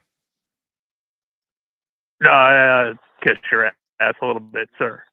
Oh, I like that way better. I than love what kick you my do, ass. man. Yeah, yeah, no, sorry. Sorry, got a few drinks in me and had a little bit of smoke. I've been enjoying the stream, man. I enjoy the show. I listen every day, man. You got something different all the time, man. The cast of characters, the shoot solos, I love it all. I just I saw I had a chance to actually call in, and I didn't feel like I'd get yelled at like on the old show. I never dude, I don't like sports, but I would tune into your show and always hope, man, I wish that there could be a whole episode just like crossing the streams or something, you know? But you are entertaining as shit, man. I love what you do. Thank you, brother. Appreciate that. Means a lot. And the good thing is now there is an entire episode like crossing the streams. It's called the Chad Duke Show. So you are in luck. I know. I love it. I'm a founding member, man. I was wondering what happened. It pissed me off when you went away. Yeah. I'm glad I signed up right at the get-go, man. I love it. I met you for a quick second out at the Hoot Nanny. I've been meaning to get out to one of those for a while, man. I could never drag my buddies out. I said, fuck it. I'm driving up to Leesburg by myself for once and get out to something. Thank you, bud. That was very, very kind of you. And that was a fun night. I hope you come out to the bourbon release at Flying Ace Farm on the 2nd. That's going to be another good one. Definitely, man. I'm going to try to get out to more, man. I met Jim Jester too. He's a real nice dude. Sorry. He's not. He's terrible. Thank you. Yeah. You had me until you said, you had me until you said Jim Jester's a nice dude. And then, that's just a bridge too far. Speaking of events, if you would like to come out and share a brewski just for you ski with your pal, this is the best time to do it. Saturday, November 2nd, Flying Ace Farm. This is the third Christmas bourbon collaboration I've done with American Ace Bourbon in the past 3 years. This one's called Santa in a Red Canoe, limited edition Christmas spirit. The aforementioned Loud Goat, who killed it on the show today, designed this. And take a look at all of these hijinks you can get into here. We're going to be raising money for the Boulder Crest Foundation. We got a great silent auction for that. Got a bunch of fun merch. Live broadcast of the show. The Santa in a Red Canoe photo op is fucking off. It's done. If I have one more pervert tell me they want to come out and play Santa at this event, I'm going to lose it. I'm going to go batty. I'm a batty man. Mission is free. You want to come out and smoke some weed with the old boy Rick James? No, of course not. We'll just hoist a few Christmas libations. That is November 2nd, Flying Ace Farm. Very much looking forward to that. James Mendenhall, $9.99. Dukes, you're making the last half hour of this 12-hour shift even better. Well, the good thing is, James, is I'm going to leave this motherfucker up for you to listen to regardless. So if you want to go back and check it out, we're going to see how many listens we can get this episode of CDVTW. Thank you so much for the $9.99 super chat, and thank you to all of our super chatters today. It has been a record setter today on the air. Oh, look at these local yokels. What up, Dukes? What up? Dude, I got to tell you something fucking funny. All So right. I was watching with Big Dane when he was on, and he was talking about Hey, man. how he's now newly obsessed with the garlic Parmesan chicken. Oh, no. And then I get to Monk's house, and Monk's got a chicken for us to eat tonight, cook on the chicken cooker. Smoke up a chicken. It's garlic Parmesan chicken. Wow. What a coincidence. Maybe Dana's got his finger on the post of where we're headed chicken-wise in this country. Yeah, I think. I couldn't believe it. I was like, you got to be fucking kidding me. I can't believe this is the flavor. Dude, did that last caller say he's had some drinks and some smoke? I think he said he drank a little drink, smoke a little smoke, and I think that's the best way to enjoy this program. That's for sure. We go hang out with him. Yeah, it's I've all been good. drinking a little drink myself. I can fucking tell already. I had one of those donut beers. They were delicious. Yeah, the sugar went right to his head. He Well, we're not doing. he you tried know, to settle him down. We're not starting till 8. I can't have you guys drinking 9% ciders before the goddamn show goes. Like, hey man, your face is as pink as I've ever seen it. He just got out of the shower. Yeah, I did. I just took a shower, so that's why. Are you? It's a weird vibe in here tonight. Are you two showering together now? I didn't sign up for this. Well, I thought I had to be here at 5, and the delivery truck showed up at 3. And I had to text Monk and be like, dude, I don't have time to shower at my house. I'm going to have to shower between the 2 shows. This is obscene. You only have the one. Did you? No. You talking about the loofah? Did you put the loofah up your ass? Yeah, I know. Monk, no, there's I no didn't chance touch he his didn't loofah. use your loofah. You just need to acclimate yourself to that. Oh no! Just ask me again in a couple days. I'll tell you the truth. All right, for those of you that don't listen, this is Ant-Man and Monkman, and they will be hosting Solid Dudes with me right here on this channel. And the 231 of you that are in here, if you're really hard up for entertainment, wait 2 hours and then come back at 8 o'clock. We'll be going live, and that'll be a fucking rollicking full day for your pal, the Shootster. Lori Wagner fit. Oh, go ahead, Ant-Man. This is your job. Yeah. Lori Wagner, thanks for the $50 super chat. Nice. Ant-Man and Monk, what a fantastic surprise. Great afternoon, Chad. Well done. I Thank agree. It was you. a lot of fun. Yeah, we're the closers. That's right. You're my Mariano Rivera. Yeah. Thank God. Thank God. I thought he was going Actually, to compare us to the dope that gave up the 2 anchors. home runs. Ant-Man's closer to John Rocker. I think we all know that. Yeah. Wow, you guys didn't even get the David, fucking David Wells. I love John Rocker. I know, but David Wells. it's a baseball intolerant joke. That's right up both of your I know. wheelhouses. I feel like you'd be all in. No, I look, I'm John Rocker. I'm all in. Oh, Him and boy. David Wells both. Yeah, David Wells is pretty good. Did you watch the show today? Did you watch it? Did you catch any of it? Yeah, I caught. No, I that's a probably no. caught Wow, now 2 you could hours drive of a it. semi truck No. through that silence. Well, I had to unload a truck at 3 o'clock, so I missed some of Dane. I saw the last half when he was giving you shit when he said he was rooting for you to be fired. Which He was said, pretty I mean, he was fucked so up. mean to me And today. then, yeah. And all I did was, I mean, But at look, least Jimmy called in. Jimmy. Isn't that the last caller I that don't- called in to kiss your ass? You guys, your internet is. Are we gonna be able to do a 2-hour show? Your internet is frozen like 8 times since you've been on here. Yeah, it's really bad. Yeah, we'll reboot it between. I'll streams. reboot it. Yeah, Could you do me a favor? Could you go to the speed we'll go put test? the laptop in the shower. Well, the TV's on, so maybe I should just go turn the TV on. Turn the TV It's off, on the and also, internet. And I'll turn it. are your phones hooked up to the internet? You need to turn that off too. Yeah, I took mine off already. Oh, mine is. I turn off all the lights too. That might help. That's not. They're not hooked I up do to the have- fucking Wi-Fi. Jesus Christ! All right, a quick tease. So, did you boys have a chance to listen to Spotlight with Dick and Duke's Jim Daddy? Because we're going to be doing a roundtable on that tonight. I did. I Yes. listened over lunch. And I heard so much new stuff today because I was so drunk at the end of that show. I forgot about some of it. Okay, good. I took notes. I'm excited to talk about it. Well, just do me a favor. Write down 5 things you want to talk about because it's going to be a difficult one for your pal tonight. So I'm going to need you guys to pick up and shoulder some of that burden because we all know Jim's going to sit there like an idiot, not saying anything for the next 2 hours. Oh, that's pressure. All right. I'm drinking those NA beers. Lawson said it's not even 6 and they're already well on their way to being off the rails. Yeah, well, I would say Ant-Man's already in the ditch next to the rails. Monk seems Not like yet. he's got it together. Monk's got a Fresca inside of that fucking koozie. I just know it. He told me 30 minutes ago to keep him away from the bourbon. So Yeah, I'm practicing. I am practicing moderation from now on. I am. I think you need to moderate how often you give Ant-Man access to your bathing facilities. That's what I think you need to do. there's only one. It's very humid in here now. Oh, Jesus Christ. Did you get a chance to see the fucking moisture glistening off them ham hocks? That's the only thing I would be interested in. Yeah, oh yeah. Oh no. You Yeah. saw that? Yeah, I saw that. It's hard to miss. He gave me a normal sized towel, not a beach towel. It couldn't get around me. Oh, that's nice. Did you guys see this video? That poor towel. Oh, I remember that. Here's what I want to know. Who's the scumbag that zoomed in on the pizza flying out of my hands? I don't know. First of all, I swear I remember feeling very thin when this happened. And now I'm just looking at my profile. And it's so depressing.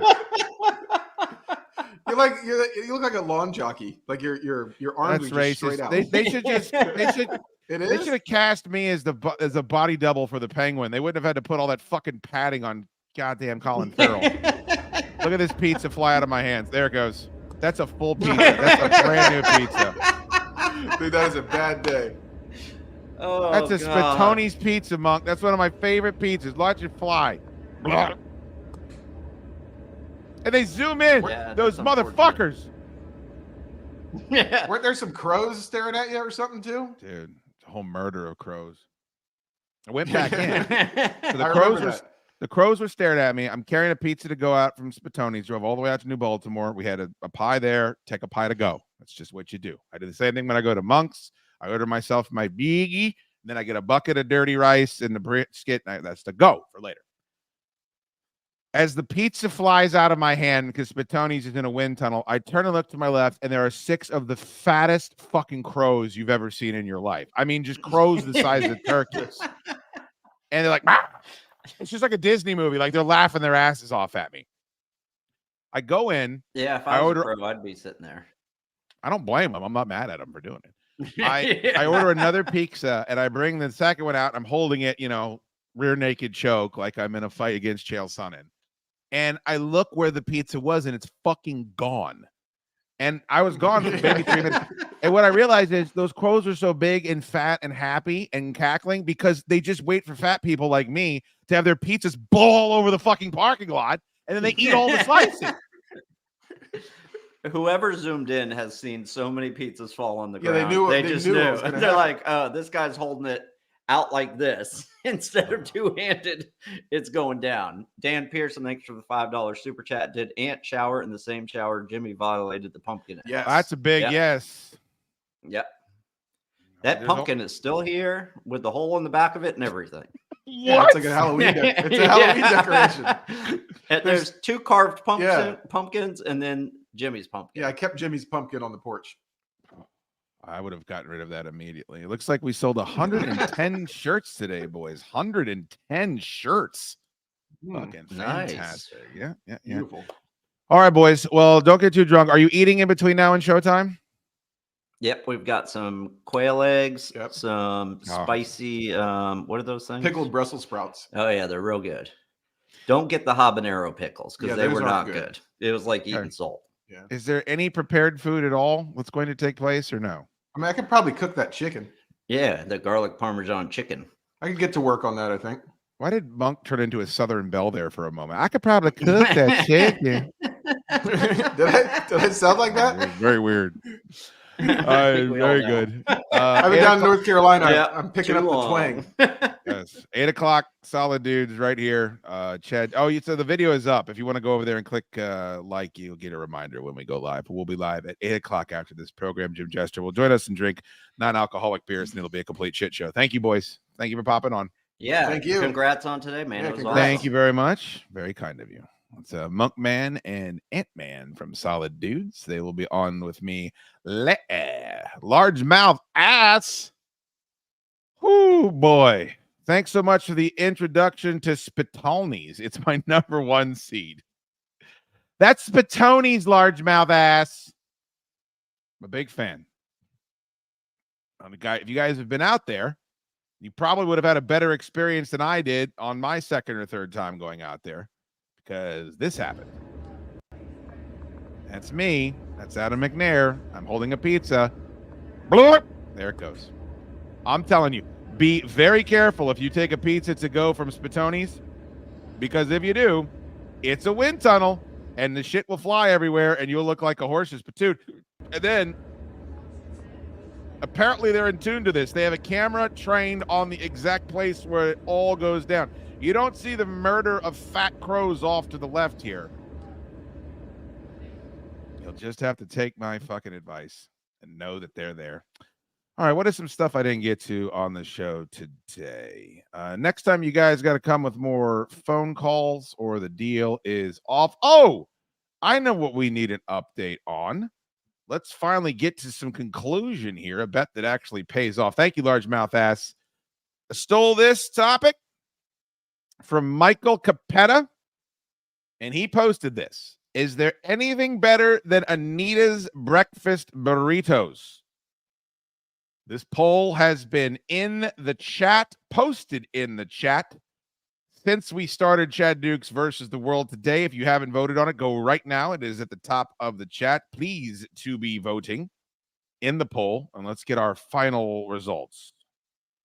I'm going to mute me because I am insufferable. 71% of you have said that there is no better food than Anita's breakfast burritos in this world. 71%. 29% say yes. Overwhelming victory for Anita's. Overwhelming. Now, table this for the next episode if we do this again. I want to know something that's as good as an Anita's breakfast burrito. I want a list. I want it typed in triplicate. I want bullet points. I want footnotes. I want it all. Because I think there's things that are as good. But we have to go into the burrito itself as the conveyance. We have to go into what are the circumstances. I really think, pizza, really good pizza is hard to beat. But as far as a hangover food goes, an Anita's breakfast burrito, it'll be very difficult to get past that. Hello, Tanisha Dean. Good to see you. All right. We didn't answer that question. What was the other one that I had? Told you about the event. Oh, Gregory Carpenter said, it's 10:17 and I just saw my first full-blown Christmas commercial. These fucking takes always bamboozle me. Do you not see a fucking commercial for the next Avengers movie a year before it comes out? I mean, give me a goddamn break. I see commercials for football season and the off season. Christmas is the big dog. Christmas is the one that moves the needle. Christmas is the one that moves the money. The fact that everybody is still so apoplectic that they see Christmas decorations, what fucking reason is there if you own a business to not put the Christmas decorations up? The only companies that I have a problem with are Amazon and Old Navy and Target that are too pussified to fucking play Christmas carols or say this is a Christmas sale. They want all the benefits from selling all the shit during the Christmas season, and they're terrified to call it what it is.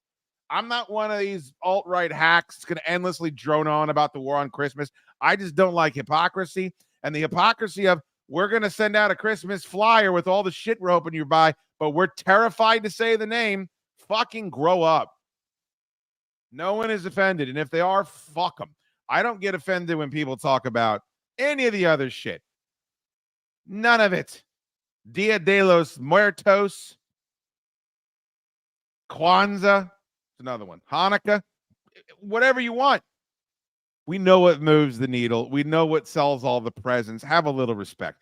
Have a little respect for the fact that it's called a Christmas bonus, you fuck. It's not a winter party. Companies, if your company won't throw a fucking Christmas party and tries to throw a winter party in February to save cash, get your resumes out. Is Hot Jobs still a thing? I don't know. Hotjobs.com. Thank you for introducing me to the Ringo Neck Mills, of course. My pleasure. Shouldn't Christmas decorations make you happy? You would think, Wayne, you would think Anita's Cowboy Burrito #1. Cowboy Burrito. Anita's has never put 1 peso in my pocket. I don't give a fuck. They've brought me happiness. I completely agree. Cowboy Burrito. 10 out of 10. Thank you so much to Josh Roca. Would not have been able to do this without him. He figured out the phones. He got all the technical stuff done. Good luck tonight. Thank I don't know you, how Josh. you're going to make it with Amp. I couldn't make it through 5 minutes with him. I wanted to keep them on the whole time, but they're already drunk and their connection sucks. You saw what I'm dealing with. Yeah, it's going to be fun. Well, thank you, bud. Who the Ravens play this weekend? Caw. There, I said it for you. Tampa Bay, Monday night. Okay. I can root for that. Have the Orioles been eliminated from the postseason for baseball? Yeah, about a month ago, it feels like. Sorry. Apologies. And condolences. Oh, boy. If you like this, friendos, plenty of content available on the YouTube page. Go like all of it. And, of course, you could consider going to ChadDukeShow.com and subscribing. We should do this again sometime. If the good Lord is willing and the creeks don't rise, I'll see you Monday. Actually, I'll see you in 2 hours on Solid Dudes. Just wait here until it